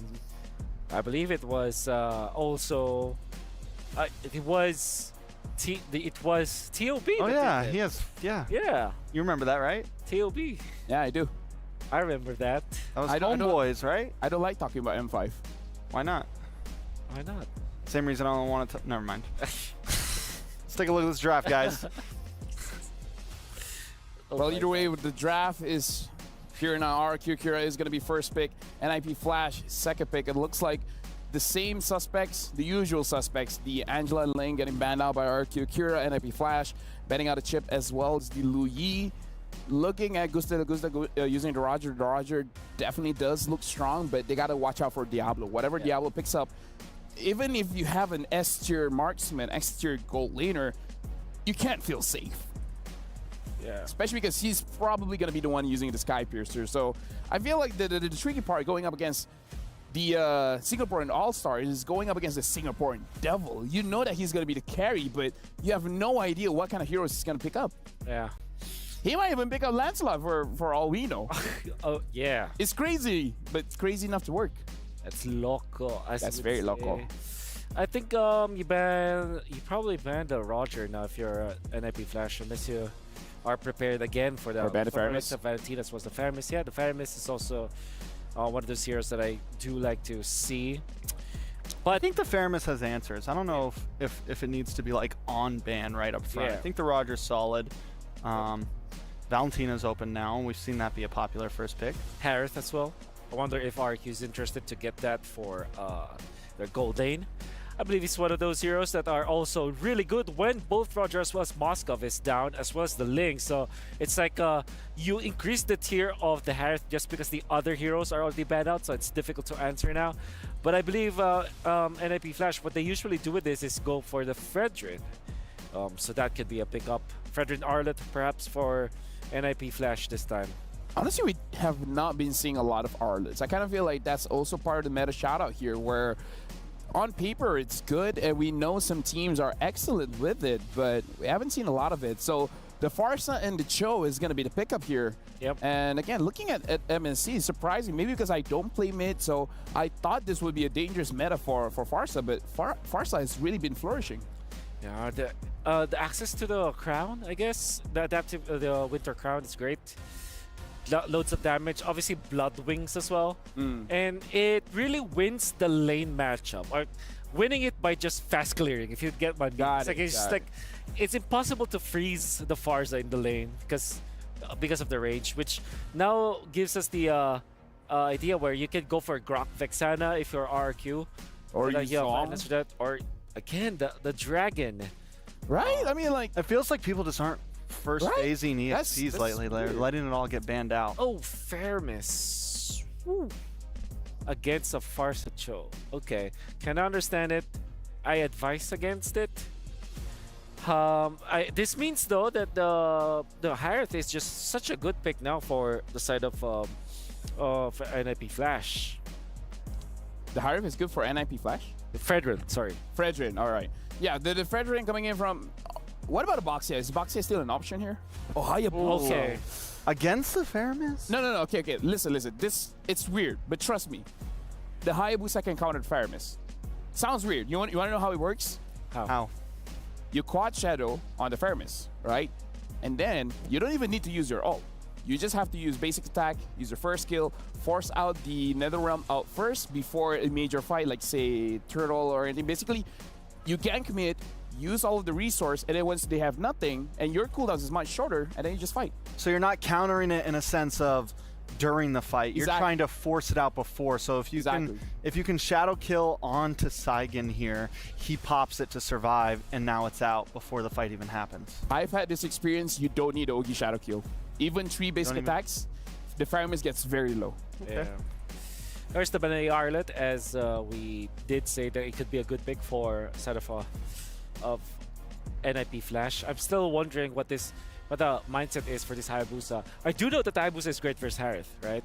And the thing is, Faramis plus Grok, very strong in the mid lane, but when it comes to hard CC, they're not that reliable. Obviously, Wild Charge is great, right? Flicker Wild Charge. But against Assassins, that's usually not prescribed because it's definitely difficult to land. For example, a Flicker Wild Charge onto the Hayabusa might be baited easily. So maybe that's the idea why NIP Flash decided to go for this Hayabusa. At the same time, they're kind of hiding their Diablo hero. But I'm still thinking Lapu-Lapu is great for NIP Flash. That could be their last pick. All right, so I mean, NIP, I don't know, I think they could, do they go for gold laner here, right? I think Claude could be the right answer, right? Claude's great. To the Faramis. Beatrix is great. Beatrix, decent. Yep. I mean, either of those two options. We've seen them both kind of thrive right now in current meta. That's right. EXP, for the first time, we aren't seeing the Rizzler or the Dragon banned out right now, unless that ends up being the final ban here. So definitely a good possible answer. RQ, on the other hand, still needs a jungler. They go for like the alpha, like what NIP did against Evos? Yeah, that could work. Julian also looks good. I think Julian's great versus the Pharsa. But wouldn't that make RQ having too much magical damage, right? Because now they got the that's true, right? The Harry of the Faramis, and then plus the Julian. I'm not against it. Trust me, I'm not against it. It's just that it's Harry Potter all over again. Yeah. Harry Potter's dead. So maybe maybe Nolan. Oh, yeah. Super accurate. We haven't seen a lot of Nolans, huh? Yeah, so I'm thinking Beatrix or Claude here for NIP Flash. Another, I would say, game changer might be Irithel, which I have been forcing a lot in the past few days. You've been wanting it? You've been like waiting for it? Good? Waiting for the Irithel pop? Is it good? No. Okay. Why people are not picking it. But Wolf wants to see But it. I just want it. Yeah. He wants to see that augmented reality Irithel. Exactly. I don't think we're gonna see it though. So Ruby is great versus Harif. Rubis. That's great. In this scenario, you're thinking like, okay, this is Ruby Gold probably, and then the Hayabusa will go to the I don't know, we've been wrong about Ruby Gold the past like 3 games in a row. We keep going, this is going to be Ruby Gold, and then they just throw in a gold laner anyway. That's true. Oh, what if they do something crazy? Cho goes EXP, and Ruby goes Roam. This meta has us all messed up. No, I mean like this is Diablo. If it's going to be anyone, it's Diablo. Yeah. Yuzong works for RQ, I think. They pick up Paquito. No, please don't pick up Paquito. Because what happens now is that this is what we call in the Philippines Esmeralda Ball. Esmeralda Ball. Yes. For NIP Flash. Now we got to see if Singaporeans call it Esmeralda. Esmeralable? Esmeralable. Isa Esmeralda. No, it's scary. Yeah, it's not. So it's not gold. It's carryable. Carryable. It's carryable. It's definitely carryable. Right now, looking at the drafts here, I would say we had a lot of crazy ideas, but so far it goes to the more standard kind of route. Yeah, I know. Like we really overthink it. We really overthink it now. Casters, I hope you guys don't overthink it because we're going to pass it over to you guys. Good luck for this one. Thankfully so, we did not. Thankfully so. Despite all of the twists and turns in the draft, NIP Flash and RQ Akira end up with a reliable draft. Both sides. Lil G, what do you think? I mean, personally for me, Leo, I think that you're the more cool-headed one. I'm looking at this and I was suggesting to you, hey man, there's a possibility this Cho could go into the EXP lane, man. Diablo could have shown us some extra cool mechanics, but now, looking at both lineups, honestly, I think that RQ Akira, they can hold some ground. Especially since they have a good front line and a solid amount of burst of both varieties, physical and magical. Let's get into game number 2 again. Despite what this means for the Brazilian squad, their draft tells me they're still here to play. They're still here to put it all out against NIP Flash. So let's expect a great match from both of these teams. World-class MLBB on display for Game 2 in the 3rd series of today's broadcast. Check it out. Look how deep Luis wants to go. Yeah, I mean, he knows. He's just time. I mean, JPL's trying to time out the power of nature, but here comes Curtizi on the Wings by Wings, getting a really good trade onto Sagan, trying to target him down. Great target priority from the side of NIP Flash, but honestly, when I look at their composition, I'm thinking about the instigators, right? JPL and as well as Hades. Once they hit level 4, I'm expecting Sparks to fly, to try and get RQ Akira. Like Lefel mentioned, use the Netherrealm as early as possible. Yep, force it out of time. Put them in a position where they don't have a reliable source of a re-engage, more health bars to work with. Looking at the opening items here, interesting how Saigon actually invested in the tough boots first. So he knows he's gonna get kicked, he knows he's gonna get rocked, get hooked, and I guess that spells out the fact that maybe RQ Akira might go defensive. I feel like NIP Flash are the ones who might have to play defensive in the earlier stages of the game, right? Well, that's under the assumption that RQ Akira has the resources to kind of push the limits. But for now, with 16 seconds left on the clock, we're expecting the mid laners to get involved in the EXP side. And yeah, you can see Sagan, he's rushing to catch up. Oh, where is he? All right, cool. He was sent home. That's a technical knockout, but again, no harm, no foul. No one went down just yet. And Kurt Easy making it first, and he is going to see all of this first wave. Saigon too, so yeah, that's just about, what, one small minion that Kurt Easy's up ahead. They're trying to get level 4 as soon as possible, but it looks like RQ hit it first. And PFL in position. Hades steals it away. The second time he's done it in the series alone. But JPL finds the kick of lifetime on towards the correct target. Louise without the power of nature as well. They don't even get the opportunity to get the return on their investment. Didn't even go for the flicker. I think a part of Louise knew that he was going to get hit. There's a lot of ults maybe hope for a few more battle spells, but he did force JPL to get the kick in. Now Gusta Lagusta solo killed underneath tier 1. The shadow kill committed there by Hades. Great punish by NIP Flash, right? After finding these plays, and especially when you have that man advantage, you're just looking around to see if you catch anybody slacking, and unfortunately, that was in the gold section. And Diablo, from what we were expecting him to play with the Benedettas, the Paquitos in the previous times, now he's on Ruby. It's for Takashi, I guess he was hoping for a little bit more. Yeah, but of everything that NIP Flash brought to game number 2, that might be the question mark. For me personally, I'm like, whoa, why? Why the Ruby? Now, Curtizi popping the Phil strike, forcing out King and Saigon to respond. Man, this is tough. Outranged RRQ Akira JPL. Yep, it looks like he just got caught out of position. Way of the dragon onto Gusta Lagusta really doesn't matter. Still falls down at the end. Looks like Luis finds the trade and the revenge for earlier. All right, that doesn't really close the gap just yet. Allows for RRQ Akira to get more farm around. If you'll remember, about a minute back, King can't even cross the river. Now Takashi in trouble, 2v1. Oh, this is not good. Hades, he can easily pick this kill up. They're trying to isolate that way, but on top side, Gusta Lagusta ends up dying again. He ends up getting stunned. Without any purifies, he won't be able to make it. King looking to try and find a trade anywhere. JPL will get a... Oh no, the kick doesn't come through. He gets hit by the energy eruption just before he can pop it off. Imagine, even if King is one of the chunkier members of RQ Akira, if you get kicked into that tier 1, especially with how long the fight has gone, yo, best believe King will be dead. Absolutely. This is going to be a fast turtle for NIP Flash. Still riding off the momentum off of JPL's initial kick.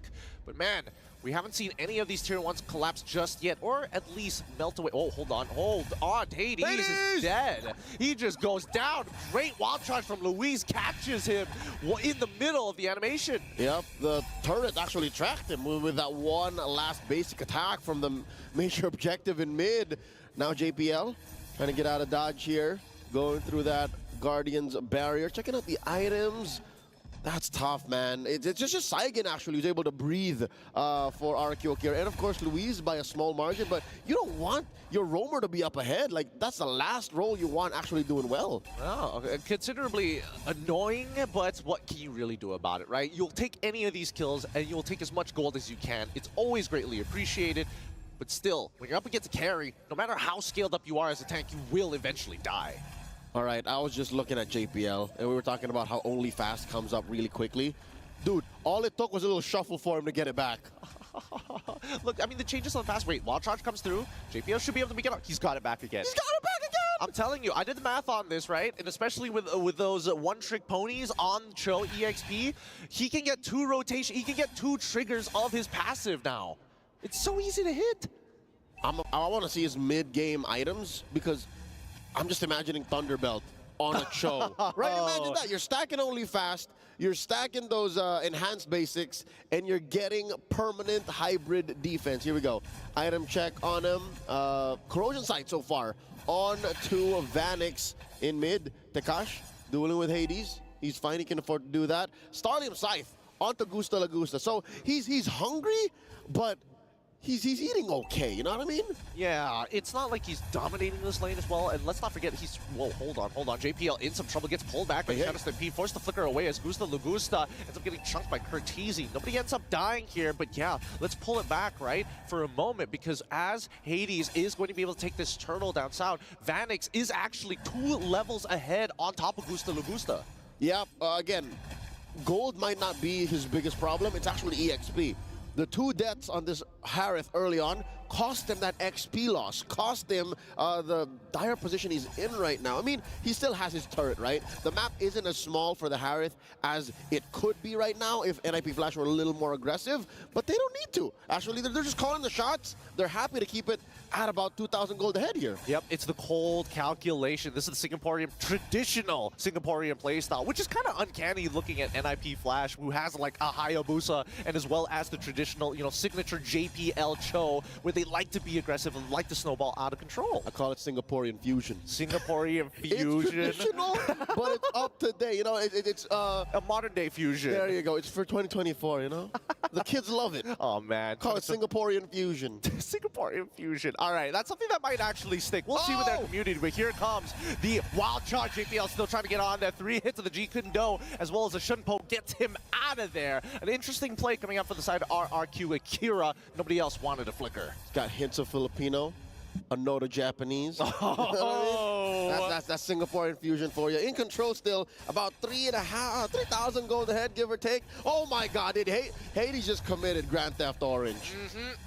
He's just utilizing the space. RRQ, if you want to stick together like the kingdom that you are, we're gonna start stealing your resources. They gotta be together, man. More together than ever, because I think that's one thing that Gusta has been able to do. Oh, what the gosh? All right. He hasn't really been able to dance on his sword.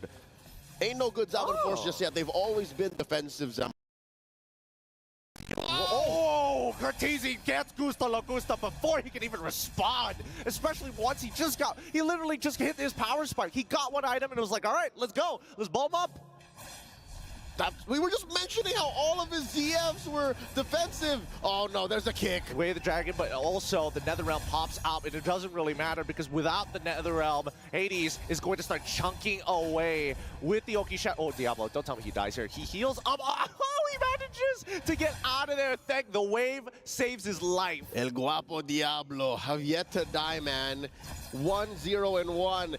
You know what? Sometimes when the rest of your team is this ahead and this in control, you don't mind just being a nuisance. You don't mind just being a damage point for just a bit. Oh, he's trying, he's locked down, and Gusta Lagusta picks up the kill as Vanix is the next to fall as Takashi punches him down with a 1-2. Gusta Lagusta secures a double. It's been a tough 10 minutes for RRQ Akira.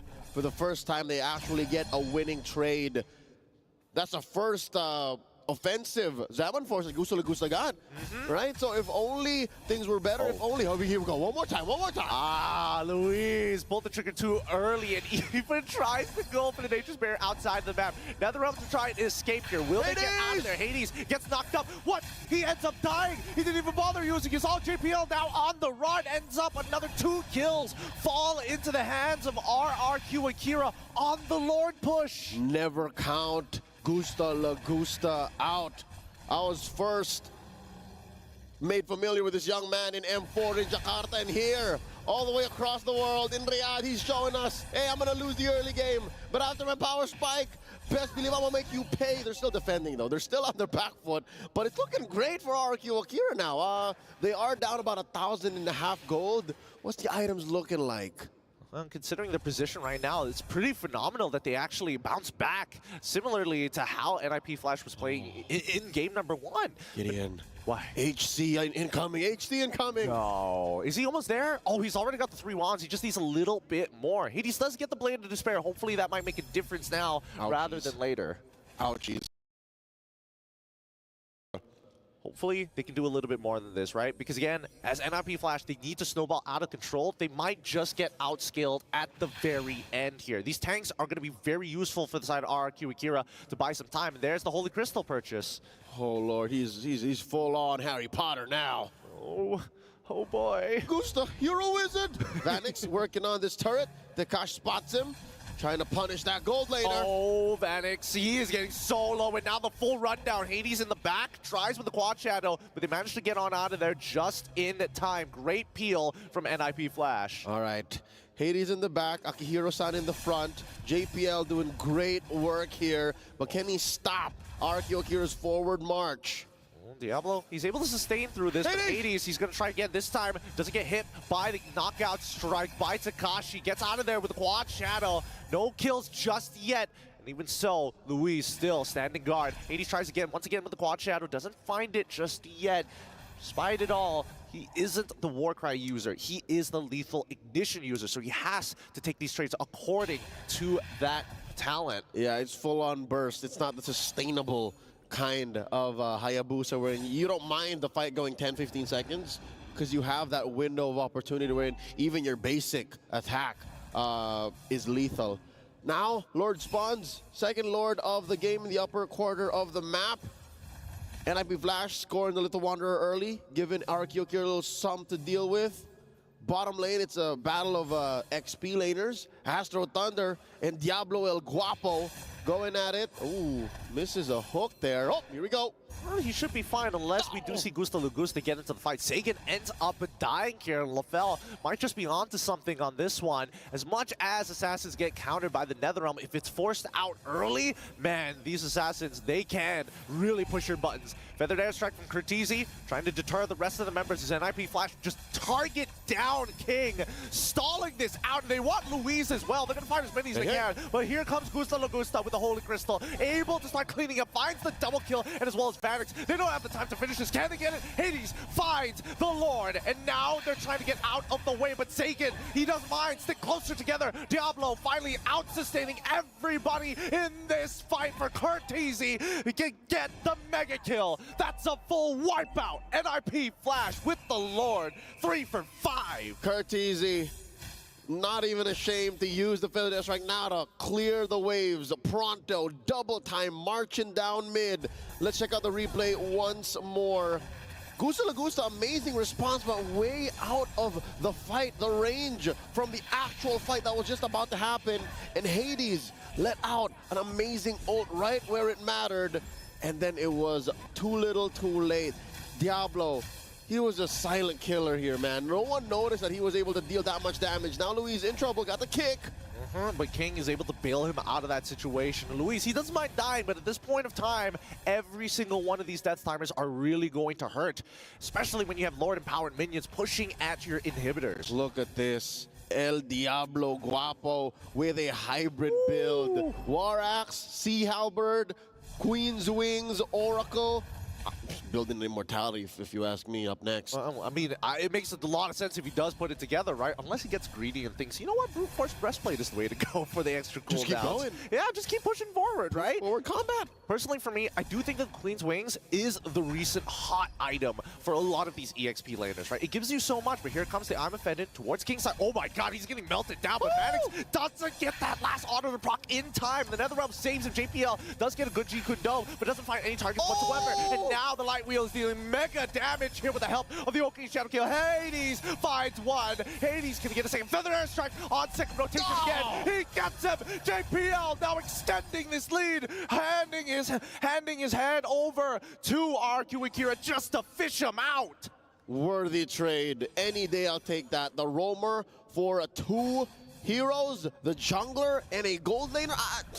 I'll say it now, RRQ Akira, one of their only hopes is if Gusta Lagusta gets a good dance in. If he's able to lay down the Zaman Force underneath the turret, maybe take 2 for 1, 3 for 1, that's it. But looks like NIP Flash not gonna let that happen. Yep, Hades, he gets stunned, but the Oki Shadow Kill, so much damage with the lethal ignition. He's out of position. He'll eventually die, and Louise finds him at the cost of his wild charge. Diablo, he's gonna take his time with this. I'm offended by some extra time. He's sustaining through the damage, but Gusta Lagusta will still run him down. That's 2 inhibitors down 15 minutes into the game. I'm wondering now how RRQ Akira will adjust to what kind of damage NIP Flash is bringing, because at some point, yeah, you can build your Antique Cuirasses, you can build your Athena Shields, but you're also dealing with true damage, man.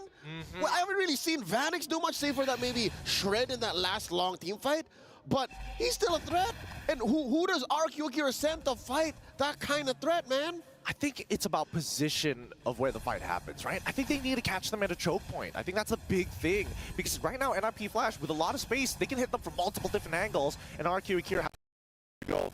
Here comes the Lord JPL. Oh wait, everybody gets knocked up, and Luis is the one who gets it because of the anti-CC. Oh my goodness, he power of natures to secure the Lord while people are in the air. The Brazilian Heartbreaker strikes again. Could have sworn NIP Flash orchestrated a perfect steal, but then again, RRQ Akira, I don't know if they thought that through or if they saw that coming, but hey, they got away with it. So dude, at least they walk away with an extra life. They walk away with an extra, oh my god, he purchases the Brute Force Breastplate. He's only moving forward, Diablo. But man, let's bring back to that. I mean, 4 people, 3 from the side of RRQ Akira, plus JPL like gets knocked up. I don't think it was intentional. It's like a trampoline. He just did what he felt was right in that moment. Oh goodness. Oh, maybe they have to change the indicators to be extra bright so that people don't get hit by it often. I'm okay with the way it is. Really? It's an art. It's an art dodging those Lord skills. Even though the Lord technically is blocking it, I mean, this should be a clean defense for the side of NIP Flash because Diablo and Hades have been pushing mid and bot at the same time. Wait, hold on. They're not. Wait, where's the rest of the team? They're getting canceled. Cortese is purposely canceling all on time. Here they go, Takashi. It's all up to you with the help of King. They almost make the backdoor happen, but the defense is strong. And RRQ Akira now chasing down these backdoor fiends. Here we go. That's the last shadow he's got. Can they catch him? The burn wasn't outside and gets the kill. Nicely done. Nicely done. A good call by NIP Flash. They saw the angle, but the punishment that RRQ Akira had, at least they responded in time. Oh, wow. You see here the veteran wiles of RRQ Akira. They are not an MPL, Brazil, and Latam all-time champion, if not for their late game awareness. Check this out, man. They might be able to at least take another inhibitor? No. Maybe threaten an end? No, they can't end for sure. Cortese has the feathered airstrike. He's just spawning. He's just dropped it down just to show them, hey, this is our landing strip. You better not walk any further than this. But at least now they're starting to take some really important smaller objectives, like the purple buff. From nigh endable to penetrating down mid. Okay, despite being up against the ropes in the corner, bleeding, RRQ Akira still know when they have a kill angle. You know what? I'm going to be real with you. This game reminds me a lot of M3's last Singaporean representative, EVOS, right? Because it's always that back and forth. They get the lead, then their other opponents get the lead, and then it's just continuously back and forth until it's dead even 16-16. I'm getting a lot of flashbacks. Hey, EVOS ended M3 at 4th. So that kind of playstyle got him far. And JPL was part of that roster too. So it's all, man, history is repeating itself, is it not? It's the bleeding effect. It's the bleeding effect. Are you guys fans of Assassin's Creed? Now, here's the thing. For those of y'all who don't know, JPL has been playing since 2017. He's been around for a very long time. Previously, MPL, MY, and SG used to be one entity before we split up. And even then, JPL was still part of it since Season 1. JPL, you could call him a precursor. He was there since the even before it all started. JPL! Oh no, speak of the devil! We were about to cast the curse him. I'll be real with you. we were talking about it a little too much, man. Yeah, we were teetering on the edge here. But now RRQ Akira. Now I'm scared to talk about RRQ Akira, especially in such a high-stakes match. Woo. Like, they need every point they can get here. Speaking of, all right, this gives us some time to digest what's going on. I just noticed, Gideon, Lord is on stage. Lord is on stage. That's not what I was going to point out.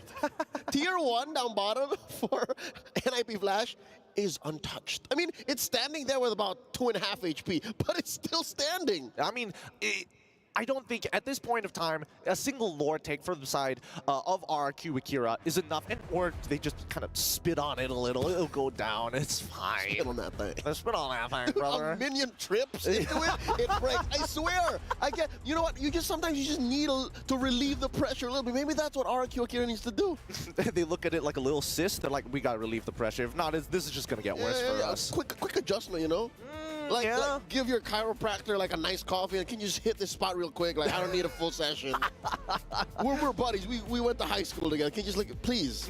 And you're oddly knowledgeable about it. It's like, it's C3 right here. There it is. You know what I mean? That might open up the map for RRQ Akira. I think that's the thing, right? Because right now, in terms of play styles, we're coming to a point where grouping together with such an open map from the side of RRQ Akira is the more effective strategy. Because if you get caught slacking here, maybe there's a backdoor opportunity, but it feels like RRQ Akira are pretty on top of things. Oh wait, now you mention it, for NIP Flash, that might actually be one of their major options. Like, that might be option A right now. Just get the backdoor because we can't win full frontal team fights anymore. Exactly. We're past that point. Yeah, I mean, even in game number 1, the biggest advantage that they had, again, especially, I'm talking about late game here against RRQ Akira, was the fact that they had all of their inhibitors, right? Yeah. Now, it's a bit of a change, and you can see a lot of stress on the faces of RRQ Akira, and I can only imagine not as much for NIP Flash, because that doesn't mean they get eliminated if they drop this game. Yep, we're already here. That is RRQ Akira's fate. Their key, as mentioned in day 1 during the opening ceremony, is about to get shattered. I mean, it's out of our control, unfortunately. See that little triangle next to the Lord's Trident? say goodbye. Oh man, it's gonna be. Oh yeah, but the end of today, they're gonna start handing them over to get eliminated, right? The little keys. I gotta take a picture of that key one day or another. How heavy do you think it is? About 4 or 5 kilos. 4 or 5 kilos? I reckon. I mean, they look pretty solid. I'm over exaggerating that. I don't know. It's probably like 2 towers worth. 2 towers worth. That's like what, 600 gold? 2 pints. 2 Is that a weight? Is that a weight? What kind of weight? I mean, not in Southeast Asia, that's for sure. 0.6 stone. Don't. Where do they use stone? But it's a real, folks. It's a real measure. It's a real measurement. It may not be the SI unit of choice. Yeah, but it is. Neither here nor there. We're still talking about the matchup here. NIP Flash, arguably in control, but RRQ Akira have been finding a way to win team fights more often, despite the pressure placed on this man right here, Sagan. He's had to survive all of these burst damage from Kurt, from Hades, and what is the interaction between Diablo's I'm Offended and when they all get really together? I mean, he heals a lot, and I think it really boils down to when were they going to get the anti-heal, right? Because Diablo was pretty ahead of the game for a large majority of it until Takashi decided, hey, if I can't beat Diablo, at least I will beat down Hades, I will beat down your mid laner too, Curtizi. Doesn't matter who, if Vanix walks too closely, that knockup strike is going to connect. Oh, here we go. Back into the matchup. They were in the midst of as close to a Lord Dance as we can get here in the current metagame. Lord at about half health, slightly edged over to RRQ Akira. Got that soft reset. Yeah, I think this is pretty advantageous for the side of NIP Flash. They only have to worry about the mid lane, right? And I was wondering why RRQ Akira didn't try and invade, but here we go. Diablo finds the I'm Offended onto Takashi's side, almost gets melted down. Vanix, wait, they're trying to go for the seal once again. They kick. Oh, King is outside of the pit. They're just holding it on. Hades, somebody, can they actually go do it? The Ogi Shadow kill is already out. King is dead. They're playing for the kills. We don't need the Lord no longer. Quad Shadow out of there. The maneuvers just to keep him right on the edge. Sagan is still alive. Manages to get on out of there, but the I'm Offended from Diablo is really costing them a lot. Gusta with a conceal as well. Dashes away, drop down. The Summon Force, can he outplay it? Comes back up the Winter Crown. Nah, Vanix puts him out of his misery, and that is going to be the GG push. Here comes the rest of NIP Flash to close it out. Their fate is sealed. A sweep by the Singaporean champions, putting on a showcase of Singaporean fusion, a playstyle made popular by their small but very powerful region, coming up on the world stage now.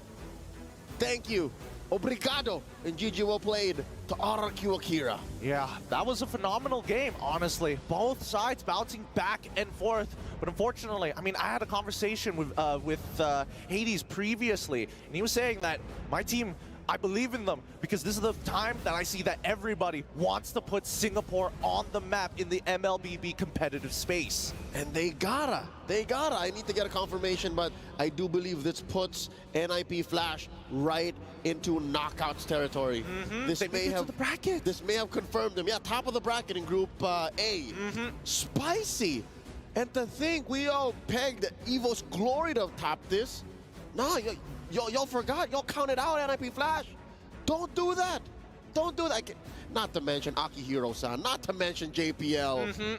He's been playing basically forever.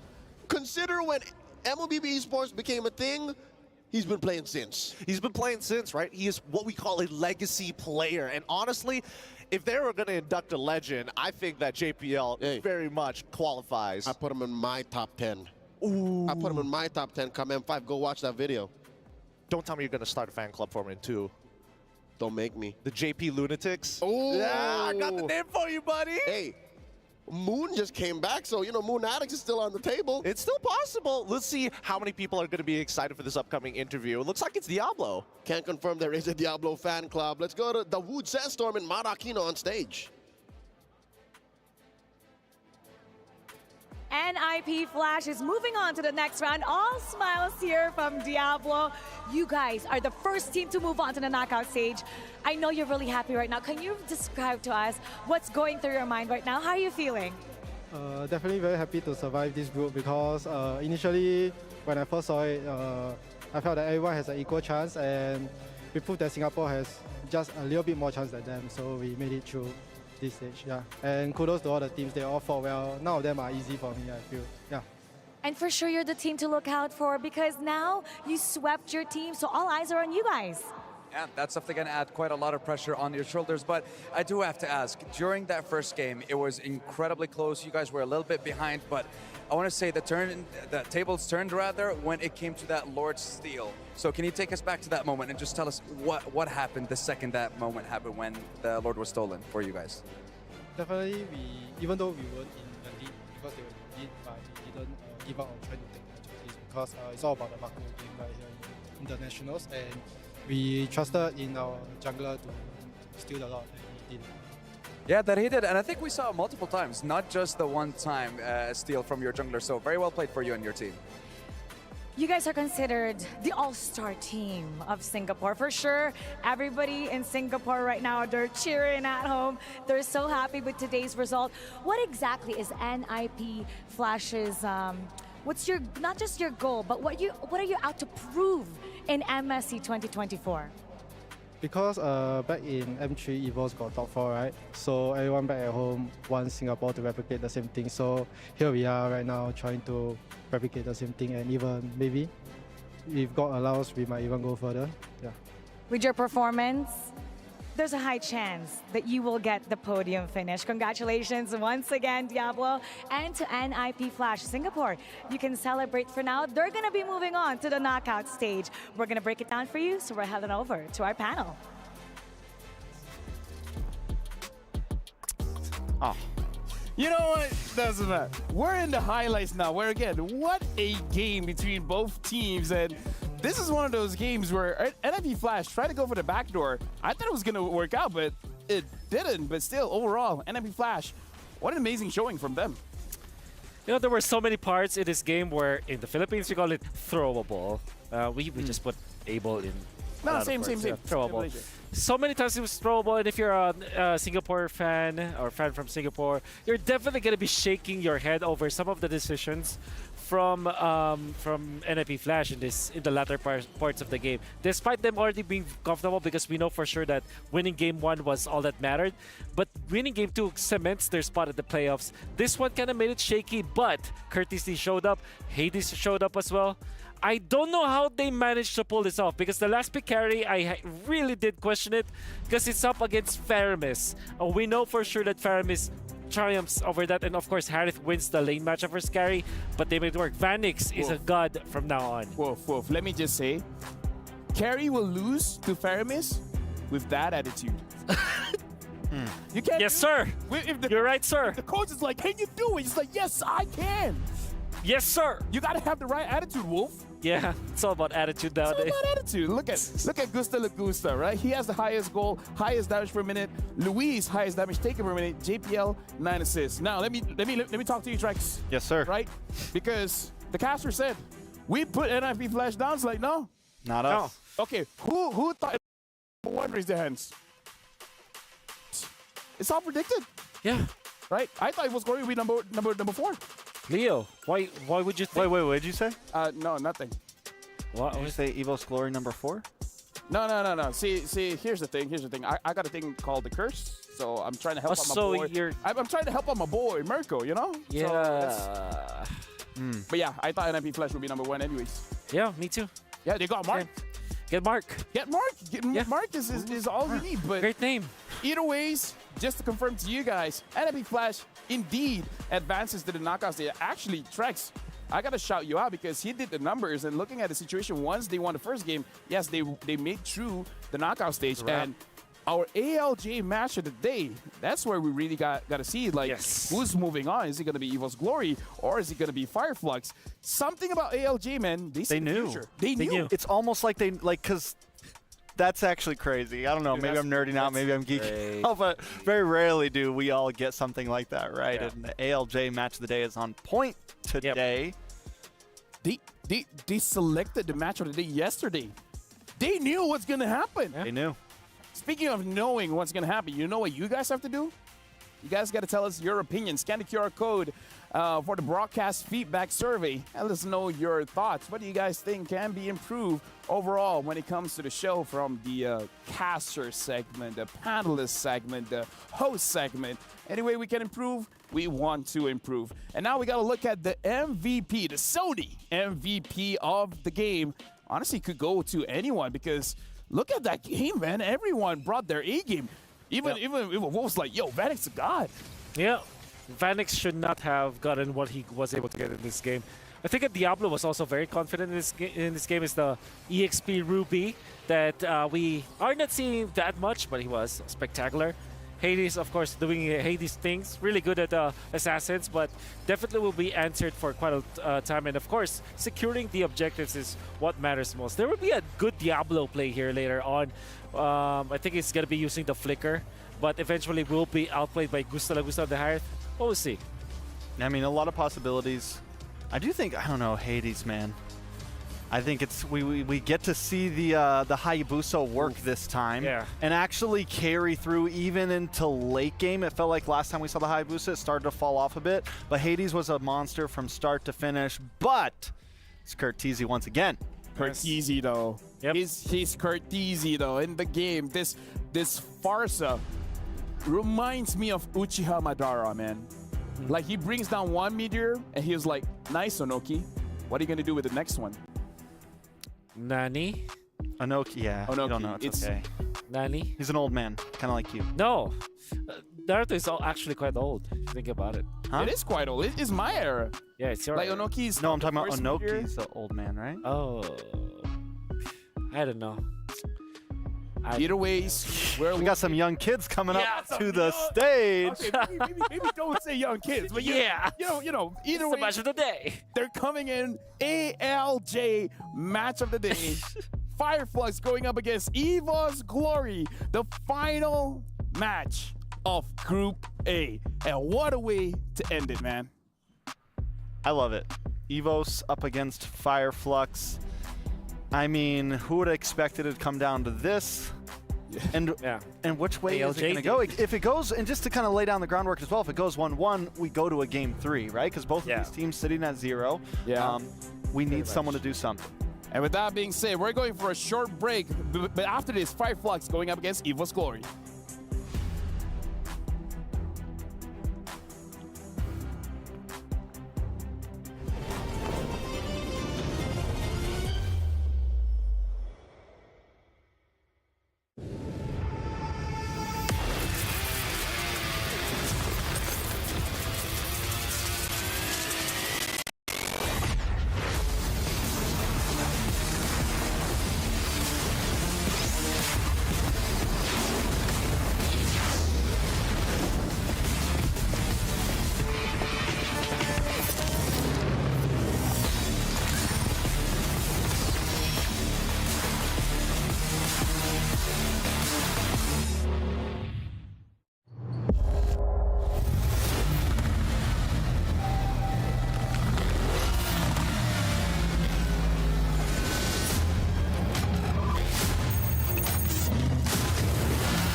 لحظات البداية عاشت معنا.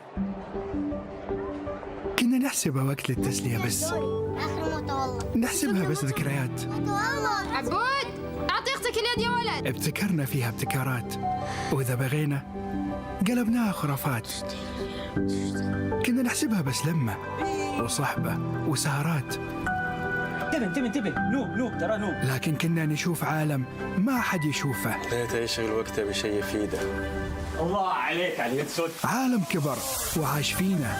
عالم الحماس فيه يوصلك كل مرة لحلم أصعب بس ما يصعب عليك. بارد معك وين ما تروح.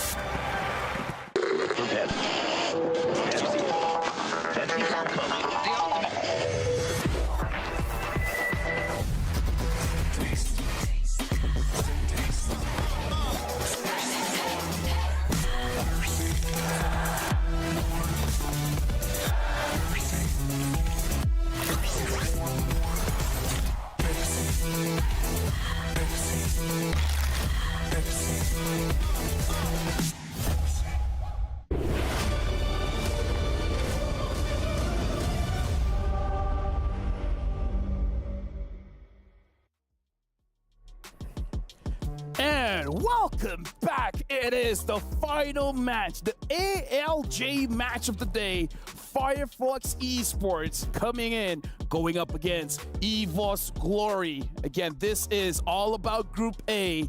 This is the final match. You guys are still here with me, LaFell, as well as Wolf and Trex, where we've been analyzing all the teams today. And I gotta say, if Group A represents what's gonna happen in Group B, C, and D, we got an entire tournament in our hands because it could really go either way.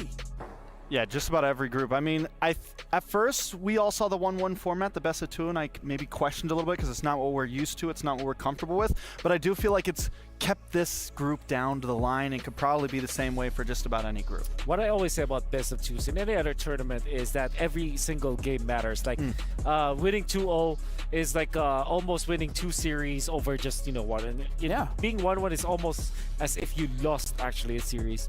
And being down 0-2, it definitely means like it kind of feels like you lost 2 series in total in a best of 3 setting. So that's how important a best of 2 series is. It's really honestly now before going into the game, few fun facts here. Fireflax has used 16 unique heroes so far. EVOS has used 17 unique heroes so far. And Fireflax average game time is 15 minutes. EVOS average game time is 19 minutes. So honestly, if we went for a tiebreaker, perhaps the playstyle of EVOS wanted to get all those farm for Annabelle might have hurt them. So EVOS Glory, if they want this, they gotta win 2-0 to make sure that there's no tiebreaker shenanigans. Yeah, because game time matters. Like Game time shortest matters. win time, and obviously that matters a lot. But I think before we think about all those best of 1 tiebreakers, definitely you have to win 2-0, and that's very true for Fireflux as well as for EVOS Glory. No mistakes this time. I think Fireflux is very scary to look at, while EVOS Glory, their momentum is not that high yet, especially after getting 1-1s all over the place. But Fireflux did 2-0 earlier today. Wait. Gives them a lot of confidence. Let me set this up for you guys. Imagine this. This isn't a best of 2. It's a best of 3. Because if they go 1-1, they will have an additional best of 1. Yeah. And the one that will win will actually go through. So we've evolved from best of 2 to now being a best of 3. Imagine that. It is actually a best of 3. Right? The match of the day is actually a best of 3. So you just have to play a best of 1 twice. Oh, I mean, you have to win a best of 1 twice. Now I'm confused. That's how you think it's a best of 3. It's a best of 3. That's ALJ match of the day worthy. Where if it becomes a 2-0, then that's it. End of story. 1-1, going to a third game. Wise words from LaFell. In life, everything's just a best of 1. That's how you got to look at it. Just focus on the one game. What I learned most about LaFell is that he thinks that lane matchups are just a matter of attitude. Yeah, and honestly, right now, sorry to cut you off there because we will be going straight to the stage. And we are back, ladies and gentlemen, after finishing our 3rd series of the day, after seeing NIP Flash taking that #1 spot in Group A here at MSC 2024 at EWC, after eliminating RRQ Akira, and we finally have the first team qualified and the first team eliminated, Mara. Now we have two of the final teams in Group A who will duke it out against each other, but only one of them will have the chance to see the world. We will start off with the Bastion of Turkey. They're coming in here in the Amazon stage all fired up after they're sweeping their opponent earlier, their stage rivals RRQ Akira. But now they're off to prove themselves against the last hurdle.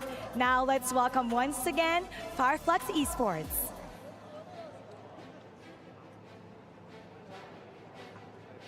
Now, when we're looking at Fireflux, it's gonna be a very tall order for them to I want to say to qualify, because they're gonna be going up against the White Tigers, known in Indonesia as the People's Champions in EVOS Glory. And the question is, can they take them down in a 2-0, or like the guys mentioned on the analyst desk, it's a best of 1 that turned into a best of 2 that could potentially be a best of 3. Listen, you guys confused us just as much as you were confused on that studio, so we need you to break it down just a little bit more in a few minutes, because I am a little bit confused as well, Mara. Now, I was talking to one of the members brands of EVOS Glory, and even though this will, well, it might hinder them from going forward, there's a potential chance that there might be a tie later on. They're not feeling nervous at all. They have a lot of respect for Fireflux Esports, but they said they're pretty confident right now. In fact, during the break, they had about a 1-hour break. They went into the players' lounge, went on to play some arcades, ate a little bit, and that's just to get rid of the nervousness. Right now, they're coming on the stage with their mindset pretty confident about today, and they're out to prove themselves. So to break it down for us and to head to our draft, we're gonna head to our panel. Take it away. You know what, Sandstorm, we got you, man. We love you. Let's keep this very simple. First team to win 2 games advances to the knockout stage. How simple is that, right? Skippity up. Skippity yes. Yes, skippity yes. Skippity Win yes. 2 games and then that's it, you win. But I do want to disagree with Sandstorm here. What do you say? I think it might not be as tall of an order as he said. Okay. I would say that these two teams are on equal footing right now. Okay. I just want to put it out there, Fireflux are not slumps. They are not teams that we can just count out. They have been back-to-back international show-ups. No. Here's the thing, Wolf. Why are we just wanting to disagree with everyone? Like Castor said this, like, no. Yeah. We didn't think that. And now the hosts are saying something and then we're like, no. We believe something else. I think after 5 years of MLBB where all of the talents are just always agree at each other, it's now high time to disagree with each other. Time for change. It's the meta now. You know what? I disagree with you. No, you know what? I with disagree. Okay, now let's jump into the game. Fireflux is going to be first pick. Now talk about this. Ruby ban. Why is the Ruby ban here? What is I this disagree. Okay, you know what? I disagree with the Ruby ban. Why is the Ruby ban? Maybe they're just going for some throw bans. Maybe Fireflux wants to leave things a bit more open. Yeah. Wants some trade ups. Yeah. Yeah. Maybe, you know, when I look at when I try to look at my mind palace and think of the reasons why Ruby will be banned, I think EVOs are comfortable with this flex pick as well, especially after seeing that it can also actually be played in the EXP lane. Also, Ruby plus Ling is a valid combo because, again, you flex the Ruby, you can put it in the gold lane, you can put it in the roam, and that allows for a lot of comfortability for EVOs. Now, I think Fireflux might be giving away the Ling to EVOs. So what might happen here is Louis will be let go, be picked up by Fireflux, then EVOs picks up the Ling. But that's crazy, though. Crazy enough to work? Crazy enough to work. I mean, might just ban out Louis. In the best of 2, every game is very crucial, man. You want to win 2 games here. The first one to win 2 games, in fact. There's a lot on the table though right now. Angela's open right now. now. You're right. Ring's open. They used 2 throw bans essentially. Oh, the you're Riz right. And the Riz. The Ruby. And the Ruby. Finally, Angela comes in, but that means Louis is free, and that was the trade-up I think they were looking for. It's like, listen, you have to ban Angela or you have to ban Louis, but either way, we're taking one of them. And what will happen here is that Louis I think will be the first pick here for Fireflux. Not very sure if they pick up Falcons instead. Is that a whiff? Oh, they disagree. They disagree. They disagreed. No Ling, no Louis. What if EVOS picks up a Ling and a Louis? That's bad. great. That's oh, They're about to. Ling That's and a Lu. dead I mean, you don't have to pick up Louis now because they already picked up the Valentina, so they pick up the Moskov. But No, I think they're not pressed to pick up the Louis yet because the Valentina was picked anyways. So they can just snatch the Moskov, unless of course it's Valentina Goldling. Yeah, or jungle. Yeah. We saw Blacklist do it way back. Bro, right? that was season 10, bro. Season 10 feels like yesterday. Yeah, man. Eat. Anyways, Yeah. let's get back to reality for a second. Yeah. So do you pick up you pick up Arlet, I guess, for Fireflux? Or do you want to pick up a Boxer if you want a utility jungler now? Yeah, what if they go utility? What if they just go back to old Fireflux, like support roam? Yeah, something like an Estus or something. I mean, even something crazy, like just to try to bully and invade. Yeah, they go CC. So that means they will go for Baksha CC. Great combo because of the diversity of the damage sources. Magic from Baksha. CC is also a late gamer. Knowing that you're facing up against both Moskov as well as the Ling, and eventually will be the Louis, I think it just makes a lot of sense here to just pick it up if you're Evos. I agree. They go Tigreal instead. Wait, no Louis? They disagree. This is a day of disagreement. Well, today is a day of disagreement. It feels Today, like. you know what? Our predictions are like 0-33 right now. I just want to let you guys the thing. know. Let's. Someone has to ban the Louis, right? I mean, Fireflux should ban the Louis. They disagree. Right? No. Fireflux. I mean, like they don't have to pick up the Louis. Now they just ban the Louis. Yeah, because Implosion plus Louis, Implosion plus double vacuum is double. It's very welcoming. It's very together-ish. Yeah, it's very together. It's hard to kind of counter that. It's the Force Ube. I mean, still no Louis ban. Now, Trex, don't be crazy here, okay? They started it. That's true. They did start it, but, you know. For Evos now, what did they ban out here? Lolita, I think. Should be a good ban. Honestly, yeah, Minotaur also is Minotaur is a pretty good ban. Minnow ban? Yep, it is ban. Trex. Look, I'm calling with the best over here. Me and Wolf. Okay, Louis ban, and then Evos picks up something. I think they're like going to ban Yuzong.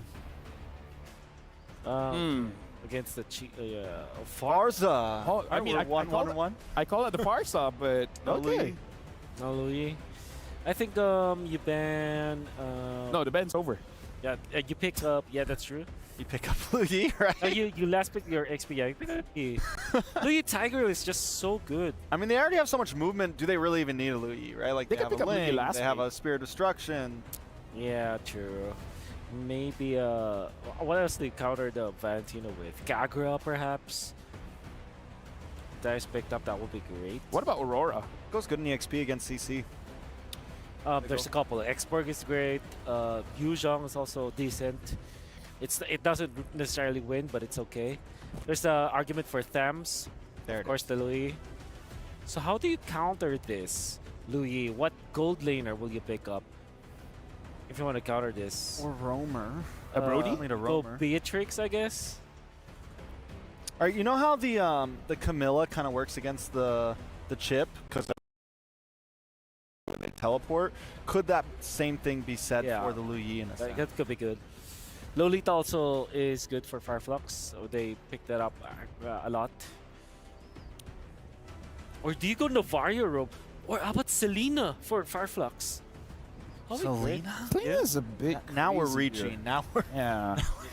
I mean, this is what the meta's done to us. Right? Yeah. We're cool. We're local. Oh, so they go up close. Local. Then there's the Lolita. It's expected. So now you're looking for EXP.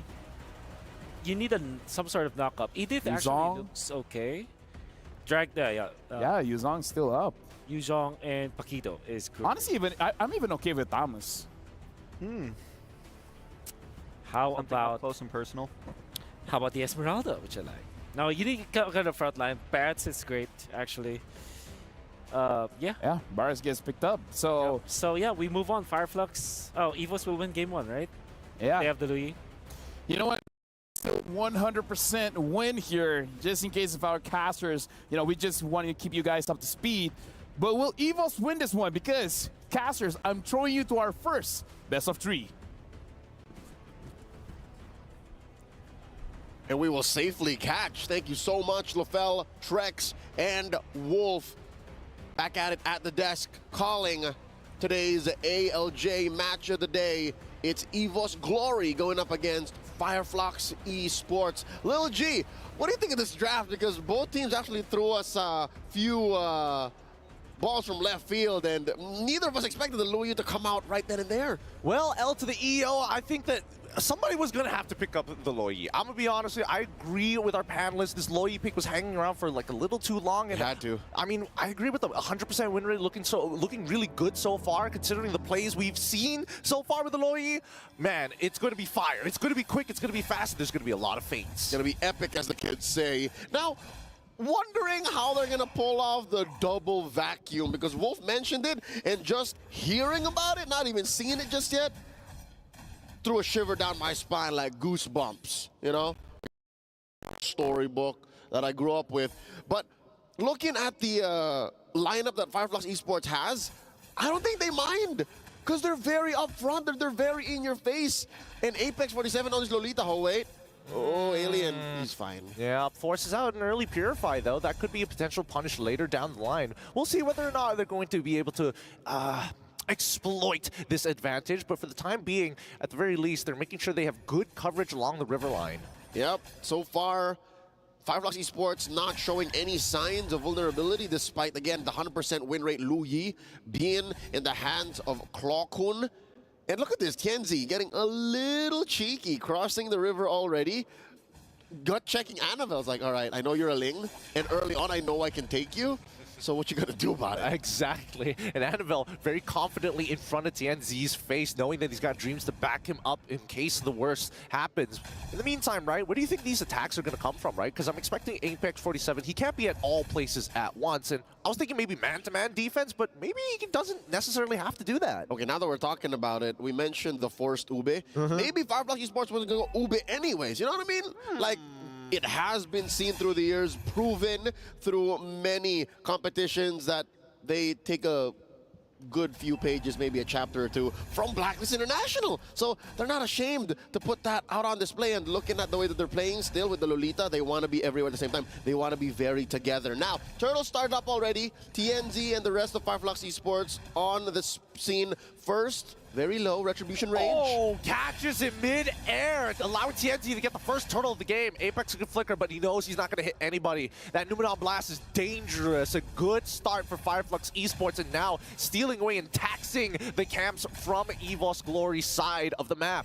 See? So this is what we're talking about. Just how ready Fireflux Esports is, despite not being anywhere close to Ube range.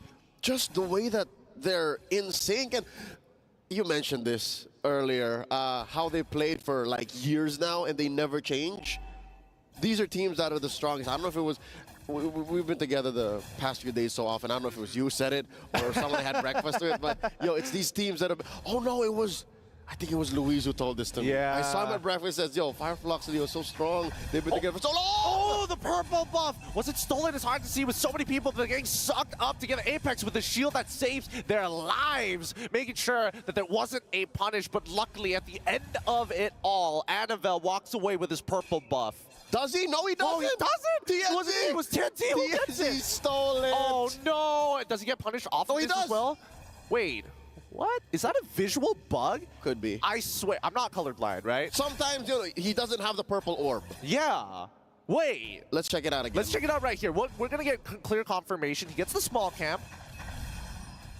He technically gets the implosion in, presses the retribution. I wonder if he got it in. There you go. See, sometimes you see he does. Okay. No. TNZ is the one who got it. TNZ is the one who got it. The one that we're seeing is the new war cry. But here we go. Sunshine is already blasted down. His dreams is the next to fall. He quickly flickers away. Can't do much for Brands at this point of time. That death is going to cost them a lot. An entire wave, gold plating, and his battle spell. All right, this is still up to schedule for Fireflux Esports. And again, bittersweet as well for EVOS Glory. They're a very late game-centric lineup. They committed all of their farm and EXP for the mid-game, the late-game power spike. They have a Moskov and a Ling. But we haven't really talked about the dinosaur in the room, right? The XP lane Barats. I think we've only seen it one other time in all of MSC group stage so far. I think it was Mielo who played it yesterday from Cloud9. What do you think about this? Fluffy hasn't really joined many fights. Yeah, I think at this point in time, I think Fluffy may have made a mistake in the earlier stages of the game, because when you are this Barats, you do generally want to clear these waves fast. But let's first see whether Annabelle gets his purple buff one more time. This is a really important objective for Fireflux Esports to deny. Oh, the implosion. Oh, wow! The Numenor Blast as well. Finally, Fluffy in the middle of that fight flickers backwards to ensure that Apex 47 is kicked underneath the turret. Annabelle, he's still jumping around. Oh, Brads, can he find his kill? Finds it, gets Apex 47 and Fluffy in Dreams. In the middle of all three is Rosa, is able to peel them off. With Alien in the mix, they're all so low. Somebody has to go down, and Sunshine finds one. Can they get the second with the help of Alien? No. That's going to be a 3-for-1 trade in favor of Fireflux Esports. Very expensive purple buff for Annabelle. And I could have sworn Fluffy was going to make you eat your words, Gideon. But no, underneath the firepower of Rosa and Sunshine combined, we barely just left the laning stage. But look at this core duo from Fireflux Esports. They are just in your face, ready to go. And they're keeping themselves safe, relatively speaking, because look at Rosa at half health. The Thorn Rose Queen is just ready to serve it up every day, any day. Annabelle, he still has his ult, but he should die here, right? He cannot play this. Oh, man. And he still loses his purple buff. He misses the timer. Fireflux, especially, I mean, at this point, the amount of value that you are getting from these Shadow Strikes, from Rosa specifically, right? It's just the fact that EVO's Glory are clumping too close together, right? These purple buff fights are so dangerous in close combat. They may have gone overboard wherein you're, wait, hold on. It's Sunshine. Get him with the SOD. He's going to come in, finally the implosion, and Clockman as well as Brand's going to get locked down, but it doesn't really matter. The damage has already been done. That Numenor Blast wasn't able to get Sunshine out of there. Too little, too late. As I was saying, EVO's Glory, in that last team fight prior to this pickoff on Sunshine, they were two together. Way two together, man. Yep. There's very together, then there's two together. Yeah, I mean, they got to be really careful, right? Oh, can't mix up the definitions here. Apex bouncing back the correct targets, but Fluffy not really giving too much. Here comes Dreams, finally knocking Rosa back in. He can't get out, and Annabelle is able to secure the kill. Tianzi quickly running away afterwards, and now we are finally seeing Fluffy unlock from this lane, willing to sacrifice waves because he knows that CC is going to be a little slow to clear them up. Yeah, but all this while, Alien going in, clearing that first turret, gonna open the map up wide open, give Annabelle something to work on. Luckily, this is something Annabelle can do. This is one of the strengths of a Ling. Even if you are on your back foot, you can defend. Sunshine in trouble! Oh, he's going to get hit. Dreams, a little late on the trigger finger there.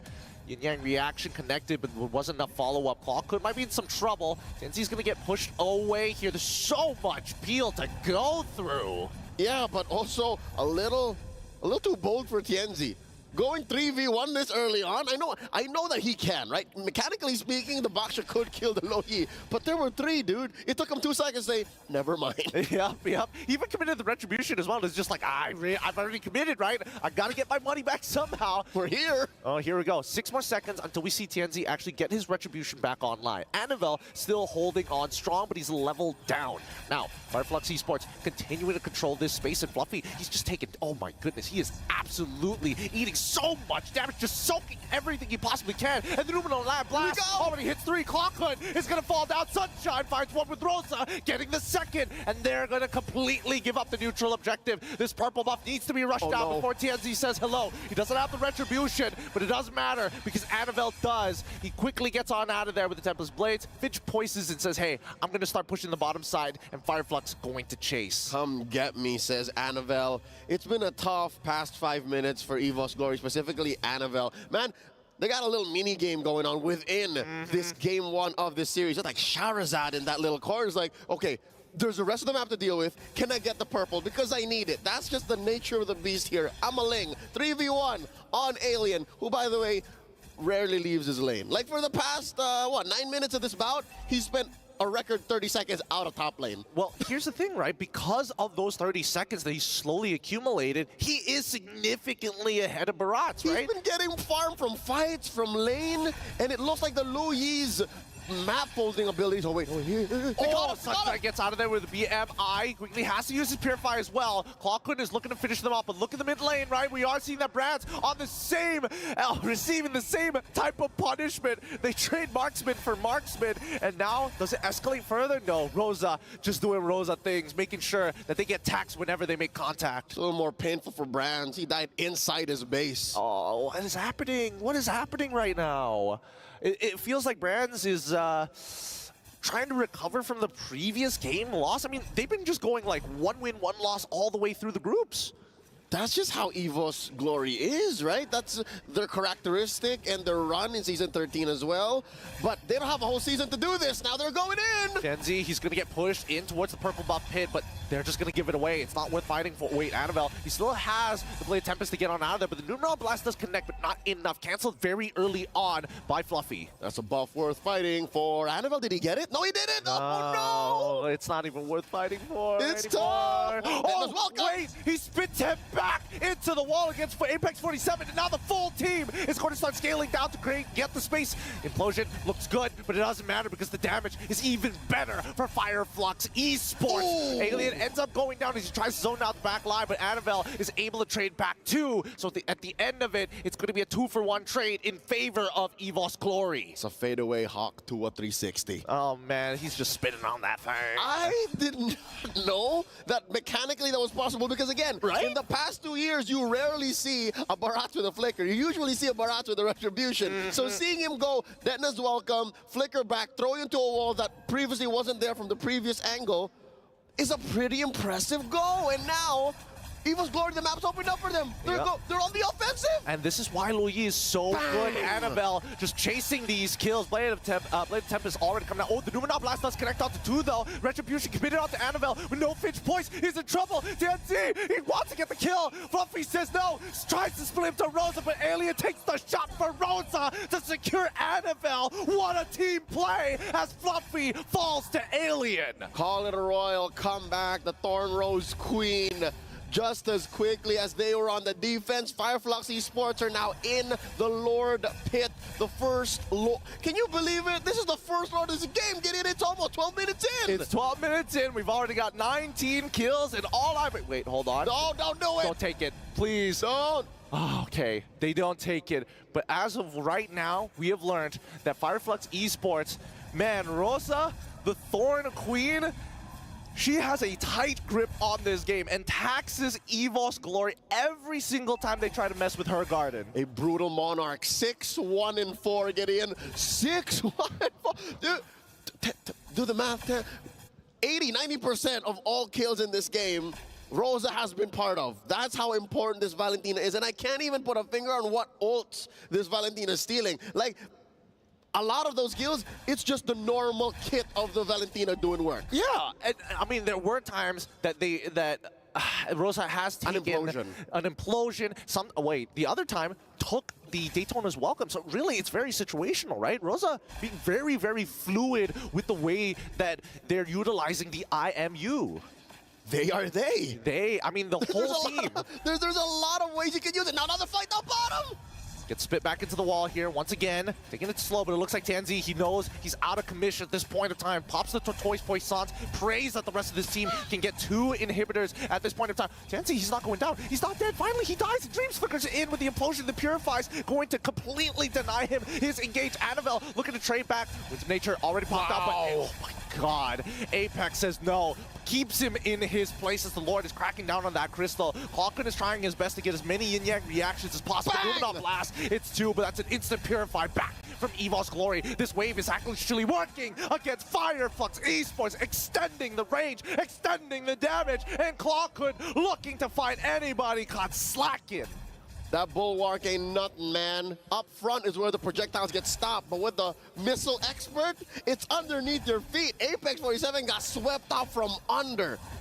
That is straight up dirty. Another Detna's welcome coming in, throwing him into the wall. Alien's in trouble. Can he survive? At least some of you goes down here. He's fine. He's okay. Everybody seems to be getting away, right? It feels like EVO's Glory almost purposefully lets them get a little low to see if Fireflux Esports overextends to send a hand. I mean, they're almost 7K down. That's the best thing you can do, is try to wait for your opponent to make an error and punish them. But when you're staring at a base that's just one inhibitor left, I don't know what's left in EVO's Glory's arsenal except for wait till the late game. Well, at this point, the ultra late game. I'm wondering what Brands' items look like, because I saw him throwing some spears at a couple members of Fireflux. Oh, Annabelle! Can he get out of this? He's been knocked off of that wall. Tempest of Blades already comes. He dodges it. He tries to get in. Oh my God, Fluffy is now sent out of position. The care package has fallen into enemy hands. And even Rosa taking the blade of Tempest to get on out of there. Zones them all away. EVO's Glory. Oh no. He's so fluffy, he died. The Lord spawned. I don't know if they want to take it or wait for this huge wave up top. They're going to try and end this. They're going to try it right here. The inhibitor is going to break. They're going to need a tank as much as they can. Rosa into the blazing duet from Sunshine. Absolutely annihilates the backline. It's over here. EVO's Glory crumble under the pressure. Fireflux Esports are together. They are one. They folded that boy in half. Dreams is down, and so is the base. Game 1 goes to the Turkish. Gideon, I get it now why this is the ALJ match of the day. What a high-octane matchup from start to finish. Man, both sides just really going for the throat with each and every engagement we've seen. If there's a POI on the map, both teams will fight to the death for it. I can't believe that ended with just as few Lords. I think we only saw one. Pretty much. Yeah, the second one was just given up because they were like, oh, we already found 2 picks. Let's just close out this game. Just take the inhibitor, push in, and finish right then and there. Dude, yesterday wasn't Fireflux Esports' day. And again, EVO's Glory is known to take their time to get there. But they don't have the time, man. Like, right here, right now is where they gotta go. I mean, they can go even further, personally. I think they can push their limits even more so, because this is whether or not they qualify for the brackets, for the playoffs. But I don't think Fireflux is gonna let them. Look at how locked in they are. Let's throw it over to our analysts as we watch the highlights. Attention, attention, ladies and gentlemen. Lu Yi has dropped a game. And again, it's on EVO's Glory. They got the Ling as well. This is one of those games where perhaps playing a slower tempo didn't work out for them. And this is also the part where you know that a team is prepared. Fireflux Impurity, they are so prepared going up against EVOs in this case, because they gave out the Ling as well as the Moskov.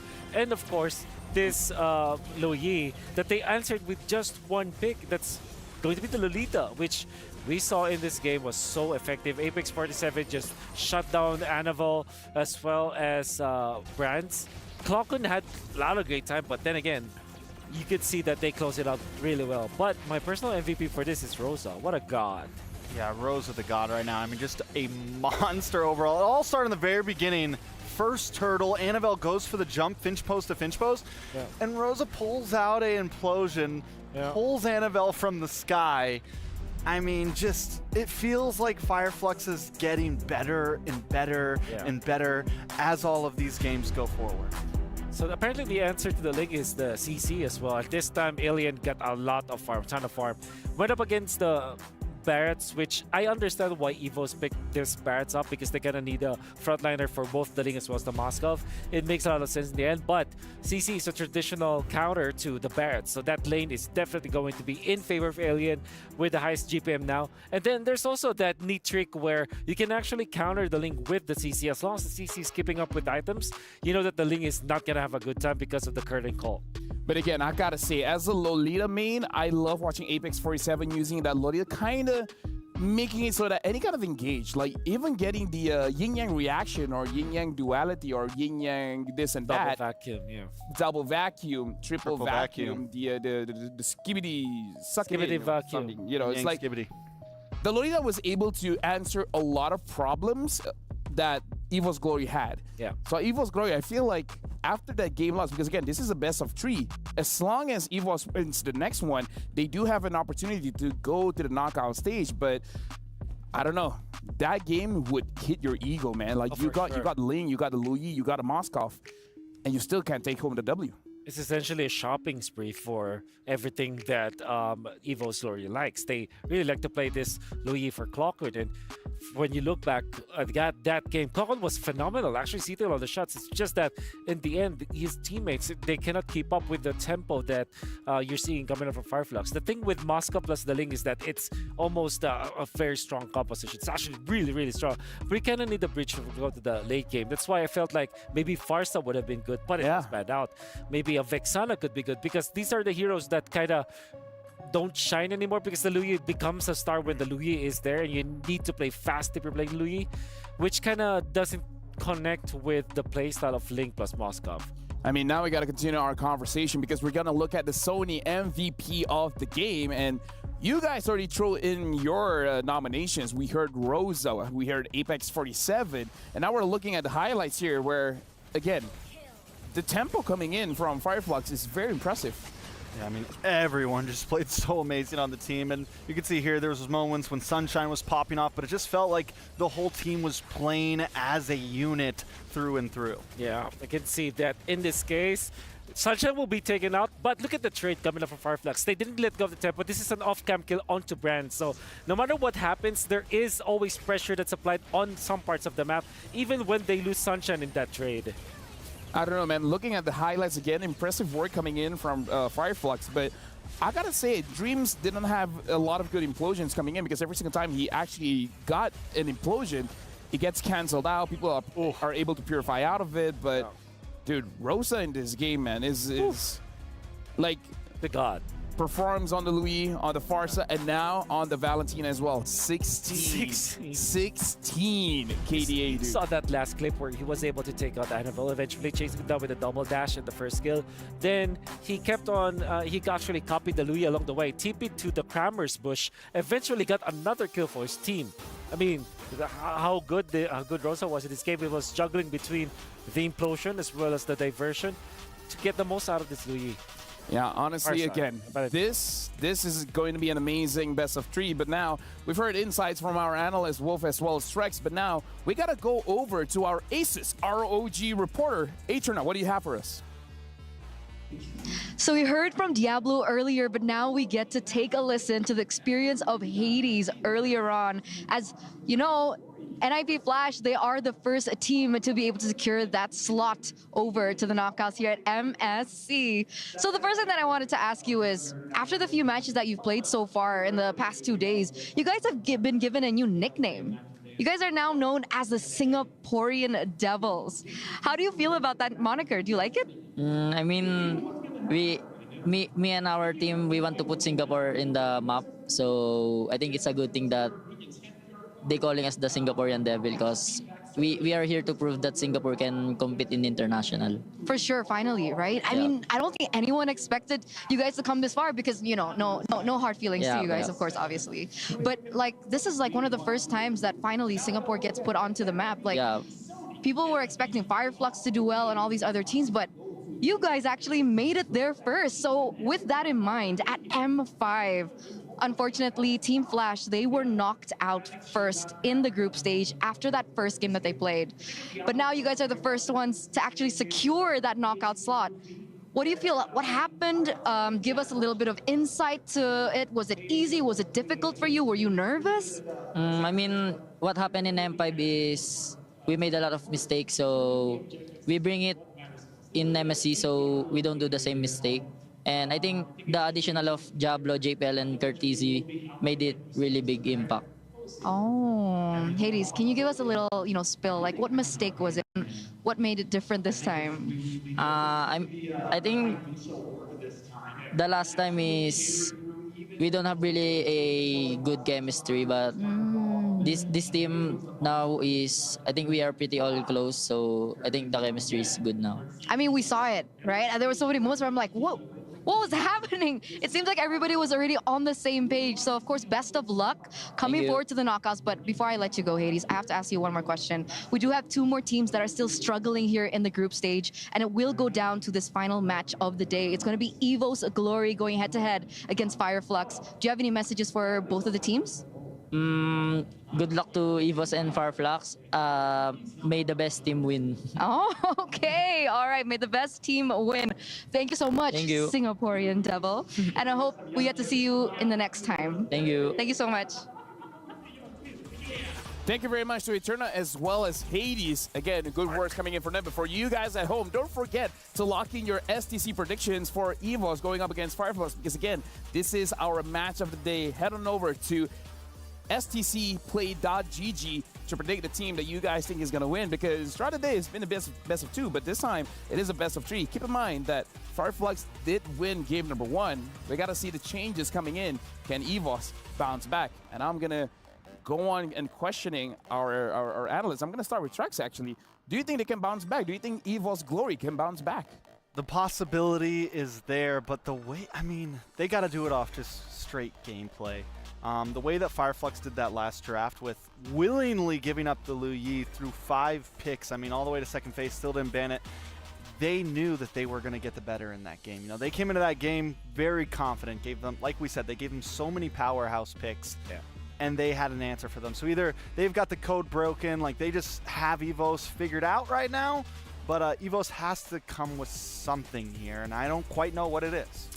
For me, they might change the tempo a little bit. I think that they were so all in the late game with Tiger plus a little. Yeah. Although it makes a lot of sense. I think, I mean, it was my pipe dream to see a Tiger plus Lily because that's implosion and double vacuum. That's so much explosions. However, it did not work because of the disconnect between like these two mid laners to the overall approach of EVOS Glory in the game. They play very slow, but in this particular case with Moscow plus Ling, that's like slow but times 2 slow. You know? Well, I mean, you know what my dad said in regards to this? Okay. Technically, EVOS Glory got a good draft, right? Yeah. Yeah, well, I remember what my dad said. Just because you're right doesn't mean someone else is wrong. Right? So even though you got a good draft, dad. Just because you got a good draft doesn't mean your opponents have a bad draft. Lafel, why is it that your dad always says the good stuff, all the right things? I coached him. You didn't have that experience. Yeah. Neither did I. Yeah. Well, we talked, and you know, in life he just taught me just because you're right doesn't mean someone else is wrong. And in this situation, just because you have a good draft doesn't mean your opponent has a bad draft. That's true. Yeah. I agree. W Dad. W Dad. What's your dad's name? Muhammad Kamal. Or just Kamal. What? No, I mean like a screen name. Like if you're Lafel, what is screen name? Lafel's dad's What's his IGN? Lafel's papa. I'm gonna make that my IG. Okay. Lafel's papa. Lafel's papa. 001. All right. Well, again, jumping into the draft, I do agree. They gotta figure out that this meta is about picking up the pace. Having control over the turtle is good, but then after the turtle, you gotta control the map. So I feel like Fireflux have the right idea here, where you guys can have this power picks like the Liu Yi. We're gonna have something like the Lolita to kind of like prevent you from doing what you want to do. And now we're jumping straight into the pick and bans here. EVOS Glory is gonna be the first pick. Fireflux is gonna be the second pick. EVOS Glory, they themselves ban out the Liu Yi. So even if it's first pick, they don't want it. So we know EVOS has to change pace now, right? We know they have to do something different. We've already kind of established that. But with Fireflux on second pick on the red side, and them already showing they don't need a Liu Yi to win, this is a comfortable spot for them. Like, they don't really care about blue side at this point. Yeah. Though I will say Valentina is probably a power pick for them, and I don't think EVOS gives that up. And since they're not banning it, high chance they pick up the Valentina right away. Yeah, that's a Clogged hero. But then again, you open up the Rosa hero, which is a Farsa. Exactly. Eventually be third pick. But then again, you can really solve that with Yu Zhang, which we really sleep on for quite a long time now. So it's definitely one thing that you can consider. It's crazy how strong Farsa is, and we still don't see a Yu Zhang. I mean, like, I feel like... Okay, here's the thing, Trex. You know I've been on your... Oh, the Valentina ban. You know I've been on your watch party the other day, and I was talking about how Farsa is kind of like not in a good spot because Yu Zhang is so strong. But if Yu Zhang is not going to get picked up, then this Farsa is going to continue looking strong. Yes, sir. That's the disconnect to me. But what is the first pick here? I think Moscow is open. Ling is also open. EVOS being on the blue side means that they get to decide it is going to be Moscow, which gives more merit for Fireflux to get the Farsa this time. And Edith as well looks good. So I'm thinking Edith actually for Fireflux.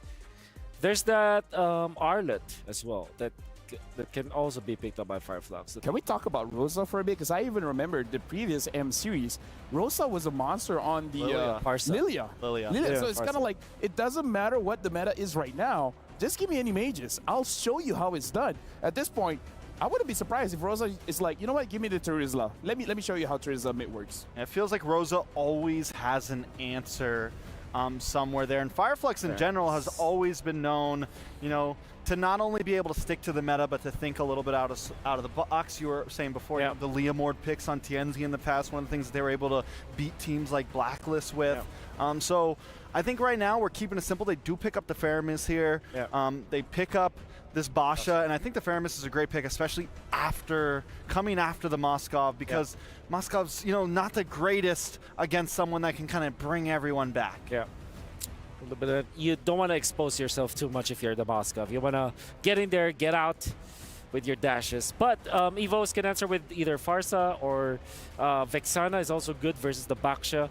In all honesty, I think might just reserve this one thing immediately go for the Alpha, which is the answer to the Baksha, and then the Terizla afterwards. So this means that Fireflux can just close it out with the typical answer to the Terizla, which is the Benedetta, for example, or maybe the Lapu Lapu. At this point, it looks like it was Glory.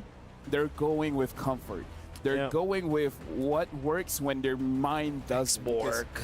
Annabelle on this Alpha, if nothing else works, put the Alpha on Annabelle. And this is good and bad. This is good because this is what Annabelle is comfortable with, but this is bad in the terms of they're desperate.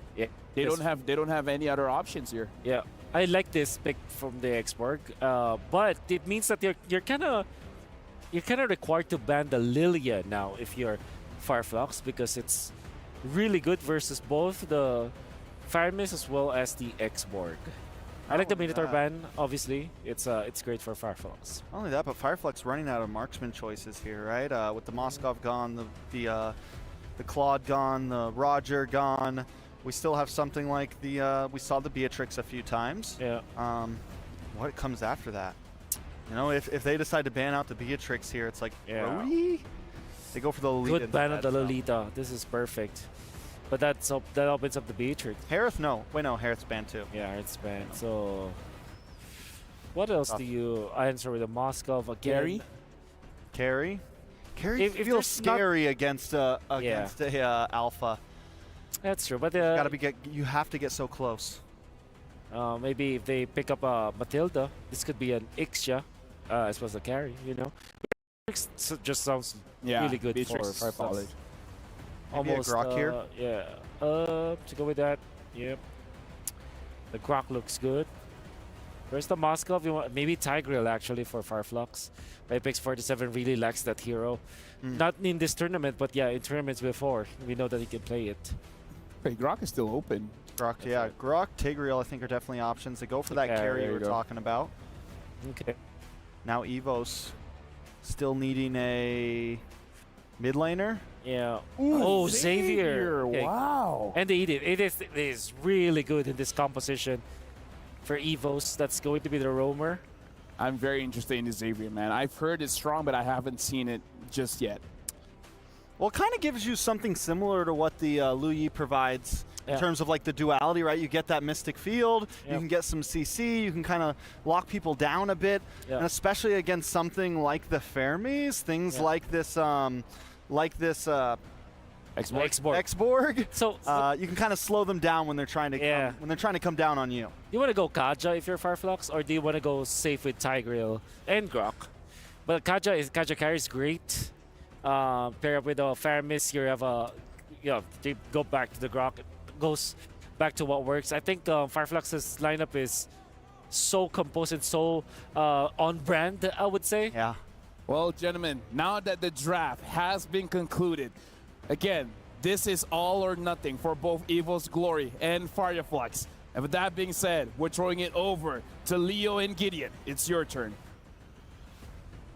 Lil G, down the grapevine, we've heard rumors of how broken the Xavier is. Now today, with all the marbles on the line, one more slot for Group A in the knockouts. EVOS Glory, bring it out. Honestly, I think this... It's not like I haven't seen Clawkun do this before. He did this at the Snapdragon Pro Series, and now, this time, he's going technically on a nerfed version of the Xavier. The real question is whether or not, is he going to get the timings that he wants? Can he harass his opponents? And will he be using Temporal? Up against Fireflux Esports, who Wolf labeled a very on-point draft for them. This comp, they play it so well. Checking it out. Indeed, it's not. It's impure rage. I don't know, man. Temporal Rain. Its day might not be the day. Its tournament might not be MSC. I think it's understandable, right? Because again, there's a lot. Since the hotfix, technically, quote unquote, hotfix, I haven't seen as many Xaviers as there was previously when the patch first dropped. But in the meantime, right? I think we need to start talking about how each phase of the game is going to start progressing. Let us, we shall. Early on, it looks like Fluffy is able to break down the Faraga armor off of Alien, but I like that matchup. Again, as the X-Borg, I don't mind twin and blows. Oh, but wait, here's a pull. Dream's in trouble. Our Shadow's already out. He might be in some trouble here if TNC gets involved, but it looks like they're just going to contest for the Litho Water.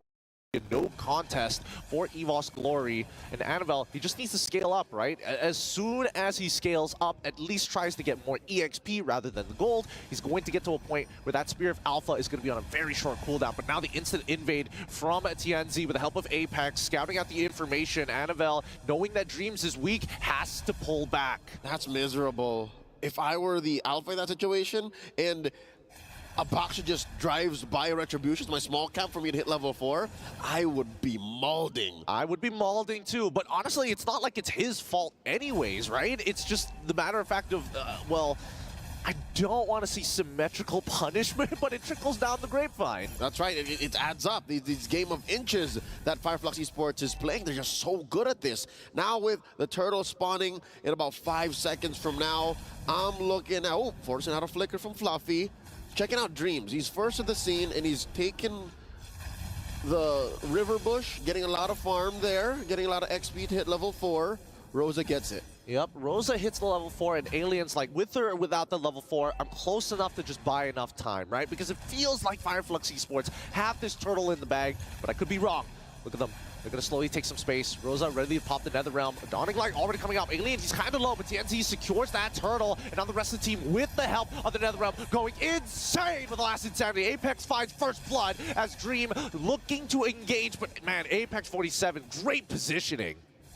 He was going wherein it's damned if you do, damned if you don't. Like, if they lean hard into it, Fireflux Esports walks away with impunity. They don't get punished for how deep they go this early on. If they let go of EVOS Glory, then Fireflux Esports still gets away with it, but EVOS Glory aren't punished as hard for pushing their lineup because, let's be honest, this is a lineup that needs some time. Alpha, despite being a fighter jungle, needs maybe 1 or 2 items before he can really get in there and get underneath Tienzi's skin.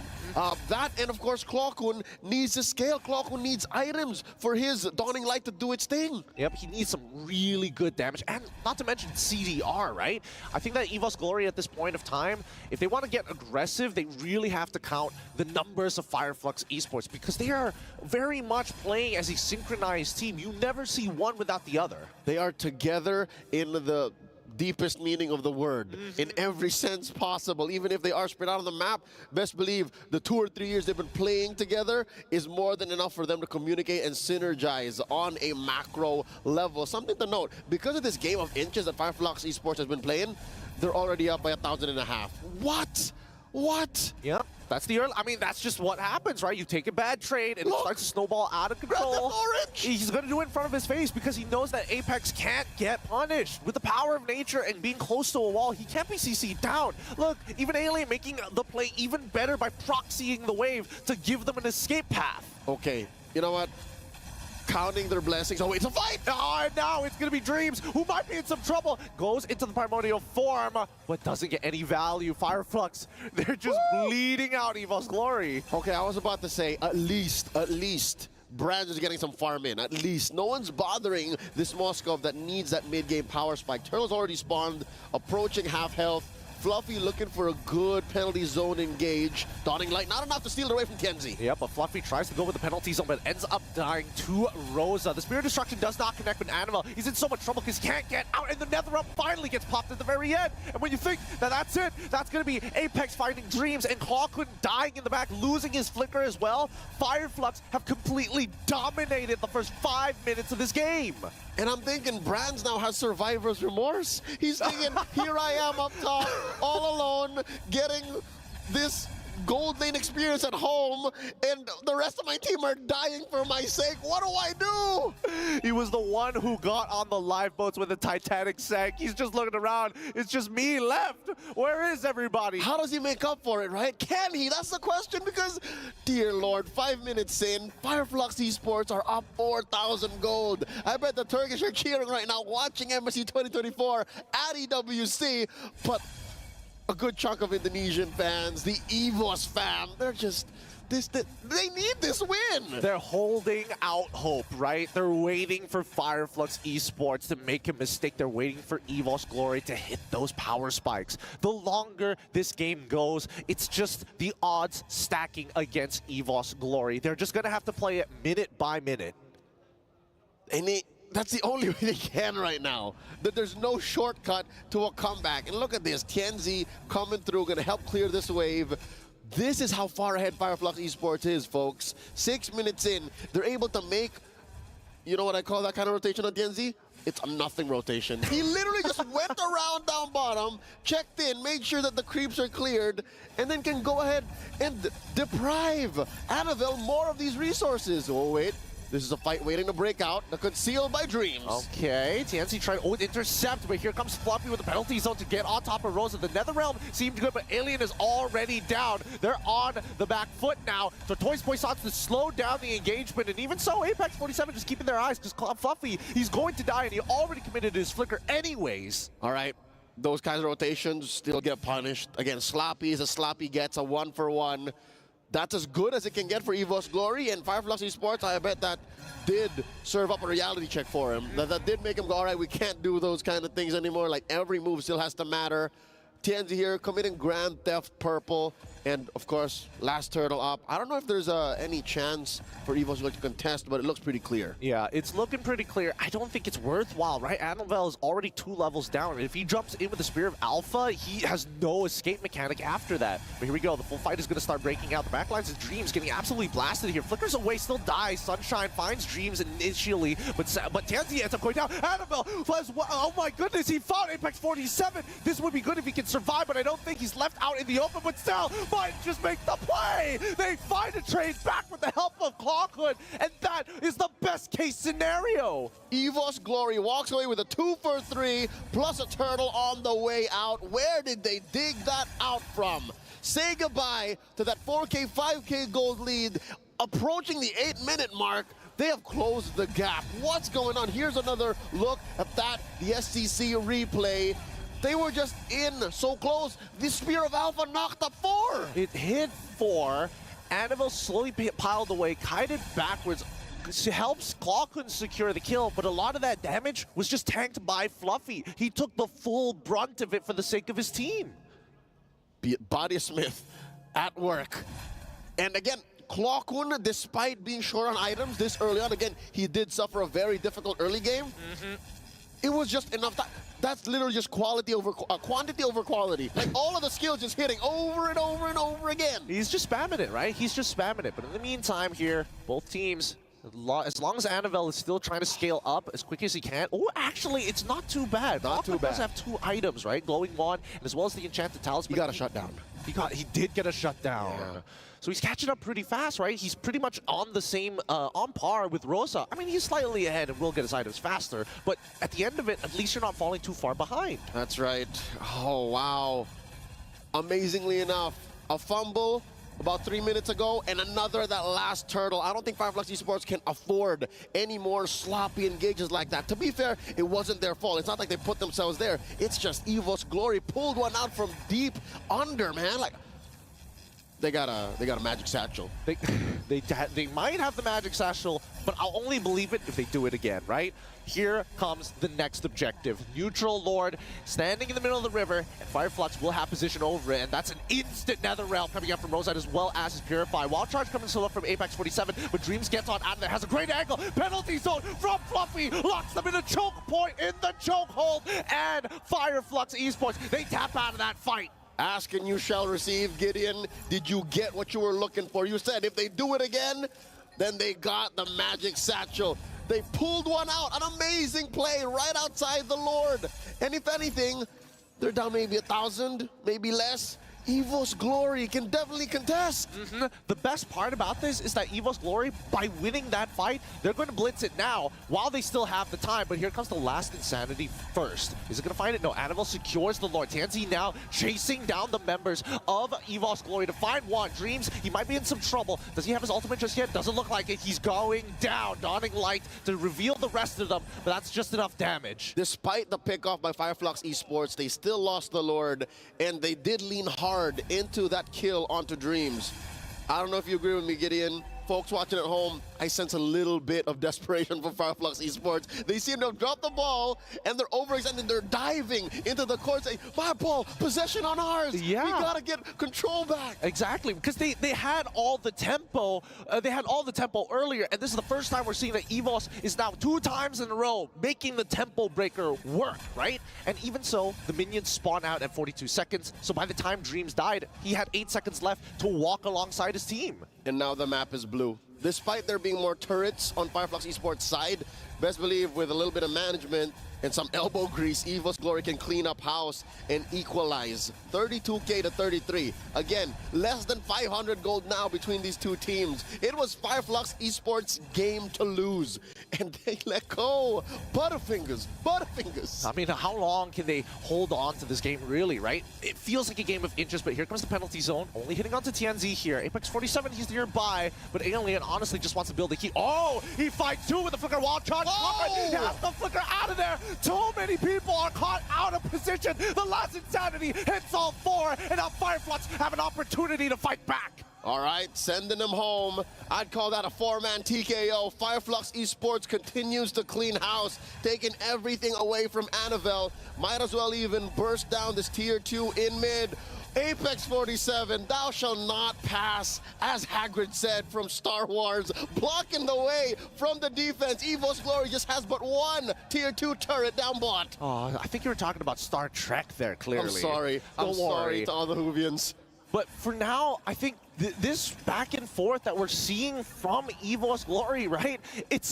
You can feel it's raw emotion. They're both desperate for tempo. And this is very different from their game 1. Game 1 was clearly Fireflux Esports outwitting them, and EVO's Glory just trying to pull it out deep because they had a very late game lineup that they tried to make work in the very last moments. But here, now, there seems to be, it seems like a grudge match. It seems like they're both sentimentally and emotionally invested. I feel like game 1, it was boxing, right? It was clean, it's artful, dodging. Yeah. But once you are at the end, when this is match point here, a do or die, and you dig deep in your heart, and what does it say? Fight for tempo. That's all they're in for. And I think tempo has swung back and forth enough, 6 to 10, 13 minutes in, and I'm afraid when we saw some semblance of this, signs of it, a taste, it might turn into bare knuckle boxing, man. It might just turn into a bloody matchup wherein both just go swinging. I think it's going to come to a point where in this bare knuckle match, how good is their ground game, right? They're going to have to get on top of this pit somehow. Prison rules. Prison rules, man. Straight up gulag. I don't know if they can afford to do that because Fireflux Esports, they've been known to let go of it sometimes, and now they catch Alien, gonna take away the Faraga armor, pop it out, they need to find a re-engage. Yeah, I mean, it's fine, but now EVO's Glory gonna engage with the penalty zone, looking for the opportunity. He goes down with the immortality, keeps him out. TNZ finds Dreams, and Fluffy escapes. Brands tries to make the play, but the NetherRealm says no more. They lose out Dreams, and the hidden shank in the bottom lane as a huge minion wave is about to collapse. It's dripping, it's bleeding, and it's difficult. Again, EVO EVO's Glory are able to get away with this. And it's Clockun, I say it's Clockun, who's putting up most of the fight. He is artillery, he is recon, he is a scout, he's everything He's a literal siege tank. He goes up, zones off space, and says, hey, you need artillery? Calling it in. And what's difficult, all right? What's difficult with that kind of situation is they need so much. Another engage by Firefly. Oh, Apex 47 is not letting Annabelle get away with the back line. And Fluffy might just be going down as Sunshine is checking out that front line. Clockun does find Apex, finds retribution for his team. And that's the difficult situation that EVO's Glory seems to claw themselves out of, all puns intended. Clockun is a softie. Brands is a softie. Annabelle, he's a fighter. Fluffy only really gets sustainable the lower his health gets, which isn't what you want to do.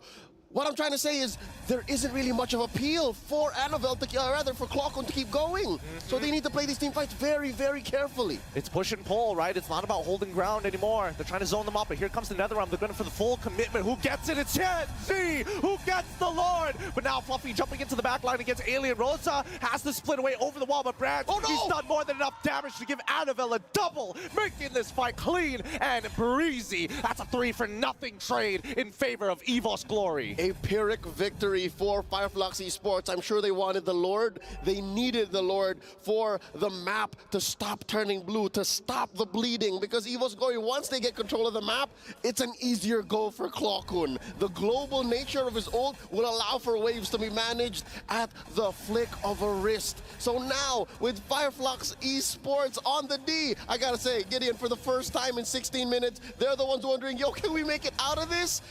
Where have they gone wrong? Because so far, they're playing the same way. Apex is finding great wild charges, putting up great Guardian's barriers. Is Alien and XianYou dying too soon? It's tough to say. Wait, hold on. XianYou now retributing Clockwood, using it to Toys Boy Sons. He's bleeding out. He's out and about and dead. Apex 47 goes for Dreams, now forcing the Primordial Route to come out, and Sunshine melts him like butter. Fireflux Esports clap back and now have an opportunity to maybe break open an inhibitor and close out this game. Can confirm this is a fight, no longer a battle, no longer a game. This is a straight up fight.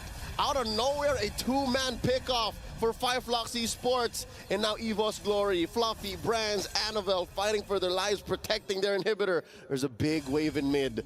This could be it, the penetration in mid. They can hold on. 5 more seconds is all they need for Clockun to get back to life. XianYou tries to zone them away and even popping in early to Toys Poissons. But look at that top side. If EVOS could protect it, maybe they've got an opportunity. Penalty zone to try and clear it, but it gets pulled back and forced to flicker away. The Queen's Wings purchase keeps him alive. But at this point in time, Fireflux have taken all they needed. All right, the Turkish make the call. We've dropped the ball a little too often here in game number 2. 17.5 minutes in, they say, you know what, let's just wait for the Lord. A minute off. They're going to wait for that Lord, and when we look at these items, you can see that even Fluffy is taking the support position, right? His roam boots has encourage on it. He's like, Brands, it's all up to you. Brands and Annabelle. Brands and Clockun, rather. Annabelle, I don't know. It's so hard to be Annabelle here. He's a one-time CC, and then maybe some true damage here and there. But so far, 5, 2, and 4, I didn't even notice young man at 5 kills. Yeah, I mean, he's been engaging every single time you see that NetherRealm come out. Either he uses it to get out or clumps them up even closer to each other to blow up the temp HP as soon as possible. And so far it's worked. I'd say 3 out of 5 times. That's what made this match all the more closer, all the more a nail biter. And now 10 seconds away from the Lord, XianYou freezing that top lane, giving Fluffy Little something to think about, freezing the resources that they can get, because you are still looking at a, oh wow, dead even game. No extra gold, no extra resources to get your kit up.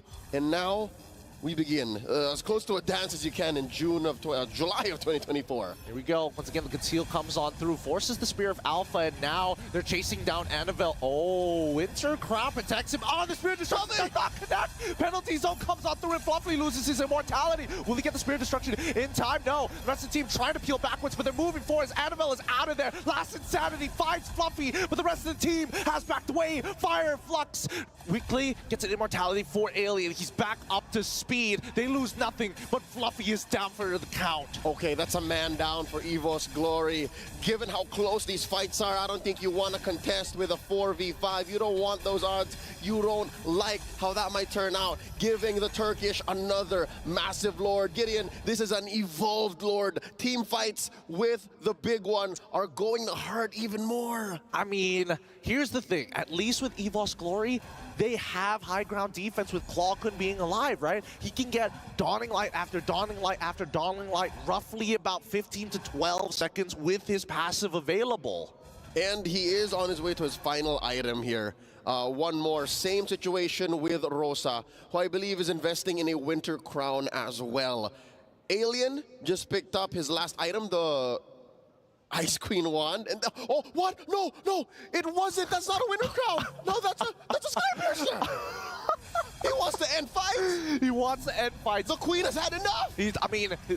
They're trying to put a Phantom Tax here, right? They're trying to steal away lives if anybody gets greedy. But let's see. First inhibitor is already down. Next penalty zone is going to land on 4 members of Fireflux Esports, but no follow-up as they focus down on the minions. All inhibitors will collapse, and Fireflux will slowly back up. But unfortunately for Apex, his story is kind of finished here, but the Netherrealm saves his life. The Execution Strike doesn't kill him while charging him away. And Sunshine is able to make it out of there at the cost of his Purify. Gets blasted by the Dawning Light, but comes back just in time. Sunshine with the juggle, picking up the Winter Crown at the very last minute. The Indonesian Nightmare, Dreams almost punishing Fireflux Esports, chasing them right outside, out of their jungle.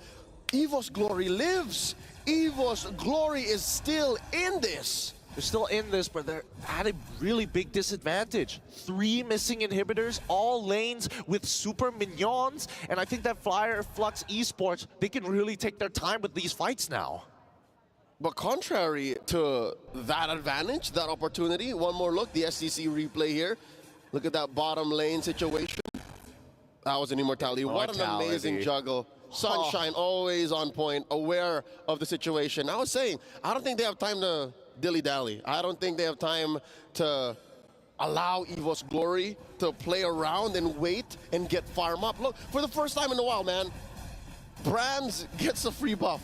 When was the last time EVOS Glory got a free go at their own jungle? That's a good point. That's a good point. Flux has been really trying to end this game quick and more so just choke out their opponents. But at this point of time, I think that Fireflux Esports understand that wave clear is going to be important, right? Back doors is a high potential when you have 3 missing inhibitors. And TNZ, he's just waiting, the recon scout for the team. Yep, but so far, with this kind of like, oh, whoa. We got new tech coming in. You see that? I saw a glimpse of it. The Lantern on Rosa. Interesting. Okay, that's going to matter against Fluffy, against Dreams, to a partial level, maybe to Annabelle. So now, talking about what kind of situation we have, you said a backdoor? Dude, Fireflux Esports is an Ube team. They want to play together. So they just want to win unless... See? Oh, no, that's TNZ. Maybe. That's the problem, right? EVOS Glory cannot take position of this Lord first, and Fireflux Esports have 3 pushing waves all the time. They can't risk it. EVOS Glory are aware of all these possibilities, and they can't let any of them slip. And as soon as they show themselves, they attack. TNZ is forcing Annabelle to use his... Wait, hold on. Fluffy, even with the penalty zone, doesn't hit all the correct targets, and even the Spirit of Destruction completely whiffs. Fireflux, they can just back away. Majority of the resources are already down, and they can start the blitz. Not just, even the Primordial Wrath, Gideon. Look at that. A lot of ults spent by EVOS Glory here. Looks like Fireflux Esports, they got the reaction that they wanted. They could start and, honestly, they could reset this if they wanted to, right? The way they can still play with the waves. EVOS Glory is the one on the disadvantage, and Fireflux, they can keep rolling the dice. I call that a partial win, but it looks like Fireflux Esports aren't too eager to capitalize. Massive respect to EVOS Glory for maintaining their stance here, holding their ground, because they're still waiting on an ult for Clawkun, but then again, at this point in the game, cooldown should be quick. Yep, and I think that Fireflux Esports have learned their lesson, you know? After 20 minutes of the back and forth of huge gold swings, I think, you know, EVOS Glory has earned their name. For now, they have to bide some time. Ooh, interesting. The barrier is going to cut them off in a weird way, but it's melting them and really building up heat for Alien. Rosa can come back into the back line here. Dreams is going to get a little chunked, but that's already the primordial form. Oh, Dreams does have an immortality. Catches Guardian's barrier. No more immortality, no extra life for the Indonesian Nightmare. And because of that little dance, they didn't dance with the Lord. They danced with their opponents. The Turkish score another Lord, their third one for this game, approaching the 25-minute mark. Dude, Apex, like, his early game engages have been insane. His walls in the late game has been insane. The only thing that was his problem was the fact that he was trying to apply early game tactics to the mid game where he got punished twice, and now it's all gone. It's really, really dangerous to be around this man. Mans is thinking ahead. Mans is living in 2030. That's the kind of Grok game he has, and he never let go, not for a second. Oh, wow, look at this, sinking up the waves. Big, massive Lord in mid. Alien heralding another wave up top. Apex and Rosa down bottom, alongside Sunshine. All waves crashing in. Evo's Glory up against the corner. Gideon, this might be it. This might just be it. They're going to take their time with this first. Trying to gather up as much as they can. They get the initial knock-up with Wild Charge onto Fluffy, who penalty zones just in time, but the immortality is going to bring him back, but the Lord is too strong. It's too big. Annabelle's melted down. Fluffy tries his best, but they can't clear up these waves. Sunshine going straight for the base to get the 2-0 against Evo's Glory. The Turkish make it through to the knockouts. The legacy of MLBB excellence that they have started years ago continue on through here at MSC 2024. Oh, what a game. You can see how stressed Rosa is. Oh my goodness. GG, well played. A beautiful game played by both of these competitors. We've yet to get the confirmed status of Evo's Glory, but at this point we like to say GG, well played, and terima kasih to the de facto people's champion, to the underdogs from Indonesia. Evo's Glory put on one hell of a show. Held on for 25 minutes and change. That's so crazy, considering their regular season, considering what they had to do during the playoffs, the roster change to get to this point. It feels almost bittersweet. But alas, there's only 2 slots in the knockouts for Group A. And this is the performance of a lifetime for the Turkish champions. Turkey is Fireflock's land, man. And here, they're taking it all the way to Riyadh. Look at that for the glory of the MSC trophy. I mean, they've worked hard, and better yet, they keep on grinding. Every year, they just get better, and it doesn't seem like it's ever going to stop. It looks like on stage, they're setting up Apex 47 alongside the Wood Sandstorm and Mara Aquino. I'm excited to hear from the roamer, man. You said his grok was insane. Yep, his grok is insane, and hopefully we get some words from both Mara Aquino and as well as the Rude Sandstorm. Take it away. Thank you very much, boys. And that is a wrap on Group A. We have our second team qualifying and making it to the knockout stage of MSC 2024 here at the Esports World Cup. And we have Apex 47 joining us on the stage after getting themselves into the next spot. Now, can you tell us your feelings, your emotions after getting that second spot in the knockout stage, especially after going through such a rough day here in Group A? Aslında dün bizim için çok kötü bir gündü. İstediğimiz oyunları oynayamadık. Kendi oyunlarımızı sergileyemiyorduk. Ama kendimizi iyi bir şekilde toparlayıp buradaki rakipleri yenebileceğimizi biliyorduk. Bugün buraya çok motivasyonlu bir şekilde geldik. Dünü unuttuk tamamen. Dün aklımızda bile değildi. Bugün hiçbir maçı kaybetmemeye geldik. Çok güzel de öyle oldu. 4 maç üstte kazandık. Gruptan ikinci olarak çıktık galiba. Çok mutluyum.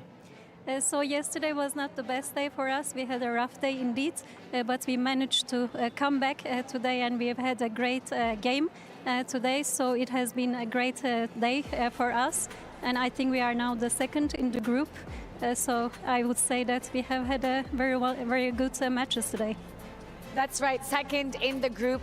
And it doesn't matter what happened yesterday. What matters is now, and you ended it with a bang. You're moving on to the knockout stage. Now, if you were to choose anyone that you want to face the most, someone that you're looking forward to seeing, what team would that be? Ya açıkçası şöyle, ben kimin gelmesinin pek önemi yok çünkü hepsini aynı rakip olarak görüyoruz. Ama rakip seçecek olursak da Endonezya, Filipin değil de farklı bir ülkedeki bir takımla karşılaşmak isteriz. So for us, they are all great challengers. We see them all as equally important, equally challenging teams.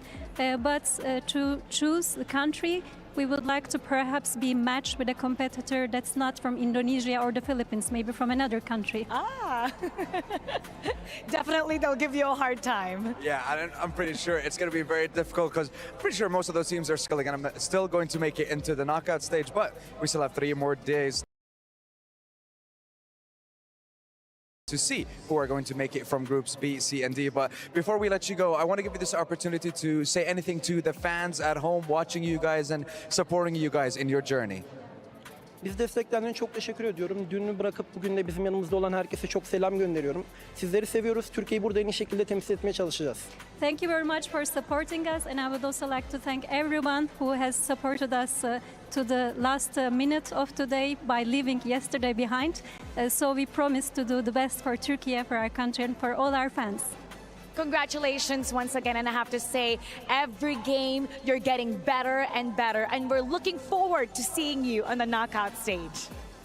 And that concludes our series for Group A, so we're going to break it down for you and head back to our panel. It's all yours.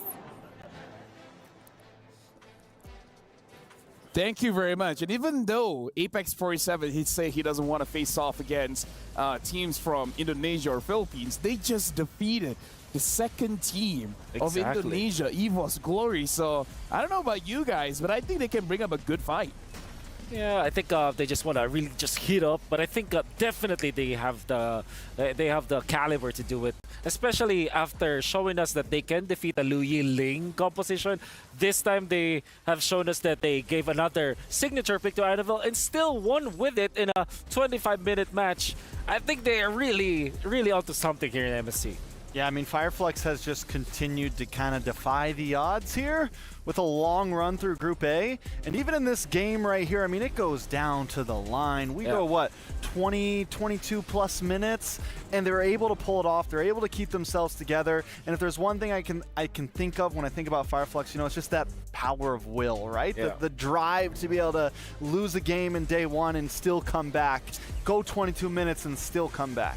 Yeah. Can I like drop oil on the fire here? Sure. Okay, that doesn't work, but okay.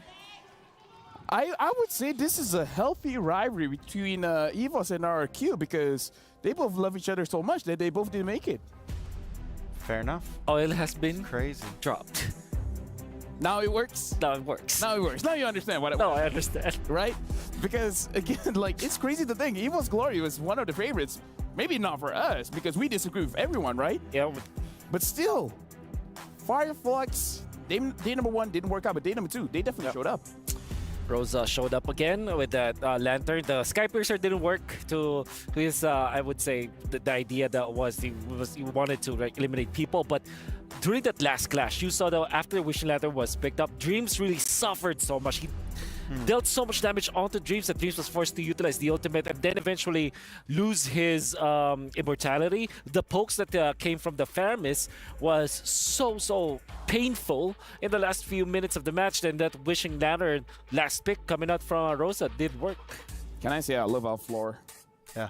The floor is great. Honestly, if we can have this in our room, that would be amazing. Did you ever think you would stand in the Land of Dawn?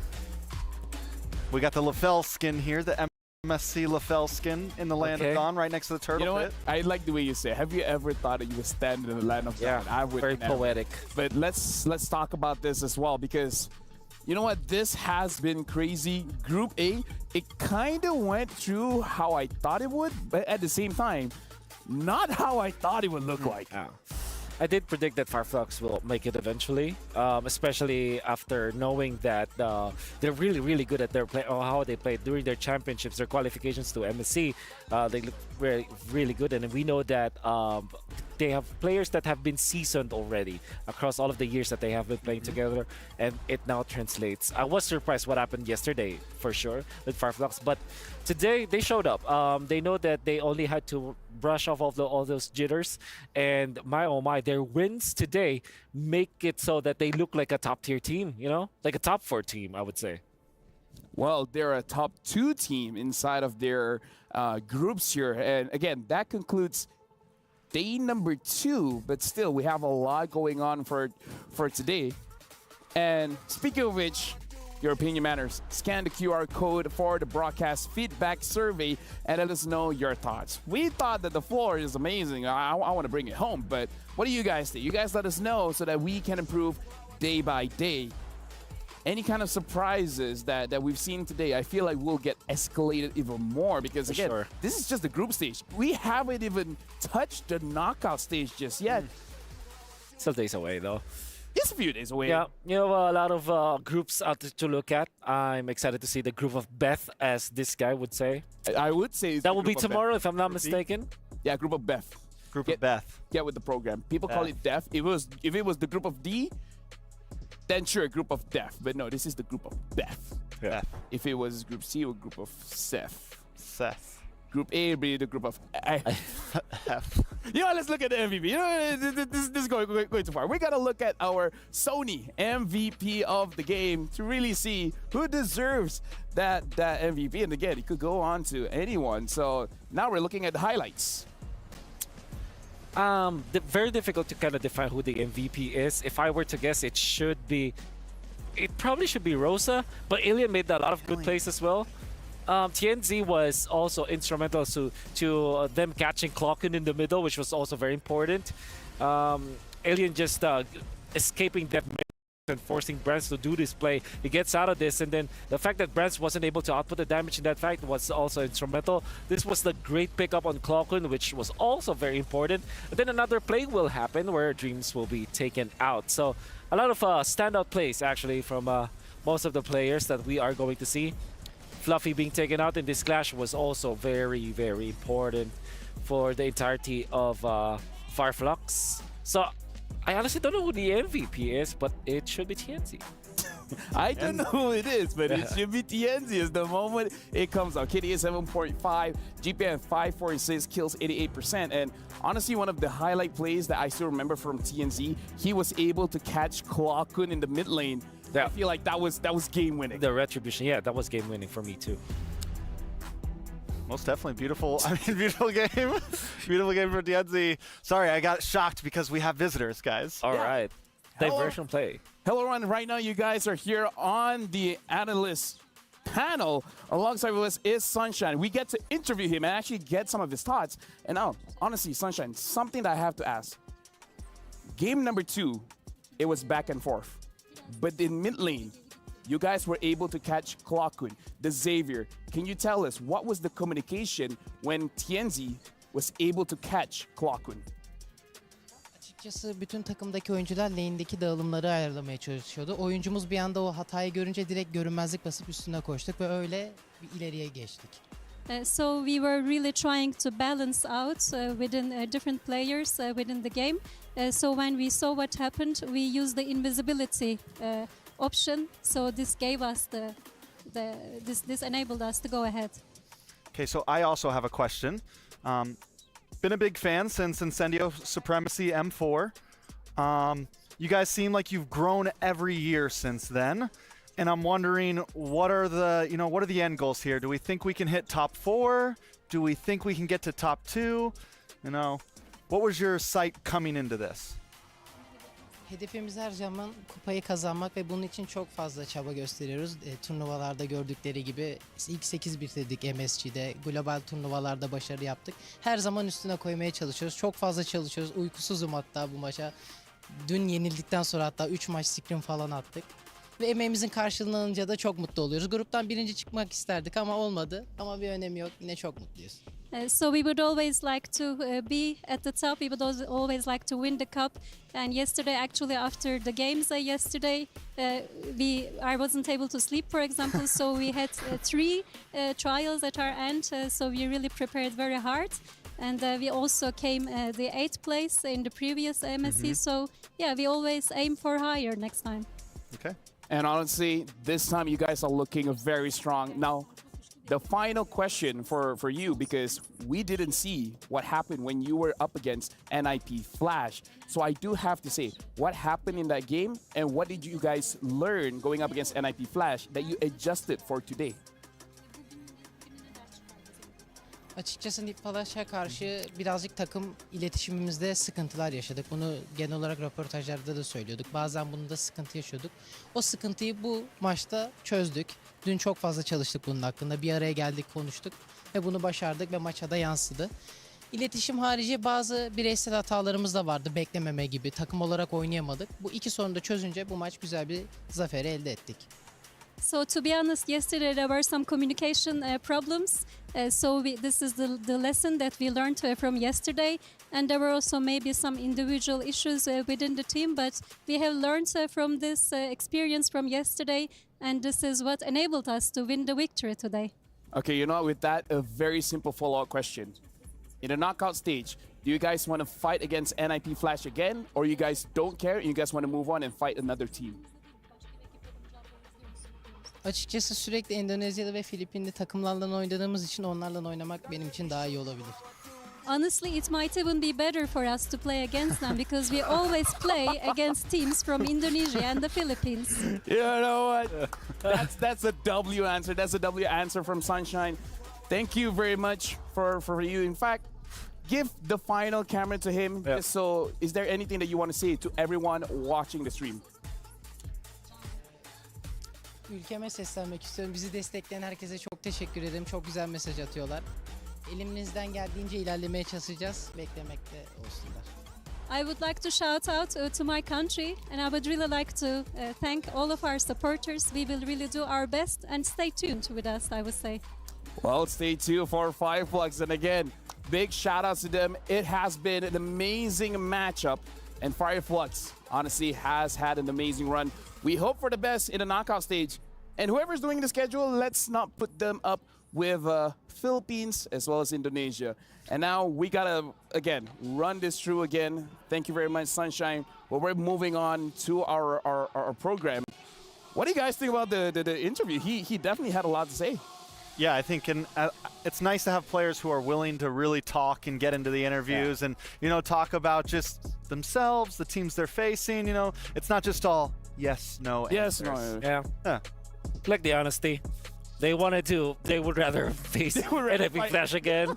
I don't think that's possible, but yeah, I think that's a wish list for them, especially because the knockout stages are a single elimination, right? So it's going to be another cutthroat situation. It's not possible with that kind of attitude. Yeah, that's right. Possible. You're right. Come on. What did we learn today? Just because the format is shaped so that you don't meet again doesn't mean you won't meet again.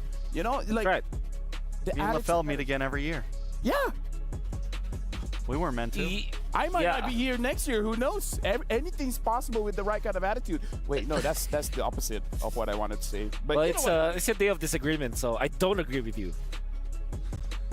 Well, I disagree with your disagreement. Okay. You guys are doing so great today. Thank you very much. I try very hard. But either way, Realcasters stand. Realcasters. That is the update for today. Just in case if you guys just tune in, Group A has concluded, and the teams that are moving through is Fireflux as well as NIP Flash, where unfortunately RRQ Akira has been eliminated. The same can be said as EVO's Glory. So I don't know. For you guys at home, I'm not so sure what you guys predicted, but if you guys predicted Fireflux to win this one, well, you guys got it right. And if you guys were the same as us, then we got it right. Yeah. It's easy for us. We just disagree with the majority and it works out. Yeah, most of the time. Most of the time. Sometimes it doesn't always work out. Just ask Mirko what you think and then just go for the opposite. It's like, yo, Mirko, what are you going to eat? And he's like, I'm going to eat rice. Great. I'm going to eat noodles. Or better yet, don't ask Mirko anything. Yeah. You know what? You're right. Because whenever I want to ask him anything, it feels like a battle. Yeah. Feels like a battle with it. Mark your calendars. On July 7th, Soul Vessel Series Skin, a Amon Vessel of the Seed, as well as Hanabi Vessel of Rage are slated for a stunning reveal. Don't miss out and just buy it. You know, it's like, don't think, just do. Do first, apologize later. And even if you don't know what to do, just try it out and then hopefully it works out. What else? you will regret all the things that you do not do. Like if you do not get Juicin, which you should, because Juicin, the new Mage Hero, arrives on June 29th. Already arrived with her exclusive pack. Get the hero and her ethereal Serenity skin during the launch week for only 469 diamonds. You can also get her skin for only 51 diamonds during the first 14 days. So make sure you guys get it now. Now we're gonna look at the group standings to see what has been going on, and we're done with Group A, but Group B, Group C, and Group D is still on the way. Just to reiterate, NIP Flash has 5 wins and 1 loss, Fireflux Esports 4 wins and 2 losses, and with that, 4 points and 2 points each. NIP Flash and Fireflux advances to the knockout stage.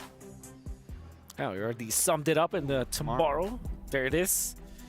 This guy's scared. Another group with a lot on the line here for tomorrow's schedule. We saw Team Spirit, you know, a fan favorite right now, taking the loss yesterday. I'm surprised, dude. Homeboys actually get the win over them, which I think is huge for Homeboys. That felt like one of those deciding games. Yes. But tomorrow we still got a lot more. Really got my We get it. We get it. Well, how do you feel about it? How do I feel about it? I'm actually happy that Homeboys is very successful, especially because I thought that their run during the wildcard was meant to be dominant, and I think they had really a fighting chance against SRG. I was surprised that that finals went that way. For Malaysia, and I'm just very happy that I'm seeing a lot of Malaysian teams. Go Malaysia, truly Asia. Okay, so you're happy they beat. So you're happy they beat Team Spirit. Yes. When it comes from Malaysia, I don't know. #1. Okay, guys, can you guys imagine something with me? Imagine this is a key, and then slowly gets crushed. Can you imagine it? Yeah. Actually, no, you can't. And with that, we're gonna see the keys actually getting crushed. Producer, roll the tape. Oh. Player here. So we want to okay, well, these are the 2 losing teams because they're out, and their keys will now be crushed by a press, along with their feelings, their dreams, their hopes. Oh, man. Let's just really lay this down on the field here, because with this key being crushed, their chances at victory here are really just cemented, in fact. And if you guys don't know, these crushed keys actually get thrown into the totem to be encased in resin to show that all the clubs of victory, this is what they had to win over to get there. Oh, man. It's like bodies on the floor. Hydraulic press. Dude, this is suspense. Do it, just do it. Just a lot do of it. PSI. Oh, yeah, there it is. Nice little bend. It will bend and then eventually it will break. No, they just give it a nice bend. Yeah. Dude. Malleable enough. Dude, that's painful and cool all at the same time. Man. Oh, if that was my team, dude, my heart is crushed. And then at the end, if your org wins like when you win, you get to keep keys too. Yeah. It's a really cool format. I think it's probably one of the most interesting little add-ons to really visualize everything that's happening here and what's at stakes across all of the games happening. What am I supposed to feel? Should I cry? Should I laugh? They're not done yet. They're gonna completely crush it. Oh yeah, they're just gonna keep on going down. We get to watch it all. You know what this reminds me of? The video where they crush things real slow. No. The videos where the bakers, after they completed their bread, someone scoops it up and makes it into like a. You know what I'm talking about, Wolf? Actually, no, I don't know what you're talking about. You know what? Never mind. Done. Unfortunately. This reminds me of my college when we used to crush the things with we call it the universal tester. That reminds me of high school. Do you think the ID casters just really were hurting when they had to watch that? Yeah. Let's Give me a sec. You could run over there and. I see. There's tears. some tears. There's some tears. I see tears. I see tears. It could be tears or it could be sweat. It's either or. Both. Yeah, because they were really sweating during that last round. And for all of those who don't know, we're actually in front of the Basa Indo casters, and they were just they were screaming. We're not even engaging with them. They were dancing. They were yelling at us. Guys. Yeah, for no reason at all. We're not even like Turkish. I did not understand it at first, but here's the thing. Yeah, I feel like tomorrow I could feel what they're feeling. Do you want me to just not be in the building tomorrow? He's gonna be right here. I'm gonna be right here tomorrow. Do you want me to? Let me just say this: if you're here for tomorrow, one of my shoes is gonna be missing, and it might be right up here. You know what? the place where the sun don't shine. But speaking of which, that's it for today. That's it for Group A. Tomorrow, we'll be continuing. But for now, let's actually catch the Qiddiya play of the day.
New adventures bring new challenges. Even as the heat rises, dandruff and grease won't stand a chance. With new Clear Men, powered by triple formula technology.